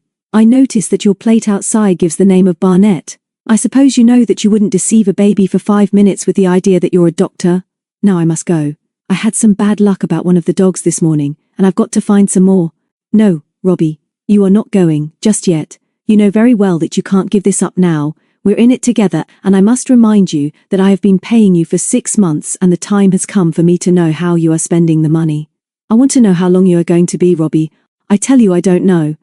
The more you worry me, the longer I shall be. Nobody is suspicious, are they? I think you're a fool to set yourself up here as a doctor. I do not intend to be a doctor. The plate on the door was put there by the man from whom I bought this desirable residence. If strangers choose to think that I am a retired doctor, I do not trouble to deny it. Don't worry about me, Robbie. Just look after yourself and get on with your work. How soon will you have this ready? I've got several important customers waiting, and I'm getting a little anxious and suspicious of your ability to perfect the formula. I have reason to believe that you have been making some ridiculous mistakes. The relationship between these men was curious. It was obvious that they disliked and distrusted each other. The doctor was the stronger personality, but Robins the better educated, and although he was pretending that he was as good as his master, he was nervous and highly strung, and not a very good bluffer. He gave the impression that he would like to make a fight of it, but would never quite be able to find the courage. Perhaps the doctor knew too much about him. Whatever the reason of the older man's domination, it was clear that he was a criminal. It was probable that Robins was only an unwilling one. While the doctor was talking, in his threatening, silky voice, the younger man went over to the bookcase and got a bottle of beer. That's better, the doctor went on. Make yourself at home, calm down, and let's see where we stand. I know you wouldn't try to deceive me, Robbie.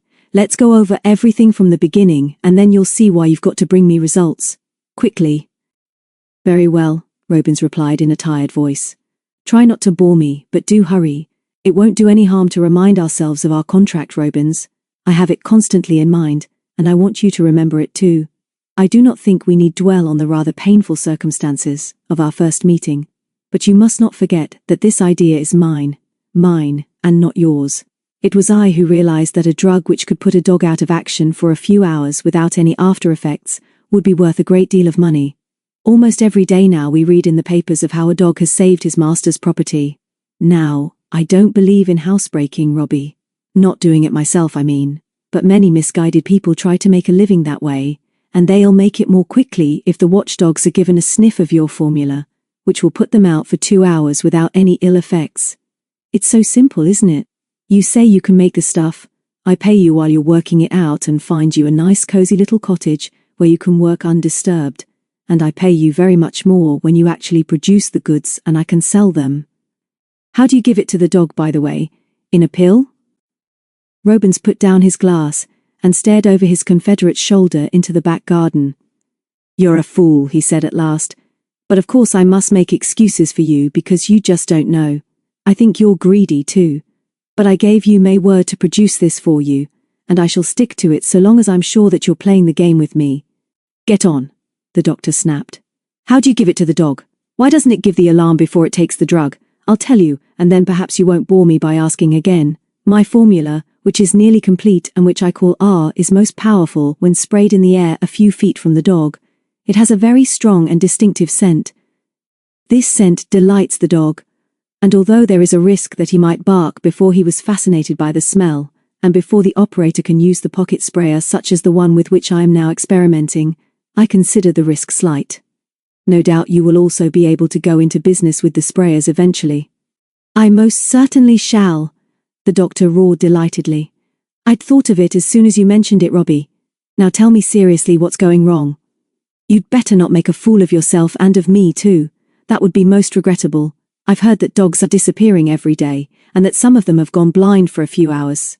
How do you know that? I make it my business to know a lot of things. What I have heard is true, isn't it? Robins twisted his stained fingers together. I tell you I can't help it, Doctor.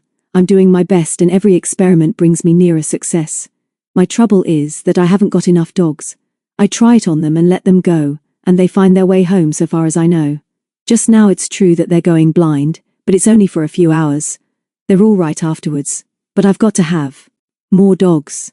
I've got to, and you'll have to help me find them if we're going to get this through together. The other stood up and stretched. I've got to help you. You've got to help me, Robbie. You've got to solve your problems in 48 hours, else I'm going to do something. Something you won't like. Robin stood up too, and faced him across the desk. His lips were twitching and his face flushed. You don't understand. Can't you see that all that matters to me is the solving of this problem, and I'm very near to doing it? The trouble is that the cottage is unsuitable and too far from the village. That's what you asked for. Exactly what you wanted. Perhaps you don't remember anything about our plane coming down that night in March, when we were on our way to Ireland to find a place, and Providence put us down in one of the loneliest parts of the country. If you're careful, there's no reason why anybody round about here should think you anything but a harmless lunatic. I bought you a car, and the only things I can't manage for you are a telephone and a modern laboratory, and, I remember, you told me when we made our bargain that you could do perfectly well without either. Now we've had enough of this nonsense, Robbie. How much longer are you going to be? I might have got the answer today if you hadn't sent that telegram. Now I've lost the dog I was working on. I was really getting somewhere. What do you mean? Didn't it occur to you that if you send me a telegram, it's got to be delivered to me by hand as I'm not on the telephone? 3 children turned up at the cottage this morning, one of them saying that he was the owner of the dog. Very unfortunately, they got inside, rescued the dog and escaped. It's very upsetting because now I've got to get more dogs and start all over again. You don't realize how difficult it is to get hold of these dogs. It's true that people seem to be complaining. There's a vet over at Bishop's Castle making a lot of fuss, but what can I do? I've got to have dogs. For a moment the doctor stared at him unbelievingly, but when he spoke, his voice was dangerously quiet. You mean to tell me that you're such a bungler that you allowed 3 kids inside the cottage and that they got off with the dog? Who are they? How should I know? 2 of them came from the post office in the village, I suppose. They brought the telegram. You've got to be very much more careful, Robbie. And although the words he spoke were not very menacing, the other man got up from his chair and moved back into the room. I think I must come over and see that nice little place I found for you very soon, the doctor went on. I must see for myself how you are getting on. I may consider it necessary for you to move house. Obviously it is really wiser for us not to be seen together, but as you're not to be trusted to work properly on your own, it could hardly be more dangerous if you came to live here for a while. This matter of the supply of dogs also presents a problem. I think perhaps it would be advisable for you to move. If you've bungled this, Robbie, you're going to be sorry. Now you'd better get back as quickly as you can, and just remember that everything now depends on you getting this formula right. I'll come over today or tomorrow, but if you try any funny business, I can promise you that you'll be sorry. As he stepped from behind the desk, Robins retreated towards the door, but before he had reached it, the silence was broken by the ringing of a bell. The 2 men stopped and glared at each other. Is that housekeeper woman of yours here? Robins whispered. She's not. I sent her out for the day when I decided to see you. Stay here, Robbie. It's only somebody at the front door. The elder man's face changed as he forced himself into the part of retired professional gentleman. He flicked cigarette ash from his black jacket, adjusted his tie, stroked his hair, and then walked out into the hall, leaving the sitting room door open behind him. The bell rang again, and he stepped forward and flung back the door. On the step, smiling at him shyly, stood boy and girl twins of about 10 years old. They were dressed alike in blue shorts and checked shirts and looked grubby but attractive. The girl, whose big eyes were brimming with unshed tears, spoke first. Good morning, sir. We're sure you must be the doctor, and we're pleased to see you, 'cause we're just visitors in this town, and we were walking along while Daddy and Mummy left the car and have gone off to do some grown-up things. You know how it is, the boy interrupted, in exactly the same tone of voice as his sisters.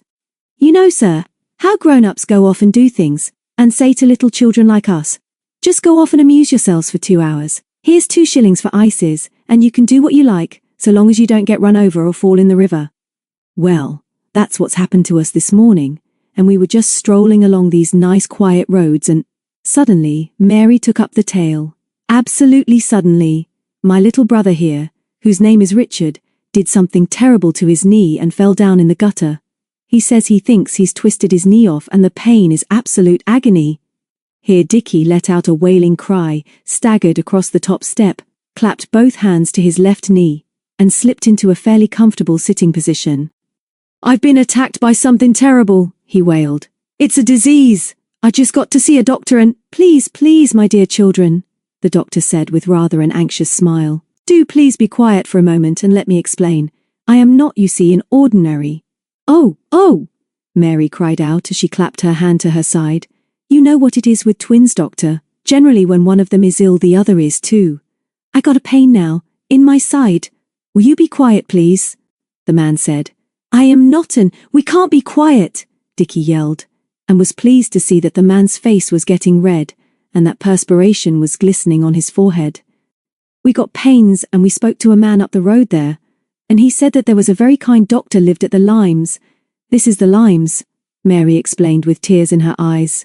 "It says so on the gate, and you are the kind doctor, 'cause it says that on the gatepost, and please will you help us?" The doctor gulped and ran his finger round the inside of his collar. "My dear children," he began, and fortunately did not realize that Dickie's agonized hiccup was really a smothered laugh. "I'm not an ordinary doctor, but a rather special sort of doctor. I have nearly finished my life's work now and have retired here. I only see a few special patients now by appointment, and am very much afraid that—" "But we don't mind a bit making appointment," Mary groaned, thinking that this was all too absurdly easy and wondering whether Peter, hiding behind Robens's car, had seen enough of the man on the step. "We'll make the appointment now, and of course you'll have to send your bill to our parents. Daddy will pay," Dickie added. "We've often heard him say that he's always paying. I'm sure you won't be any change. I mean, just your bill won't make any real difference. Please may we come in so that you can look at my elbow, my knee, I mean." He staggered to his feet and felt Mary's hand in his back, pressing him forward. So they were, after all, to get into the house? "Go away!" the doctor shouted. "I can't do anything for you, I'm not that sort of doctor. Go away at once. I'm busy. I can't be bothered. I can't help you. Get out!" But he was retreating into the hall now. The twins were both shouting at the same time. He lost control of himself and shouted back. Whichever way he turned, there was a twin. Then another voice joined in the clamour as Robens dashed out of the back room and yelled, "Get them out! Get rid of them!" The twins retreated. The two men followed into the porch and abused them. Mary dragged Dickie to one side so that Peter should have an uninterrupted view of their victims. "Will you get out?" the doctor spluttered. "Certainly. We will," Dickie said. "We're not welcome, twin. He doesn't want us. He's rude. He's angry. I don't think he's a real doctor at all." "He said he wasn't," Mary replied sweetly. "He says he's a special sort. I think he looks it, and I'll tell you. Something else, twin. I'm feeling better." The pain seems to have gone. Before Dickie could answer, the front door slammed and they were alone. They grinned, turned about, and hand in hand, marched down the path, past the monkey puzzle. As they closed the gate, Peter dodged from behind Robin's car. "That was marvellous," she said. "Quick as we can now. David is waiting round the corner. Could you hear us?" Mary asked. "I'm glad we arranged for Dickie to come after all, 'cause I don't think it does matter if Robens recognised us and perhaps he didn't. I couldn't have done so well without my twin." Peter pulled them round the corner by the pillar box, where the three of them leaned breathless against the hedge of another respectable garden. "They were wonderful, David," Peter gasped. "It was one of their very best acts, and although I couldn't hear everything, I saw them both writhing with pain." David hardly looked at the twins, who were, naturally enough, feeling rather pleased with themselves. "What about the man living there? Could you see him well enough to be sure?" "Yes, I'm sure he's the same man Daddy brought back to Hatchholt that day after the plane smash." "I'm positive. I can't be so certain about Robens, because I only got a glimpse of him just now, and of course his not having a beard makes it difficult to tell, but I'm positive about the other man." "What shall we do? We'd better find Tom and Jenny now, and then ask the police station for Mr. Cantor before we meet Charles." "What's wrong, Dickie?" His brother, who had hidden himself behind the pillar box on the corner, dashed back to them. "Lucky you got a good spy in this party. Robens is getting into his car, and I think he'll come this way. Let's hide in this garden till he's gone by. I don't think he ought to see us again." They opened the nearest gate and without a glance at the house hid behind the tall privet hedge until Robin's car had gone by. I couldn't see his face, Peter said, but I'm sure he's livid. I hope so. Let's get back to the town and find Tom and Jenny. Did we say outside the post office? What on earth are you doing, Mary? Just waving a nice friendly wave to the old lady watching us from the front window. I suppose this is her house. She looks a bit worried. She must think we're mad, David muttered as he opened the gate. I suppose I ought to go back and apologize, but I don't really know what to say. Say nothing, Peter said. Come on. 10 minutes later they found Jenny, white with excitement, outside the post office. We've seen him in his car, she hissed. He went down that side street and stopped in front of a shop. Tom's gone down there to see what he's doing. We were just standing here waiting for you, only about 5 minutes ago, and we saw the car.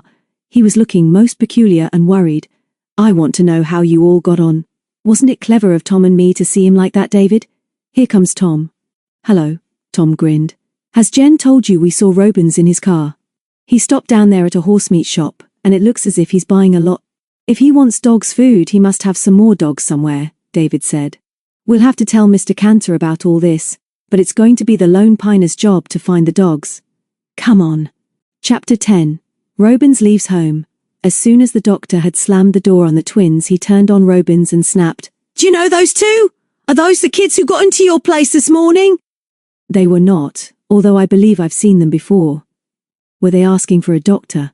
They must have been surprised when they saw you. Just a minute, Robbie, if you please. You say you've seen them before? Think so.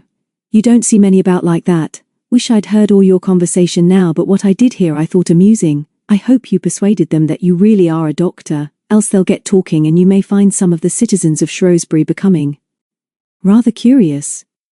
Why did they want a doctor? Said they were ill. Kept on contradicting each other, but of course it was an act. Why did they come here? They must have followed you. They couldn't do that. I came in the car. Quickly too. Now I'm going, and please don't send any more ridiculous telegrams. If you've got any news, write care of post office. I go into the village every other day. If I've got any news, spluttered the other. It's you who will come to me, Robins. You're forgetting yourself. No, I'm not. I'm remembering a lot. I'm going on with the job and I'll let you know when I've got anything to tell you. And before the doctor could stop him, he opened the door and stalked down the path. He got into the car and drove off almost without realizing his actions. He was shaking with rage and trying to decide what he was going to do. John Robins was not altogether bad.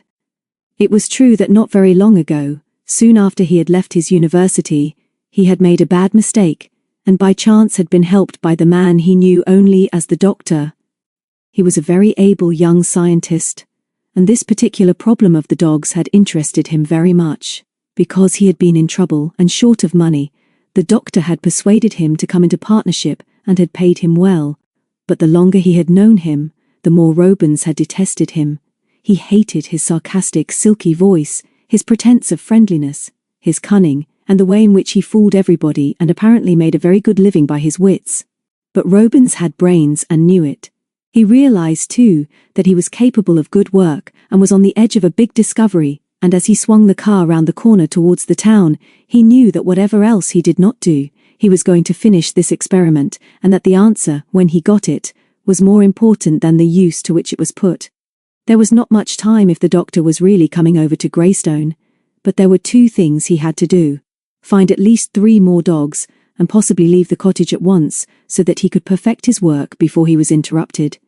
Surely he could find dogs. Not in Shrewsbury, but if he went a different way back and found some villages which he hadn't visited for some time, surely he could find 3. They must be fed properly too, and that reminded him that there was a horse-meat shop down a side street by the post office. He was in heavy traffic now, but he knew his way about this old town. Just as he slowed down and put out his hand to show that he was turning to the right, he had that curious feeling that somebody had recognized him. He glanced over to the pavement and saw a pretty little red-haired schoolgirl staring at him. Her face was familiar, but even as he tried to remember her, she turned her back and spoke to a bare-headed boy.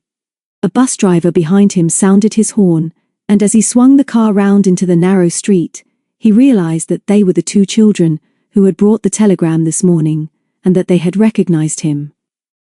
First 2 children, twins, who seemed vaguely familiar, calling at the limes, and now another 2.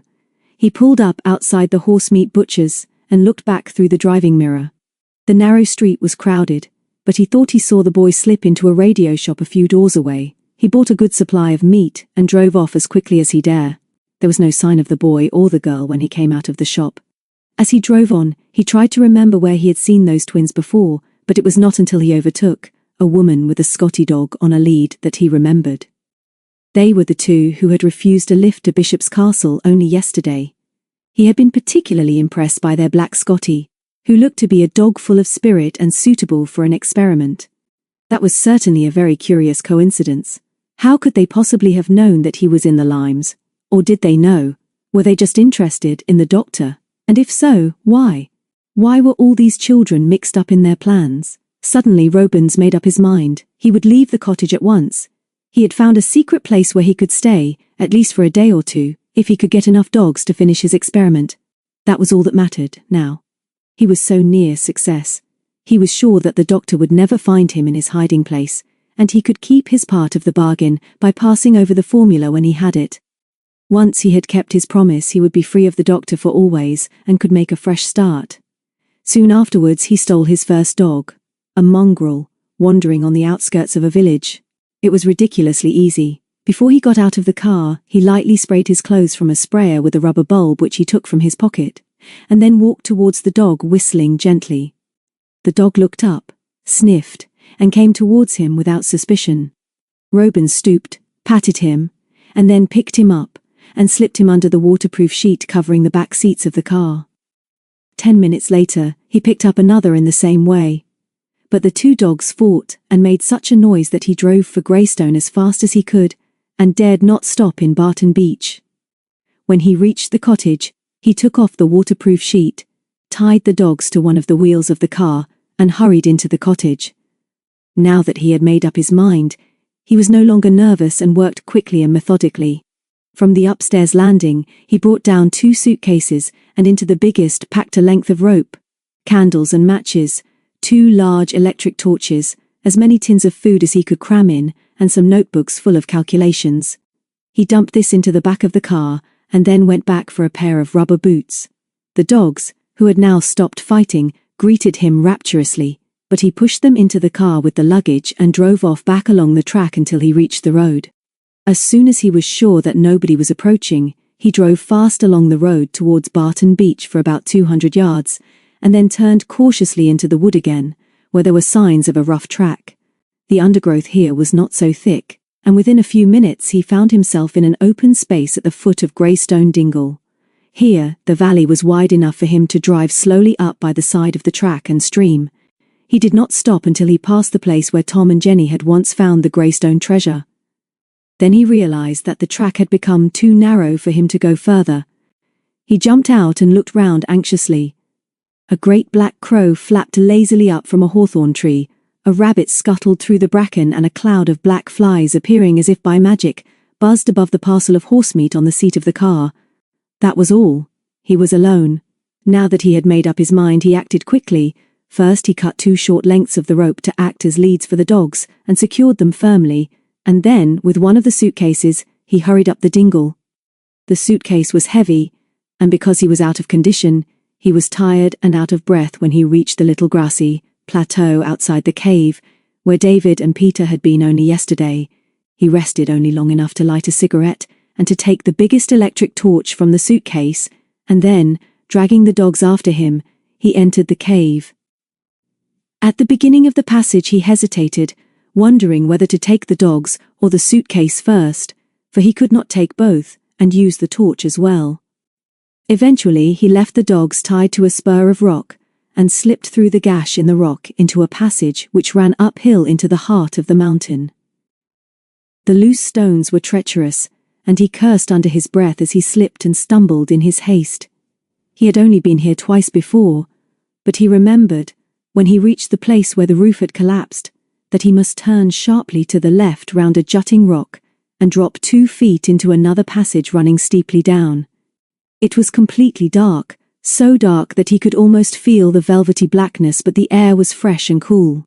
Soon he heard the sound of trickling water, turned sharply to the left again, and found himself on a rocky platform some 15 feet above a little beach of shingle, in the center of which was a shallow pool.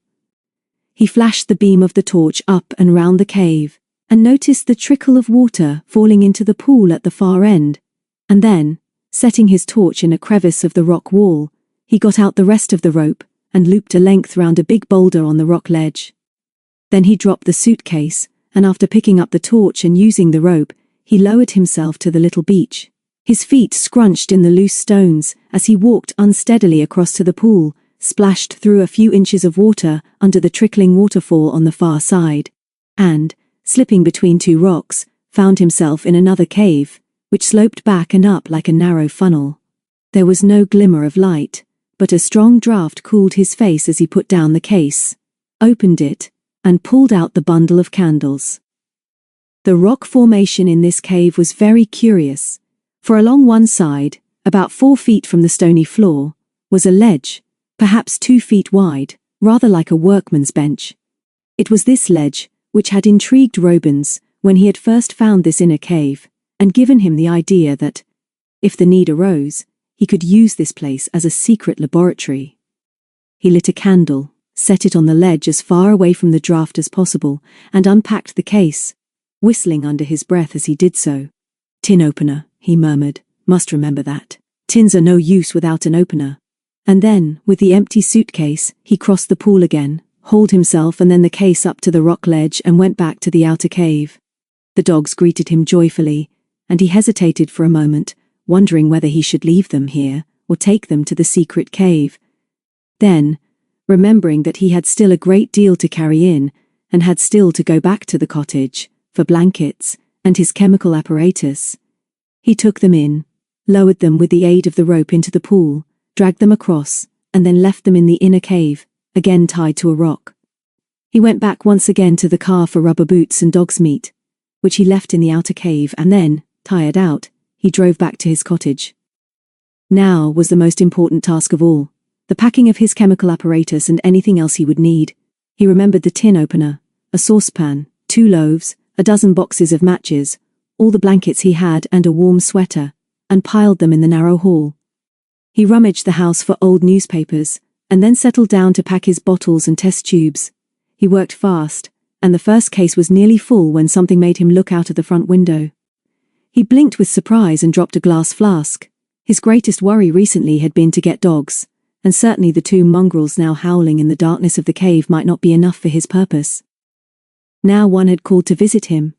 Standing on the weed-grown path, just inside the gate, was a sturdy black Scottie with his head on one side, and one paw lifted in polite inquiry.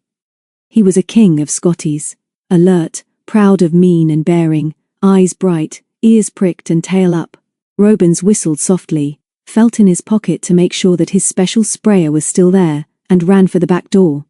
When he dodged quietly and quickly from behind the car, the dog had walked a few steps up the path, and was now sitting down watching the house. Robins spoke to him gently. The dog turned and growled, and then, catching his scent, wagged his tail and jumped up at the outstretched hand. At the same time the man sprayed a stream of vapor about his shaggy head. Nothing particular happened, except that his tail drooped, and quite suddenly he looked as if there was no spirit left in him. Robins picked him up under one arm and took him into the house. "Better in here than in the car, my lad," he said. "Finish your beauty sleep while I finish my packing." The dog sighed, rolled his eyes, and flopped over on his side against the suitcase. Robins closed the front door, and then, before he could move, he heard the sound of a car stopping, and voices. Not daring to show himself at a window, he ran into the kitchen, locked the back door, and then, realizing that he could not be seen in the hall, and that from there he would probably be able to hear all that was going on, he crouched down on the bundle of blankets with one hand on the dog's collar. "Leave this to me, Peter," he heard a man's voice say, as steps came up the path. "He must be here, as the car is outside. It's Mackie I'm worried about, Charles," a girl said. "I don't know what we shall do with Mary if we don't find him. This is the most terrible thing that has ever happened to us. We dare not go back without him." "Let's have a word with this elusive gentleman first, Pete. Try not to fuss too much, my dear," and he knocked firmly on the door. Under Robin's hand the little dog stirred and shivered, and quietly he brought the sprayer from his pocket and held it ready. The man knocked again, only a few inches from his ear, as he crouched against the door. "He must be here, Charles," the girl whispered. "He wouldn't leave his car outside like that and have walked off somewhere. Go back and look at the car, Pete. Feel the radiator and see if it's warm." And he knocked again while Robins muttered under his breath. He had no idea who the strangers were and dared not move to a window, but it seemed as if they were something to do with this crowd of children who, for one reason or another, kept interfering with his plans. The man knocked again, and then he heard the girl's footsteps running up the path. "The radiator's hot, Charles, and I'm sure that dogs have been in the back of the car. It smells doggy, and there are hairs on the seats. The car is absolutely filthy. Charles, darling, do you think he's hiding in the house with Mackie and is doing some beastly experiment on him? Did I tell you that Jenny spoke to Johnny Ellis in the village and that his puppy has gone blind? We must break in, Charles. We've got to find Mackie." "You can't break into people's houses just as you think you will, Peter, not even if we think Mackie is inside. I'll wait here in the front while you go round the house whistling and calling Mackie." Peter's footsteps died away, but Robins knew she had stopped outside the window and was peering into his room. He could hear her calling the dog, who did not stir under his hand. Close to him, Charles Sterling was whistling softly. Peter was soon back again and sounded very excited. "He's been inside the house, Charles, even if he's not there now. The living room is in a terrible muddle. I'm sure that a lot of chemistry apparatus has been moved from the table under the window." "Do you think he's run away, Charles? And if he has, where is he hiding? And why is his car still there?"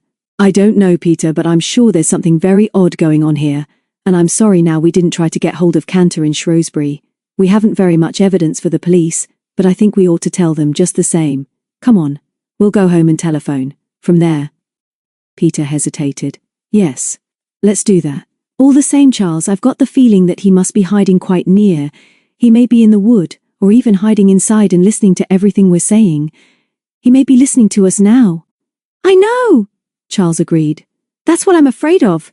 This is no place for you, Peter." Chapter 11, The Cave. It was barely light when Peter woke in the granary at HQ2 at 7 Gates the next morning. She sighed as remembrance of all that happened last evening came rushing back. They had met Charles in Shrewsbury as arranged and told him of their adventure at the Limes, and of how Tom and Jenny had seen Robins drive off after buying his horse meat. They had begged him to come with them to the police station and try to find Mr. Cantor, but even while they were telling him it was obvious that he had something else on his mind. "One thing at a time," he had said.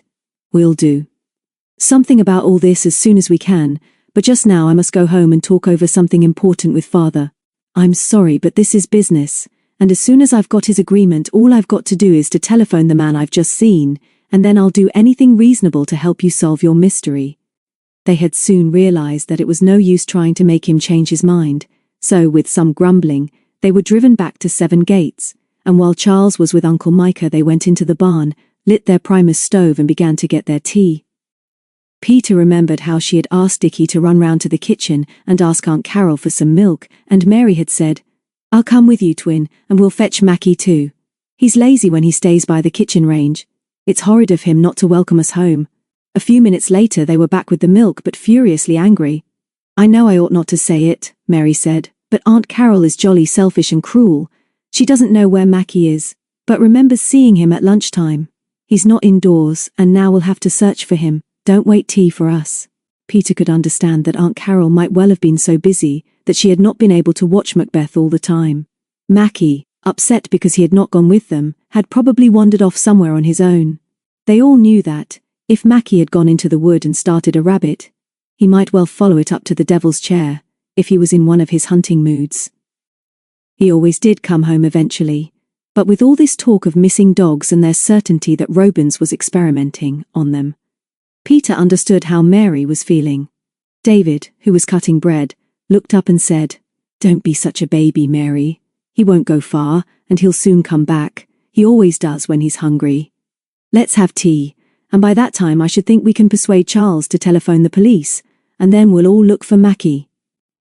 At that, Dickie had turned on his brother, and stormed at him for being selfish, unfair and a heartless bully, who liked to torture little helpless animals.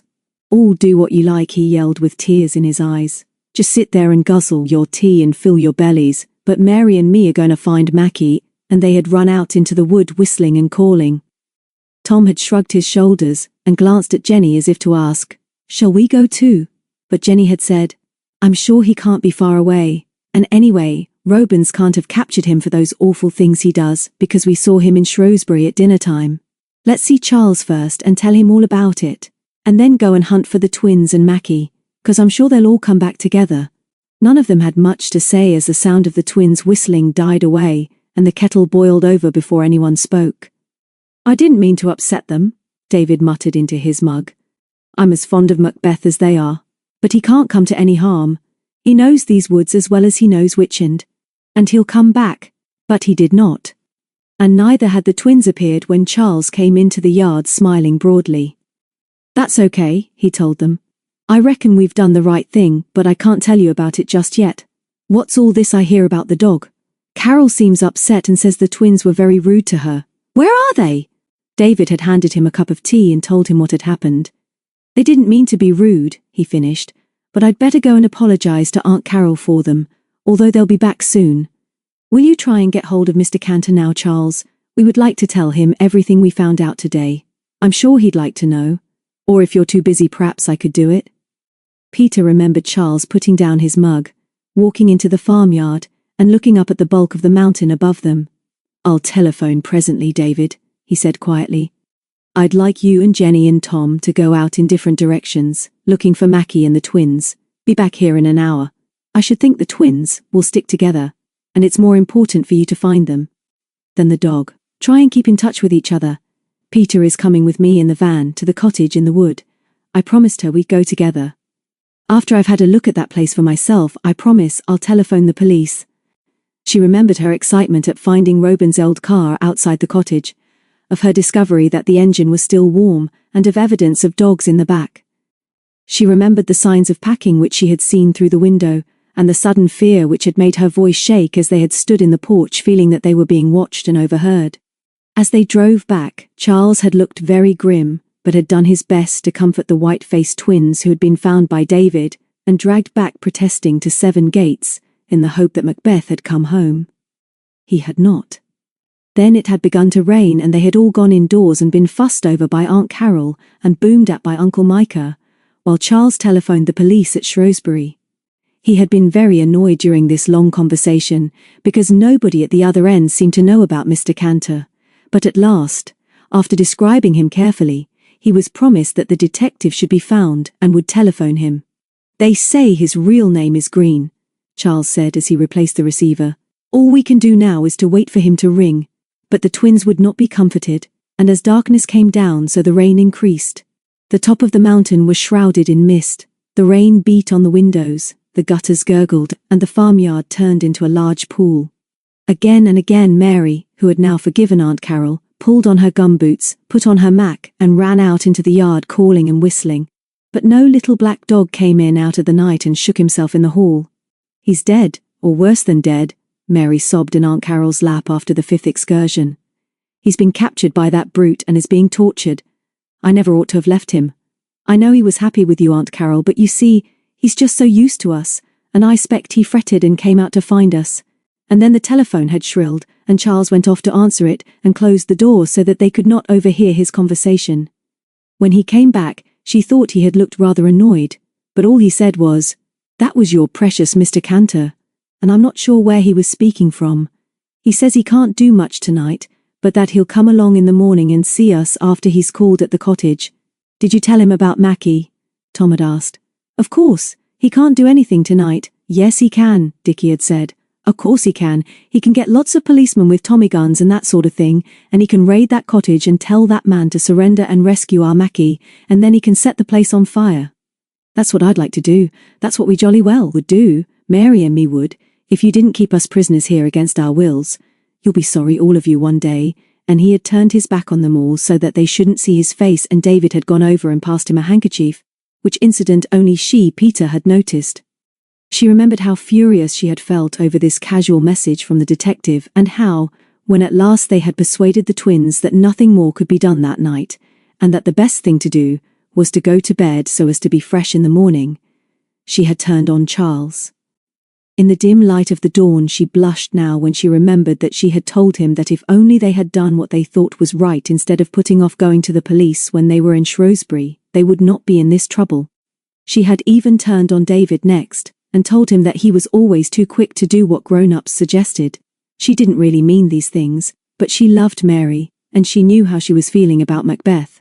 Then she and Jenny had taken Mary upstairs, fussed over her while she undressed, kept quiet while she said her prayers, and then tucked her into her sleeping bag. Long after the lantern was out, and the boys down below had stopped talking, she had heard Mary sobbing until, exhausted and unhappy, she must have forgotten her miseries in sleep. At last the only sound was the wind in the trees of the whispering wood, and the song of water gurgling in the gutters. Peter stirred again, and realized that it was no longer raining.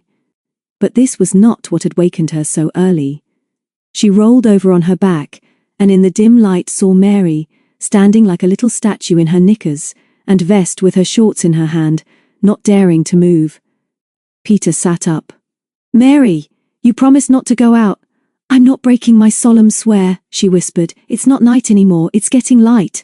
I'm just going to see whether my darling is sitting outside in the cold waiting to come in." Peter scrambled out of her sleeping bag, stepped across the sleeping Jenny, and put her arms round Mary. "David left the doors open. We should have heard Mackie, Mary. He would have barked if he'd come home, and anyway, David promised to wake us. He wouldn't wake up. He's awful about getting up, Peter. He may not have heard Mackie come in. Let me go. I want to see if he's there." "All right, Mary. Be very quiet, and if he's not outside, promise to come back at once. I'll be dressing and I'll get Jenny up too. I've got an idea about all this, Mary. This club is getting lazy and I've made up my mind it's going to do something today. Don't you worry. I'm going to see that every single member of this club has only one job today, and that is to find our Mackie." Mary wriggled herself free, pulled on her shorts and fumbled for her sandals. "If you say that, Peter, then everything is all right, and I know we'll find him. It was so terrible last night because nobody wanted to do anything. Everybody was so feeble. I don't think I've ever said so before, Peter, but Dickie and me, especially me, love you very much." She pulled a sweater over her head, swung herself through the trapdoor to the ladder, and as Peter shook Jenny into wakefulness, she told herself that what she had just promised Mary should come true. Today there was to be no waiting to see what the grown-ups told them to do. "You've got to get up, Jenny. We're going to have a club meeting right now before breakfast. Mackie hasn't come back. Time? Just on 6. Buck up. Get some clothes on." Jenny sat up. "Beast! Why can't you leave me alone? It's still night." "No, it isn't. It's daytime, and we're going to find Mackie, and we're going to be away before they're up in the house. I've made up my mind, and I've promised Mary too. Please get dressed, Jenny. I'm going to wake the boys, and we'll have a meeting before breakfast." "Oh, all right," Jenny sighed, as she wriggled out of her bag and shivered as she stepped on the bare boards. "I'll do anything for you, Peter, or Mary, or any of the others for that matter, but it's too early even to think." Then Mary came to the foot of the ladder and whispered, "He's not there, Peter. He's not come back. What shall we do?" "Wake the boys," Peter called. "Don't have any mercy on them, Mary. Tell them to get dressed right away." Mary did her work thoroughly. She shook and pommeled them and yelled at them, and within 5 minutes they were more or less dressed. "What's all this about, Pete?" Tom yawned. "Any news of Mackie?" "No, that's what I want us to discuss. David, you're the captain of this club, so please will you call an extra special meeting? I know we're really having a meeting already, but I suppose it's proper for you to announce it formally." David looked surprised. "All right then. This is an extra special emergency meeting of the Lone Pine Club held at HQ2 on August 10th.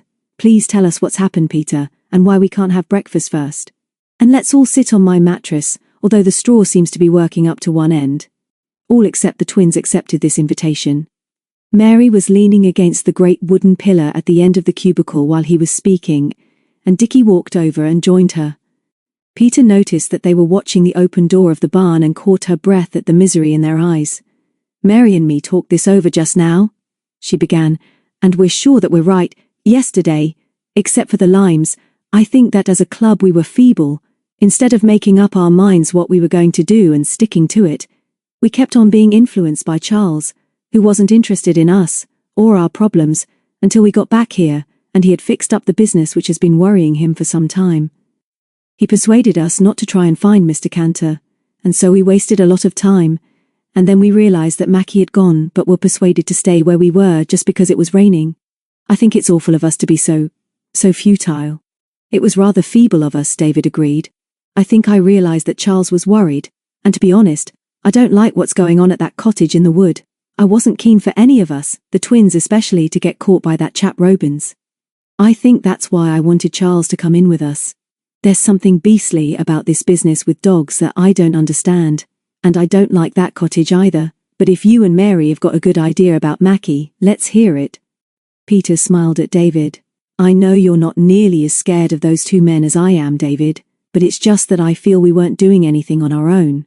I propose that we all make a solemn club, promise that today we won't wait for Charles or Mr. Cantor or anyone else, but make plans now and search for Mackie until we find him. Nothing else is to be so important. Would we all swear to do that?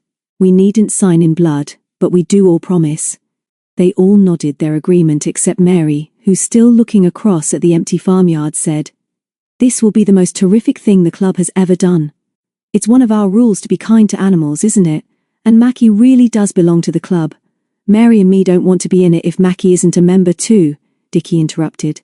We don't care what any of you say. That's just how it is. It's a good scheme, Tom said.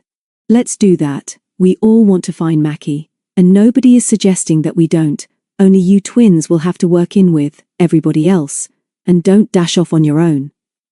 Whatever we do though, I reckon we ought to keep an eye on that chap at Greystone. He's the chap who's pinching dogs, and old Cantor will have to be told what we know about him. Mary opened her mouth for another outburst, but Peter spoke first.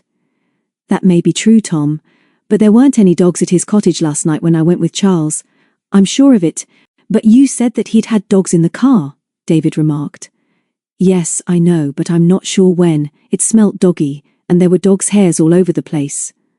Then Jenny, who had been looking sleepy and rather bewildered, spoke up. I don't see that the man who lives in that cottage has got anything to do with Mackie. How could he have? He was in Shrewsbury till after dinner time 'cause we saw him, and he can't have come here specially to steal Mackie 'cause somebody would have seen him. Mackie disappeared when that man was somewhere else. Tom got up, stretched and yawned. Sorry, Jen, but I reckon you're wrong. Find that nasty bit of work and I believe he'll lead us to Mackie. He knows all about the disappearing dogs. Let's borrow some food from the house, have a quick breakfast and get cracking. I suppose we shall have to split up again to save time. And you swear we'll none of us meet again until Mackie is found? Mary pleaded. Of course we won't do anything so silly, Tom said. You're getting too old for remarks like that, Mary. But all the same he went over to her, rumpled her hair, and whispered something which brought a shadow of a smile to her face. Let's move then, David said. Peter and Jenny, slip into the house, they never lock the back door, and borrow something for sandwiches and make them up rough. Leave a note for Aunt Carol, Peter, and explain about what we've borrowed, but I know she won't mind. Yes, I'll do that. I'll write to Charles too, and let him know that we don't care what he tells Mr. Cantor, and that he's not to worry about us, but we won't be home until we've found Mackie. You come too, Mary, and help us. The girls were back in 20 minutes with some untidy parcels of very untidy sandwiches. Nobody up yet, Peter whispered.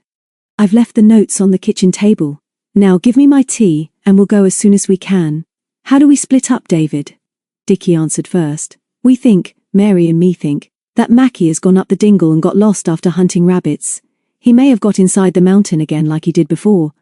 And if you like Mary and me, we'll go up the dingle to the chair, along the top and down Greystone until we come to our cave, where the river came rushing out, and where I punched powerless Percy in the nose. It wasn't his nose, twin, it was his eye. Anyway, David, we would do that if you like, and meet you and Peter and Tom and Jenny at the cave if you go round the other way, and up Greystone. They talked it over while munching eggs and bread and marmalade, and Tom held to his point that if they could find Robins, again, or discover what he was doing, he would lead them to Mackie. If Jen will come with me, we'll hide in the wood and watch the cottage, and if something happens, one of us can always act as messenger, and come back here or to the cave to report. Now that you've all had plenty to say, David remarked as he drained his mug, I'll tell you what we'll do. I told you before that I don't like this chap Robins. We don't know where he is, and until we know, I'm not going to let the twins wander about by themselves. I think Tom has got something about the cottage, so he can take Jenny and Dickie and search that area, and as long as one stays hidden as a spy near the cottage, the other two can explore anywhere they like up the dingle as far as the cave. And it's no use looking like that, twins, and opening your mouths to scream as if you were babies. You're not going together by yourselves, whatever fuss you make. You agree, don't you, Peter? Good. Captain and vice captains. Orders. And no more argument. You come with Peter and me, Mary, and we'll do what you suggested. Up Black Dingle and down Greystone to the entrance to the mine. If the cottage party have anything to report, they can come up to meet us, and if we find anything, we'll send a messenger down Greystone to you. Divide the food up into 2 lots, Peter, and stuff ours in a haversack with our torches. We shall want those to search the caves, but somehow I don't think Mackie would go inside the mountain again. He might have been kidnapped and thrust inside and imprisoned. Mary gulped. Please let us start now. Good luck, twin. Dickie nodded. It's ridiculous us not going together, Mary, but perhaps we'll be able to help the others more if they have one each of us. I wish I had a weapon. Good luck, twin. Tom, Jenny and Dickie went down through the wood to Barton, while the others used the little white gate on the opposite side of the yard, which led to a short cut into Black Dingle. They walked for 5 minutes in silence, David in front, with the haversack on his back, and then the 2 girls with Mary holding Peter's hand. Mary spoke first. I can't remember ever feeling like this before. Not quite like it. I feel sick, Peter, really sick inside when I wonder what's happened to him, and why he doesn't come home to us. I hope I'm going to be brave, Peter, if he doesn't come, but I don't think I am. Of course you'll be brave, Mary, but I don't think you'll have to be. We shall find him today, shan't we, David? We've got to. We'll start calling and whistling soon. We'd better take it in turns to whistle about every 100 yards. They reached the old signpost and, turning to the right, began to climb the track by the side of the stream. The Devil's Chair was still shrouded in the mists of early morning. Greystone Dingle was wild and lonely, but Black Dingle had an unpleasant atmosphere about it which had been recognized by generations of those who had lived near it. The mountain dividing the 2 dingles was well named by Jenny, neglected, hated, and forbidding. They stopped, and Peter whistled, but although they strained their ears, there was no answering bark. When they came to a track leading off to the left towards the steep side of the mountain, Mary reminded them that they ought to walk over to the old entrance to the mine. I know we can't get in there, 'cause that rocking stone fell and blocked the entrance, but once there was a little space which Mackie used. Perhaps he's gone that way, and if we call to him he'll squeeze through again. We've got to try everything, David agreed, but I don't see why Mackie should want to go in that way, and if he did, I should think he'd want to come out again as soon as possible. We'll go over and call him. It took them 20 minutes to reach the side of the cliff, and Mary went on her knees and called through the hole. Let's get to the top as soon as we can, Peter said sharply. I hate this dingle. It gives me the creeps. Mary took Peter's hand and called again and again for Macbeth in her clear little voice as they went back to the main track. They reached the top half an hour later, and rested for a few minutes in the heather not far from the tumbled black rocks of the chair. David was thinking, although he dare not say so, that this was a hopeless search. How could they find a little dog, who might even now be dead, in all this wild solitude? He might have been chasing a rabbit along the top here, and fallen over one of the cliffs. He might not even have come this way at all, and got caught in the trap of a rabbit poacher. He might even have got run over. And then David remembered thankfully that the Witchend address was on his collar. Perhaps he had returned there, and because Witchend was not on the telephone, they could not ring 7 gates until someone walked down to Onnybrook. David wondered whether this was worth mentioning, and looked across at Peter, who was sitting upright in the heather with hands clasped round her knees, looking out over the countryside below them, across to their own Long Mynd in the east. Mary was sitting beside her, fidgeting with the strap of her sandal. David's thoughts wandered. He remembered the long letter Peter had sent to him at the beginning of the term, telling him about her adventure with Robins, and the doctor, and of how he hadn't done very much about answering it. What a good friend she was, to him especially, but to everyone who got to know her and was accepted by her, never a dull moment with her. There was something about Peter too. Dependable? Certainly. Loyal? Of course. Unselfish? More than most. What else, David wondered. She was certainly very pretty with her fair hair, brown skin and steady blue eyes, and he had never been so aware of this before, but even as he looked at her, he suddenly knew that the best thing about Peter was that she was entirely natural. You knew where you were with her. If she was angry, you soon knew it because she never sulked. If she was as sure of herself as she had been this morning, she didn't waste time, but said and did what she thought was right. If she made a mistake, she admitted it. She was grand! Why are you staring at me, David? The subject of his thoughts said suddenly. Isn't it time we went on? He noticed a faint pink under the tan of her cheeks and felt himself colouring too. As they walked along the ridge towards the top of Greystone Dingle, the sun broke through the low clouds, and their shadows marched before them. After a little they stopped whistling and calling for Mackie, for there seemed no sense in it, but it was Mary who said, I don't think he'll be up here. I'm sure he's inside the mountain, David. Let's go to the cave as quickly as we can. And then she dropped behind and said to Peter, I don't think I've ever been as miserable before. I can't think what Mummy and Daddy will say when we tell them that Mackie was gone forever. They loved him too, Peter. We all loved him, didn't we? You used to tease me about him, but you do know that he was something very special to Dickie and me, don't you? Did you know why Daddy called him Macbeth, Peter? Peter couldn't quite trust her own voice, but she nodded. Yes, I'll tell you, Peter. Daddy has told us lots of times. When he was a very little puppy and quite new with us, he made a terrible noise in his basket at night. I suspect it was just because he wasn't used to us yet. We hadn't quite made up our minds what to call him, but Daddy thought of it. He called him Macbeth because in a very grown-up and famous play by Shakespeare, a man called Macbeth murdered sleep. Wasn't it clever of Daddy? We've never heard of another dog called that, have we? Talking seemed to help Mary, and she didn't mind very much if nobody answered her. Peter was scared. She would have found it easier to understand Mary if she had been crying. Soon they came to the track leading down into Greystone Dingle, and now the mountain was almost sheer on their left-hand side. Far below them, perhaps 2 miles away, they could see a green smudge, which was the wood in which Tom, Jenny and Dickie were spying on the little stone house. David hoped they were having more luck than his party were. As soon as they left the top, Mary began calling Mackie again, and her clear voice echoed back weirdly from the rocky hillside. But there was no sign of the little black dog, and Peter felt more and more depressed as the sides of the dingle closed in round them. Once again she had that horrible feeling of impending disaster. She knew that something was going to happen. Let's hurry, she said unreasonably and sharply to David. If we're going to explore the cave, the sooner we get in there, the better. He looked at her in surprise. We're nearly there, surely, just round the next bend, but running that distance won't save us much time, and anyway, Mary can't go much faster. Sorry, Peter said almost humbly. But all the same she ran on ahead and was scrambling up to the plateau outside the cave before the others were round the corner. Something was gleaming in the sunshine. She bent and picked up a fragment of curved glass, and then another. The glass was thin and curved much more than a watch glass. She looked round carefully and found some more splinters, and then a metal ring about 1 inch in diameter, with a break in it which was forced wide open. What have you found, Peter? David called as he gave Mary a hand and pulled her up the steep slope. I'm not sure. It's broken glass. Look! David laughed triumphantly. What a clue! That's part of a bus test tube, Peter. But maybe you don't do science at the castle school. Surely nobody round here but Robins would have a test tube. What's that ring?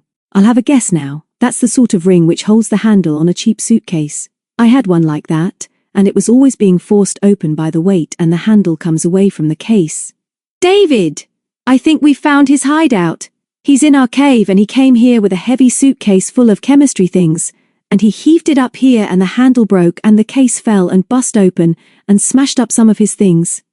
Do you think he's inside now? What shall we do? David looked at them both carefully before he answered. He was wondering whether he dare suggest that before they went into the cave they should fetch the others and make up a proper search party. He was not a coward, and he certainly was not a fool, and he did not want Peter to think that he was either. Well, Peter said again, what shall we do? Mary was looking at her brother. She seemed to know what he was thinking. I'm not scared, David. I'm not afraid to go in there with Peter and you. Even if he's in there, he'll be more afraid of us. He can't do anything. If he's got Mackie, he knows he's in the wrong. And we'll just take him away and then go and tell Mr. Cantor and Charles. He can't hurt us, David. I don't think he can, Mary. All the same, Peter, there's something very odd about that chap Robins, and maybe if you'd stay out here with Mary just for a few minutes, I could go in with the torch and what? Peter said ominously. Well, I wouldn't make as much row as 3 of us, and I'm not very keen on Mary. It's no good you saying that, David. I think Mackie is in there, and I'm going to fetch him, and I want Peter. And you to come too, because, although I'm not afraid, I'm not very big. Don't bother to think of any more excuses, David. Peter said. I know what's worrying you, but you're not going in the cave alone. And although I believe it would be better if Mary ran down to fetch the others as soon as we've gone in there, I know she wouldn't go. Let's go in with the torches and see what we can find. I believe he's taken some dogs in here and all his chemistry stuff, and I dare say Mackie was wandering up the dingle, smelt these dogs and has followed them in. Come on, David, please don't argue. All right, but we've got to be careful, and you will do as you're told, won't you, Mary? Do you think we ought to leave a note outside here in case one of the others comes up to find us? Suppose Robins is not inside, Peter remarked very sensibly. If he comes back here presently, he's as likely to find a note we leave as Dickie is. We should have to put it under a stone or where it can be seen easily. All that we should do is to warn him that we're inside. David nodded, opened the haversack and brought out 2 torches. I'll go first, he said. Mary behind me and Peter at the back. Don't use your torch unless you have to, Pete. Save the battery. And don't talk. All right, Mary. Hang hold of my jacket, or my hand if you'd rather. Hand, please, she said, trying hard to keep her voice from shaking. David hoisted the haversack onto his back again, and without another word, led the way into the cave. The sand was soft underfoot, until they reached the old entrance to the mine. David swung his torch up, and they saw water dripping from the roof and down the walls, and with daylight now behind them, the air struck dank and cold as they edged forward. After about 15 yards the passage ran sharply uphill, and then they came to the place where the roof had fallen. All right behind, Pete, David whispered. We go down to the left here if you remember. Use your torch and don't slip. He stepped down into the lower passage and then held up his free hand to help Mary. Hold the torch, he said, and turned to help Peter, who gave him a quick smile as she slithered down. This passage was dry, and the air blew strongly towards them as they stood still for a moment listening. I can't hear the waterfall, Peter whispered. It's horribly quiet. Last time they had been here, the underground lake was being fed by a waterfall following weeks of rain, and they had heard its roar as soon as they reached the second passage. But before David could remind them that this had been a dry summer, Mary gripped his hand hard and said, It's very quiet and lonely, isn't it? I don't think Mackie would come here by himself, but let's go as far as the pool in the big cave. David and Peter were both sure that Macbeth would never come as far as this by himself, but they did not remind Mary of the test tube clue and that Robins might be only 20 or 30 yards away. David was liking this expedition less and less, and was already regretting that they had brought Mary with them. So far as he could remember, this passage ran straight for about 20 yards and then turned sharply to the left onto the platform above the pool, and he was thinking that if Robins was in the pool cave, he would probably see the light reflected from the torch. But if he was down there, he would surely have some light himself, which they would be able to see. Hold tight, girls, he whispered. I'm going to put the light out. Suddenly they were in thick darkness, a blackness which closed down on them with horrible abruptness. He heard Peter draw in her breath sharply, and sensed that she had put her arm round Mary. There was no glimmer of reflected light at the end of the passage, and David had his finger on the switch of his torch when the thick silence was broken by a long, inhuman wail that made their scalps tingle. Mary cried out in surprise and fear, and Peter's sharp whispered, "Oh, David!" steadied his own nerves. The cry came again, quivering through the darkness. "It's a dog!" Mary sobbed. "It's Mackie! It must be!" David switched on the torch. The yellow cone of light stabbed through the darkness. "Come on," he said through clenched teeth. "We'll see this through. Be as quiet as you can." He counted 22 steps before turning to the left. "Careful," he whispered. "Keep your back to the wall. We don't want to fall down here again. Now use your torch as well, Peter, and let's look at the water." The lake, which they had seen there before, and in which the twins were trapped as the waters rose, had now shrunk to a shallow pool surrounded by a beach of shingle. Away to their right, where the waterfall had crashed over its lip of rock, there was now only a trickle of tinkling water. The surface of the pool was still and dark. Suddenly Mary screamed and flung her arms round David's legs. "Something touched my ankle! It did! It did!" Peter turned her torch to their feet. "It's a rope," she said. "It goes over the edge. Look, it's tied round this lump of stone. We're getting hot," David whispered. "Perhaps he lets himself down by the rope. Now that the water is so much lower, we may find the entrance to another cave." The beam of his torch swung round again. "Look at the shingle over at the end. Those marks are footsteps. They run right across to the edge of the pool. Will you stay with Mary, Peter, while I go down and explore?" "No," Mary whispered. That dog may be Mackie. I've got to be the first to find him. Let me come with you both. Please. Please don't leave me behind, David. Let us both come. Yes, David, let's stick together now. I'd rather be with you whatever we do. I'll go down first then, David whispered. If the rope takes me, it will take you. Your light, please, Peter. You can throw my torch down to me. And not until he had dropped 2 feet to the shingle did he realize what Peter had said to him. Mary was used to a rope and came down like a little monkey. And then Peter dropped the torches, one at a time, for David to catch safely, and followed. As they scrunched across the shingle following the footsteps, the dog howled again. And now there was no doubt that the sound came from the other side of the pool. They splashed through a few inches of shallow water under the trickling waterfall, and saw that the footsteps on the other side led up to a narrow opening between 2 jutting rocks. That's it, David whispered as he felt Peter's hand on his arm. There's another cave. We've never looked the other side of the pool before, and when it was full nobody would be able to get across anyway. He can't be there. There's no light. Maybe not, but there's a dog there, Peter said. Let's go. Please, may I call him David? Mary sobbed. I just want to let him know we're here. Yes, Mary, but don't go ahead without us. She called and whistled, and there came at once an excited whining and howling. Doesn't sound like Mackie, David said. Let's go and see. He slipped between the rocks, and so discovered Robin's secret laboratory, with a level ledge of rock on the left-hand side covered with chemical apparatus. Tied together to a rock were 2 struggling mongrel dogs. A few feet away, higher up the cave in the shadows, lying stretched out on the ground, was a little black shaggy body. With a cry, Mary flung herself on him. He's not dead, is he? Mackie, Mackie, darling! It's me! It's Mary! We've rescued you, Mackie! The Scottie's body was limp, but it was also warm when Peter gently pushed Mary aside and lifted the dog in her arms. It's all right, she said. He's not dead. He's doped. He's trying to wag his tail. Mary was now sobbing quietly into his rough coat, and in a brief moment of silence David heard, above the scuffling and whining of the mongrels, something that sounded like a human whistle. Be quiet, he whispered, as he switched out the torch. He's coming back. He felt Peter's hand on his arm in the thick darkness, and then she whispered, Take Mackie, Mary. And then, in his ear, Robins mustn't catch us here, David. We must be certain who it is first, and I'm sure we can hide at the back of the cave. It slopes back like a funnel. Look, there's a light coming now. Hurry! Above the whimpering of the 2 mongrels they could hear now the crash of boots in the loose shingle, and then the sound of a splash. As they faced towards the main cave, they saw the reflected light of a torch on the rocky walls. Mind your head, Peter whispered as she scrambled up the tunnel of the second cave. The roof is low. I believe this tunnel leads somewhere. Can you feel the draft? But David was more worried about Mary, scrambling behind him with Mackie in her arms. I'm all right, David, she puffed. Mackie is struggling a bit. I think he knows us now. Can he walk? David gasped as, 20 or 30 feet below them, he saw the light from Robin's torch swing across and gleam on the glass of test tubes and flasks on the shelf of rock just inside the entrance. Then a lot of things happened.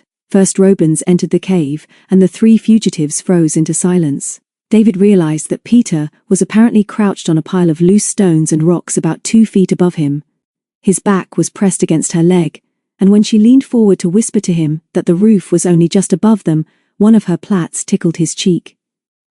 He was aware, too, of a very strong draft, and that Mary, on her knees on the steep slope below him, was doing her best to quieten her breathing and to stifle a sob. He leaned forward and with one hand grasped her shoulder. Mackie, she breathed. Take him, David. The stones are slipping. He moved his hand until it touched the dog's shaggy coat, and then, to his horror, felt the pile of stones at his back begin to move. He heard Peter draw in her breath sharply, and then suddenly her arm slipped round his neck, and he felt her weight dragging him backwards. Pandemonium broke loose. Mary began to slide backwards as stones cluttered down into the cave, and she only saved herself by clutching her brother's ankle. The beam of Robin's torch swung up and discovered them. David, with Mary holding his foot and Peter dragging at him from behind, struggled for some sort of foothold in vain as the mass of stones and rocks on which they were clinging precariously broke up and slid, not only towards Robin's shouting below them, but backwards into another pit or cave the presence of which they had not suspected. As for Peter, perched on the top of this shifting pile, She had realized as soon as Robins had entered the cave that she had led the others into a trap. For when she had put one hand behind her, she had felt nothing at all. In the darkness, she had no idea whether the drop behind her was of 2 feet or 200. But the air blew strongly round her head, and she had an awful feeling that, as in a nightmare, she was suspended over a bottomless pit. Instinctively, she put one arm round David's neck, as Robins shouted, and stones began to clatter down behind her. In the brief flashes of light from Robins's torch, she saw Mary's anguished face as she clutched at David's foot. She felt the muscles in David's arm tense, and saw a trickle of perspiration on his cheek. Then with a stab of terror, she knew that most of the moving stones were slipping into the black, empty space behind her, and that she would fall that way too, unless David's strength could hold her and Mary too. But David's job was Mary. His sister, the brave little girl who would never have hesitated to do anything for any of them. He could never hold them both, and even now she knew that her weight was dragging him back too. "Hold Mary," she gasped and let go. "Hold Mary!" cried Peter as she dropped back amidst a roar of falling stones. All that she realized in the next few seconds was the roar of falling stones. Bright-colored stars in the blackness as something struck her head, and then a terrible searing pain in her ankle as her fall was checked before she slipped into unconsciousness. She was at the end of a long, long tunnel. There was a roaring in her ears. She felt sick, horribly sick. There was a speck of light at the end of the tunnel. Her cheeks were wet and her forehead cold with perspiration. She could feel her heart thudding and keeping time with the rhythm of pain beating from her ankle up her leg. She was sitting up and leaning, not against rocks but against something, warmer and softer. Somebody, in a strange but vaguely familiar voice, kept repeating her name, and as more feeling came back to her bruised body, she realized that a hand was stroking her hair, and that a firm arm round her waist was holding her upright. "Peter! Say something, Peter! Say you're all right, Peter! You must hear me! Speak to me, Peter! Nothing matters if you're all right! You've got to know that, Peter! I don't care if you can't hear me, but I've got to say it! Just say you're all right and we'll soon get you out of here!" She opened her eyes and saw the orange glow of an expiring torch near her. There was just enough light for her to see a bare brown knee, which was not her own, at her side, and that her own fingers were clutching the hand that was holding her up. Then another wave of pain forced a cry to her lips, and her head slipped sideways. "Pete, are you all right now? It's me, David! David, of course!" It would be.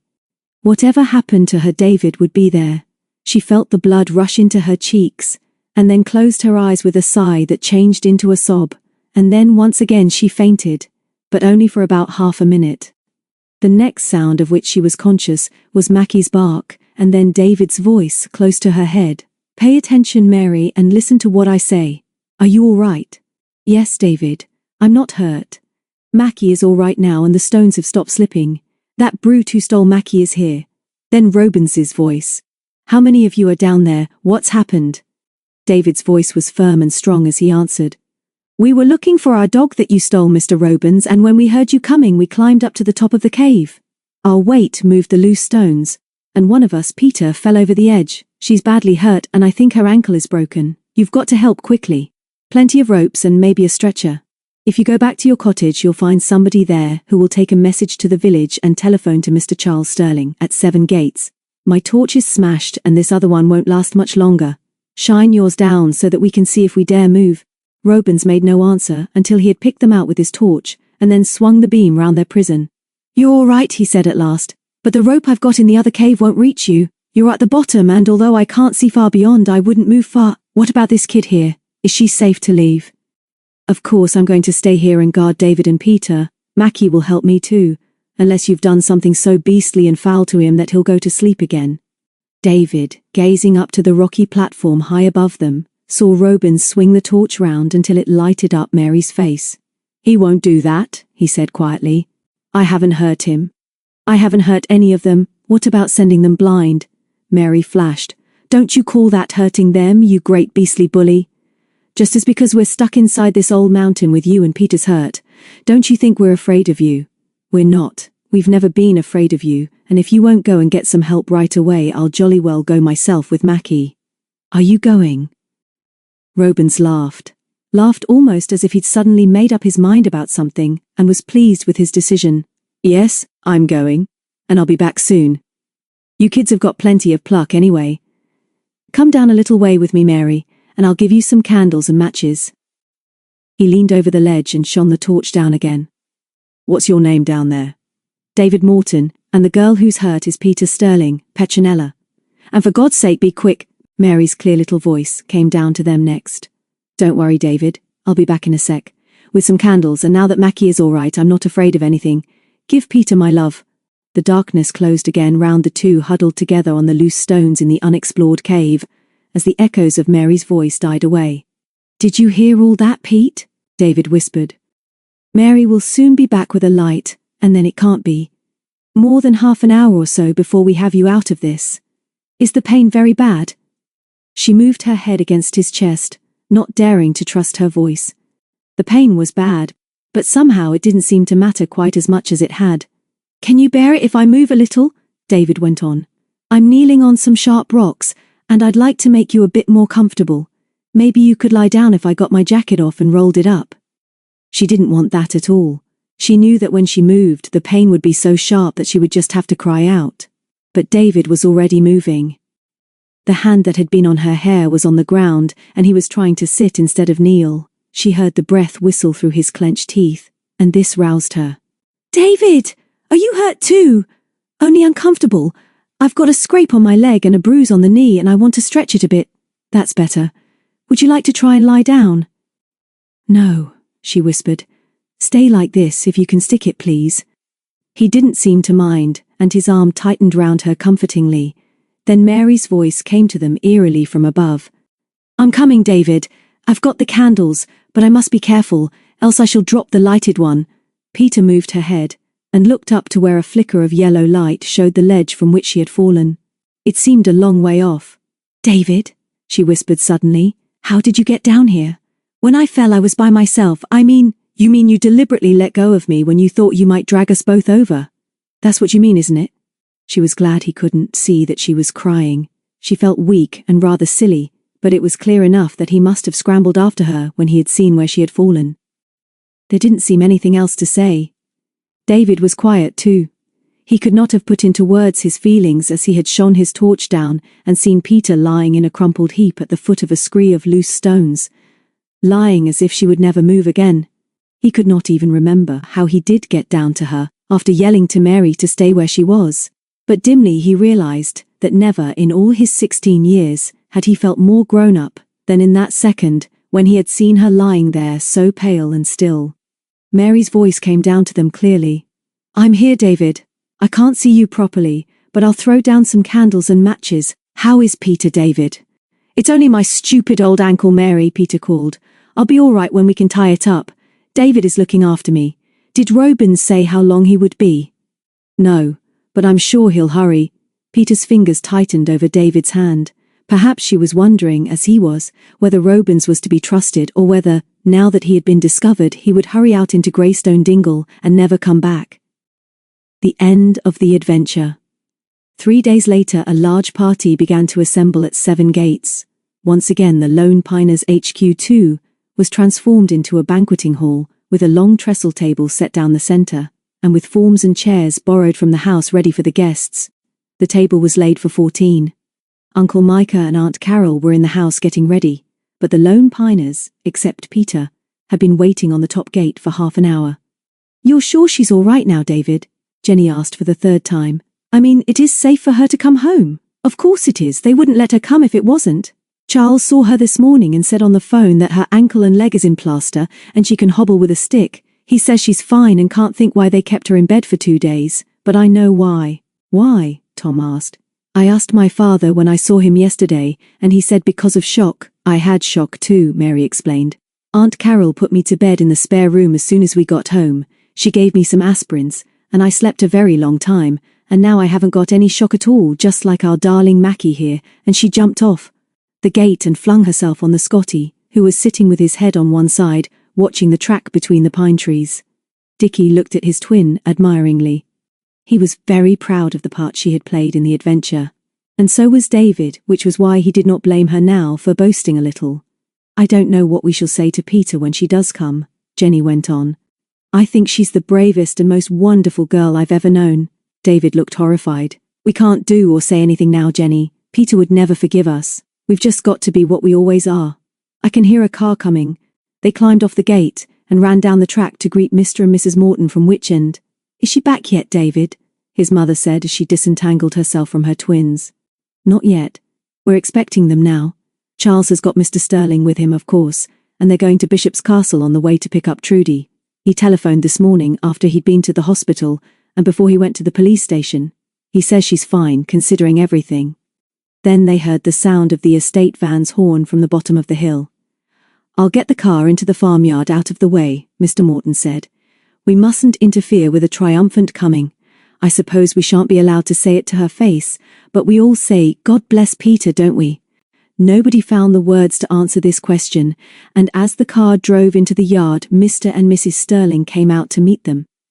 Then, almost before they were ready, Charles, with his Uncle Jasper Sterling beside him, brought Peter back to all those who loved her. The twins, with Mackie barking wildly with excitement, rushed to the door at the back of the van. Peter was sitting, propped up with cushions, on a camp bed with her left leg, stiff in plaster, stretched out before her.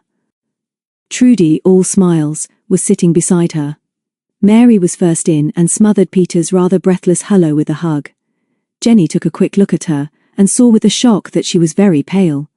Perhaps they hadn't realized what an ordeal she had been through. But David must have known. Jenny looked round for him, wondering how he would greet Peter. Jenny was interested in things like that. But David was with Peter's father, who had just got out and was raising his hat to Aunt Carol. When he had shaken hands with her and with his brother Micah, he turned to David.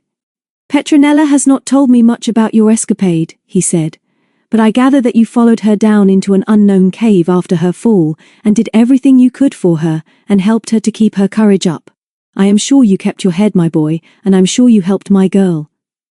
I am grateful, David flushed. She's got more courage than all the rest of us put together, sir. Did she tell you that she deliberately let go of me when she was slipping because she thought she might drag Mary and me down with her? Did she tell you that, Mr. Sterling?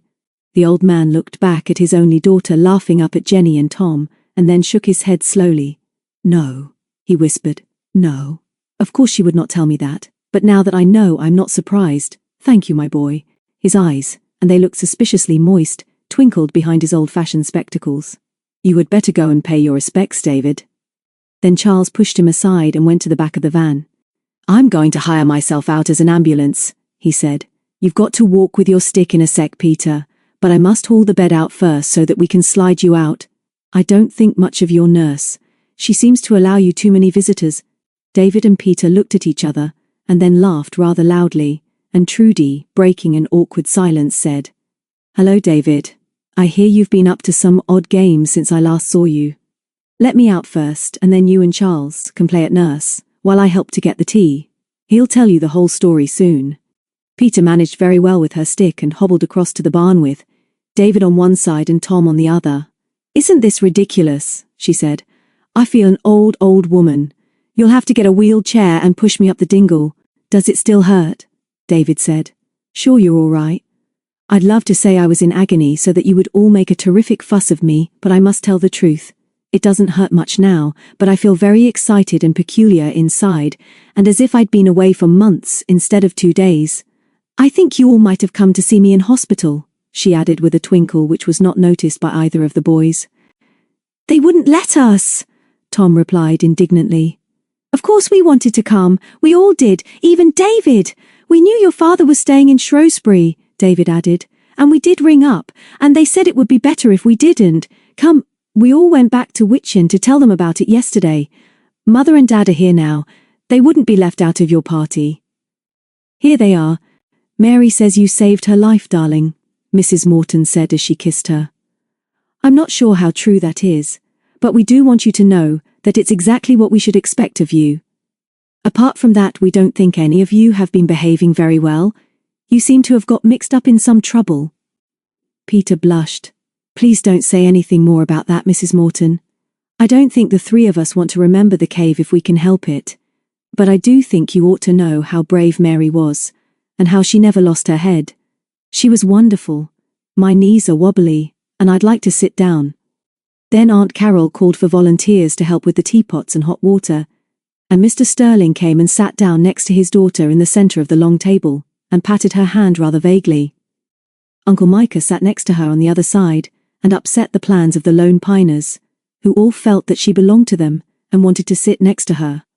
During a short lull in the chatter during tea, Tom managed to say to Charles, "Suppose you've told Peter everything on the way here.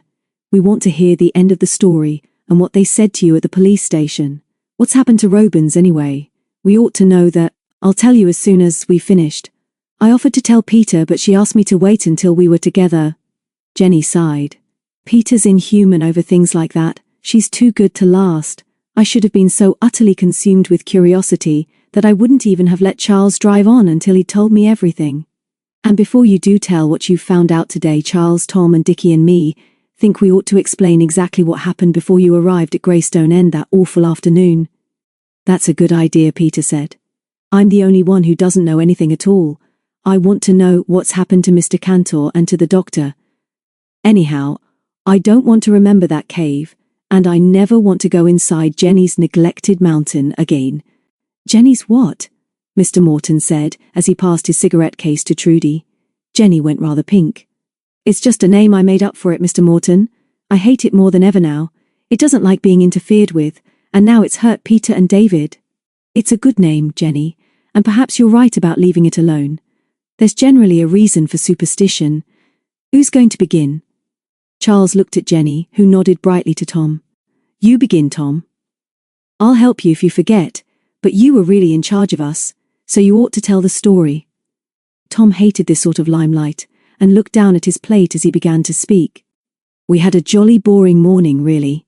We just called in at Mr. Ellis's baker's shop on our way down, and heard that Johnny's puppy could see again, and was none the worse, and then, when we got to the wood, Jenny and Dickie went one way and I went the other, so that we came up to the cottage from different directions. I went round so that I could spy on the back of the house, and the other two hid in the bracken near the track which leads down to it." He looked up then and grinned at the grown-ups. "We've got a secret signal for each other," he went on, "and we planned that if there wasn't anything to spy on, I'd give the signal and they would answer, and then we'd join up and make some plans. That's what happened. I crept up to the back and had a good nose round, but there wasn't a sight or a sound of anybody, except that Robins's car was still standing at the side of the house, which seemed rather rum to me. I tried both doors, but they were locked.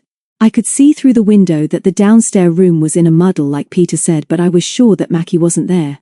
Seems funny when I think of it again, but I couldn't get rid of the idea that Robins wasn't very far away, else why should he leave his car?" "I don't think he knew what to do with it," Charles interrupted. "If he'd left it up the dingle nearer the cave, it might have given the game away. Perhaps he thought that if he wanted to escape in a hurry, the car would be useful. But go on, Tom, or what about you, Jenny?" "Well," Jenny said as she sat up very straight and serious, "I don't mind telling you what happened next, although it isn't at all dramatic or romantic. Nothing happened, except that Dickie and me found a fine hideout and nearly got eaten by flies and skeeters and all the terrible insects which lurk in bracken." Tom was very quiet, and we didn't hear him until he gave the signal, and then we all hid in the same place where we could see anyone coming down the track, and got bitten worse than ever. The time went slowly, but soon Tom made us split up and keep on walking round the cottage through the wood, while one stayed on guard in the bracken. It was hot and we got tired and a bit snappy, but all the time Tom said that if Robins didn't come back, somebody else might, and that anyway, we'd promised to stay round about here until David or Peter or Mary came down to meet us. "I ought to go on now," Tom said, while Dickie looked as if he was going to explode because he had not been invited to speak. "I may as well own up that I did an awful thing in the afternoon, although I don't believe that it made any difference to what had happened." They all looked at him in astonishment. "After we'd had our grub," he went on, "we got jolly thirsty. You know how it is when you're thirsty and haven't got a drink. You think of cold ginger beer and iced Coca-Cola, and it just gets worse and worse. I told Jenny and Dickie to go back to Barton and have a drink and bring back 3 or 4 more bottles. They promised to go very carefully and keep off the track just in case Robins came back that way. I just sat in our hideout and watched the front of the house, and I think I went to sleep. I don't remember going off, and I don't remember waking up. I was awake when they came back with the bottles of pop, but I've thought since that I must have dropped off, because I'm as certain as I can be that when we had our sandwiches the garden gate was closed, and when I looked at it again while I was drinking, it was wide open. It didn't dawn on me then, but I was sure when David told me that Robins wasn't in the cave when they first went in, that he had been back to the cottage for something, and that I'd been a feeble flop and missed him.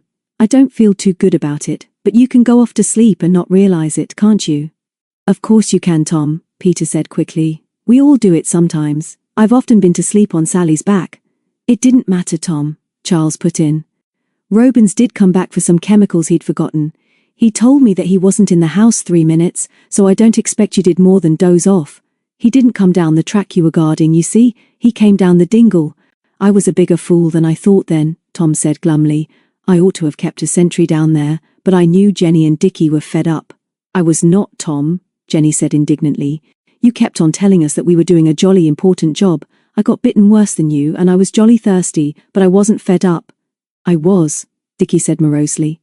It was the most stupid thing I've ever had to do. Mary and me never ought to have gone separate.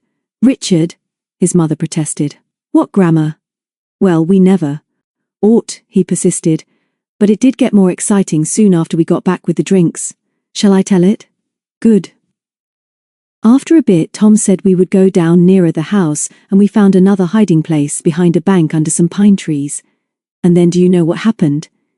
Yes, David said. Buck up. You don't. 2 things happened.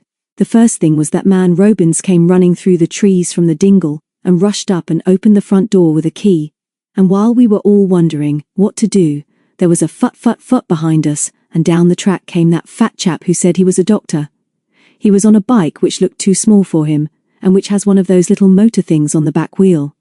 Well, we weren't close enough to hear everything they said, but we saw Robins come out of the house with a coil of rope and wave his hands at the doctor chap as if he didn't want to see him. And we thought we heard him say something like, "One of those kids has had an accident in the mine." It did sound like that, Tom interrupted. I think Dickie thought it might be Mary, and he dashed out of our hiding place, and we just had to follow him. When we got down there, he was dancing round both men shouting, "Who's hurt in the mine? What's happened?" I must say the doctor is a very poor type. His language was disgusting, and he didn't like Dickie a bit. Robins looked queer, and he was very rude to the other man. "Do what you like," he said. "Go and live in there. I can't leave that girl at the bottom of that hole. I think she may have broken her leg." Then he looked at us and said, "I expected to find you about. One of you go and tell Mr. Charles Sterling." And before I had time to be surprised, there was Charles coming down the track in a car with old Cantor and a bobby beside him. "You could have knocked me down with a feather," Tom finished unexpectedly. "Now I'd better take over," Charles said. "I suppose you know that we weren't very pleased when we found Peter's note in the kitchen telling us that you weren't coming back without the dog, but I had promised to wait in until Cantor telephoned or called for me. Detective Sergeant Green is his real name, and he's a very annoying little man, although he's a very cute one. He phoned from Shrewsbury, I imagine about 10 o'clock, and asked for Peter because he wanted a first-hand description of the doctor. He was annoyed when I told him I didn't know where any of you were, but I repeated what you told me about him. He didn't say much, but I thought he was interested, and then, for the life of me, I couldn't remember the name of the road where we followed Robins, but I thought the house was called the Oaks. You're hopeless. Charles, Peter laughed. We shall have to give you some lessons in detecting. True enough, Peter. I asked him whether he wanted me to go and watch Greystone End, and he said no need to bother but that he'd call for me later and rang off. We weren't really worried about you kids. Carol was, I suppose, but I didn't like hanging about the farm all day waiting for Cantor, but I'd promised to do so. When he did turn up with the policeman, he told me that the doctor was the man he wanted and that the police had been looking for him for a long time for something much more serious, and that they had followed him as far as Barton on his motorbike thing just to see what he was up to. The doctor was certainly surprised and angry when he saw the policeman and Cantor. We shall always call him by that name, shan't we? Outside the cottage. He turned on Robins, as Tom and the others know, but Robins just didn't seem to care and looked mildly exasperated because we wouldn't pay immediate attention to him. I was astonished when he asked me if I was Charles Sterling and told me about Peter, although you others had all been trying to tell me for 5 minutes. I've seen Cantor in Shrewsbury this morning and he's told me a lot. What would you like to know? I'd like to know first how you rescued me so quickly. although it seemed an awful long time waiting at the bottom of that hole," Peter said. "I don't know what we should have done without those candles and Mary being so brave up above there with Mackie. She sang to us most of the time, and then we talked to each other about our other adventures." "I didn't talk much though. I didn't feel like it. What did you sing, twin?" "It's quite extraordinary, the things I forgot," Mary said.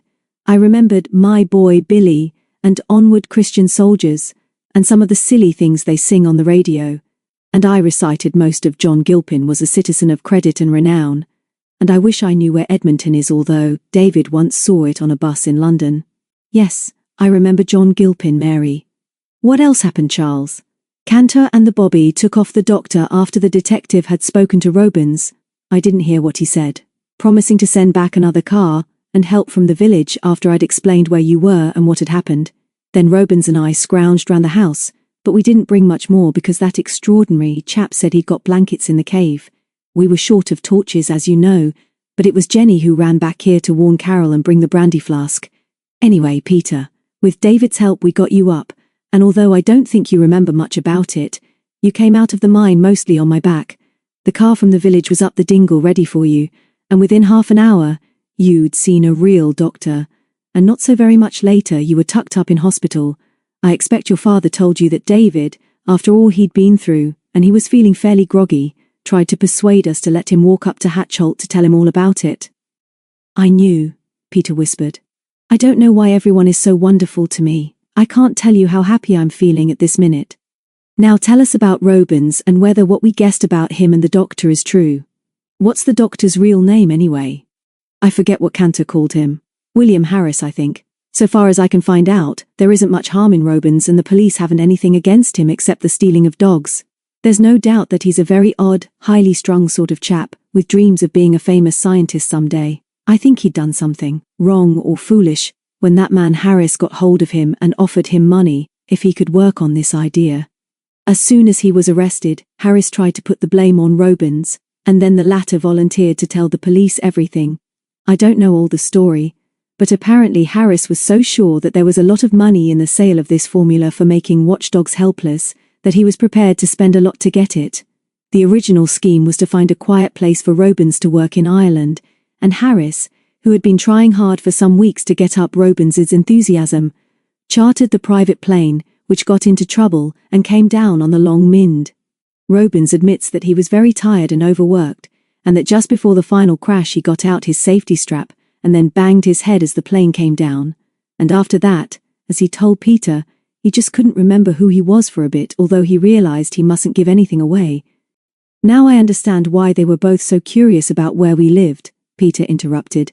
"I suppose that, after they saw the Mynd and this country, they felt there was no need to go to Ireland to find a lonely place to work. What else do you know, Charles?" "I don't think Robins is too bad, except for his beastly habit of experimenting on dogs. Perhaps he'll be all right, now he's got rid of Harris. I wonder if he completed the experiment. Mackie seemed dope, didn't he? He said he's going to tear up everything he's discovered. I dare say he'll keep his word. I think he will. He was decent enough to you in the cave, wasn't he?" "He was terrified of Mary, I think," David said. "He wouldn't have dared to do anything else but help us. I still think he was a bit crazy, and I can't understand why a young, clever chap like that should be so short of money that he has to join up with a crook, because that's what Harris was. There was something else, as I said just now," Charles admitted. "It's not our business, and I know he's told the police everything.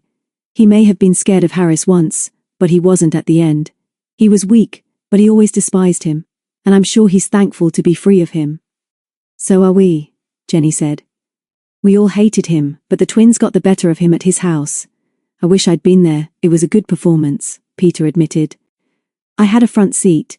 Daddy, darling, I'll come home with you tonight if some of the strong men can carry me up Hatchholt."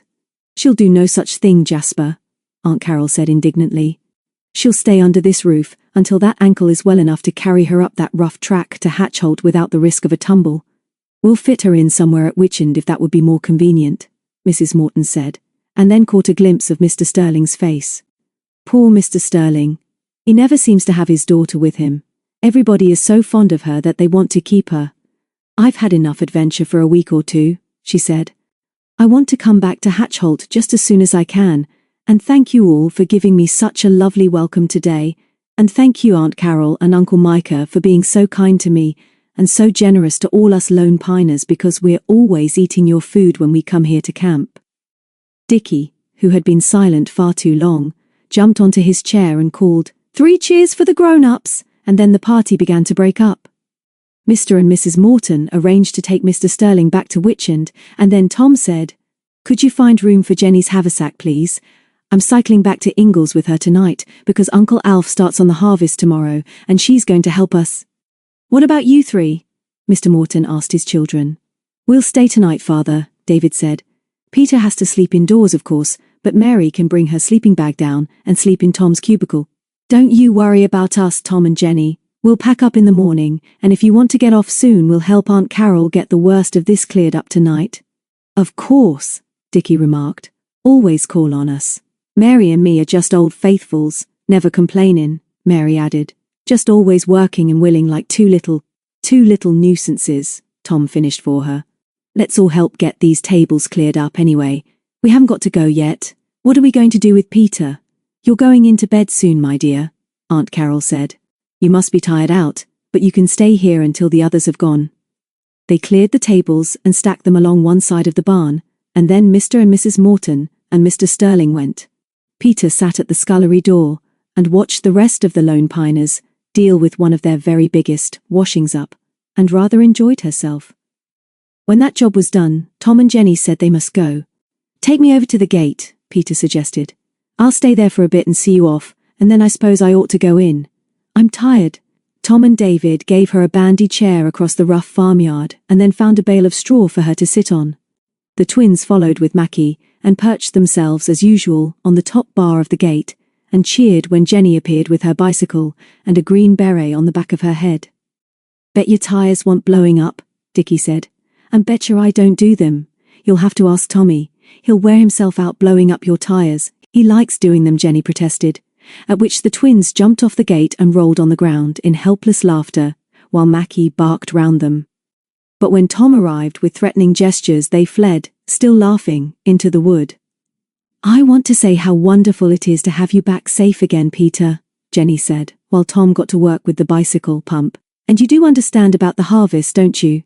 Mr. Ingalls says he'll never manage without me. And, I nearly forgot, Dad and Mum said they're glad you're better, and that we're all to keep away from the caves in future. Nobody else has to tell us that, do they, Peter?"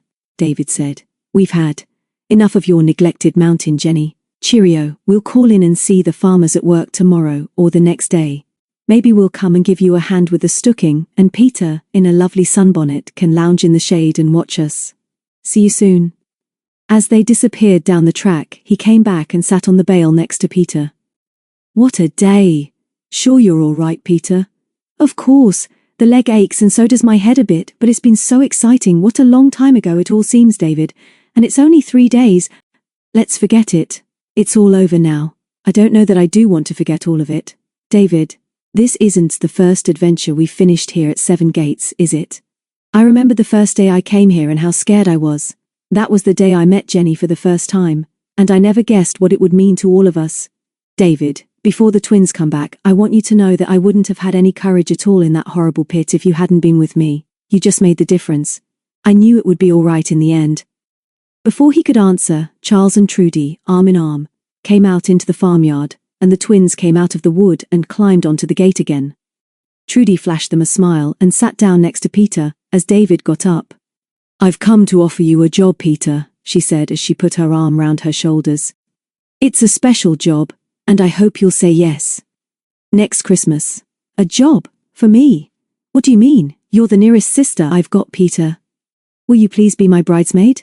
I should love it if you would, and Charles is so keen that I'm nearly jealous."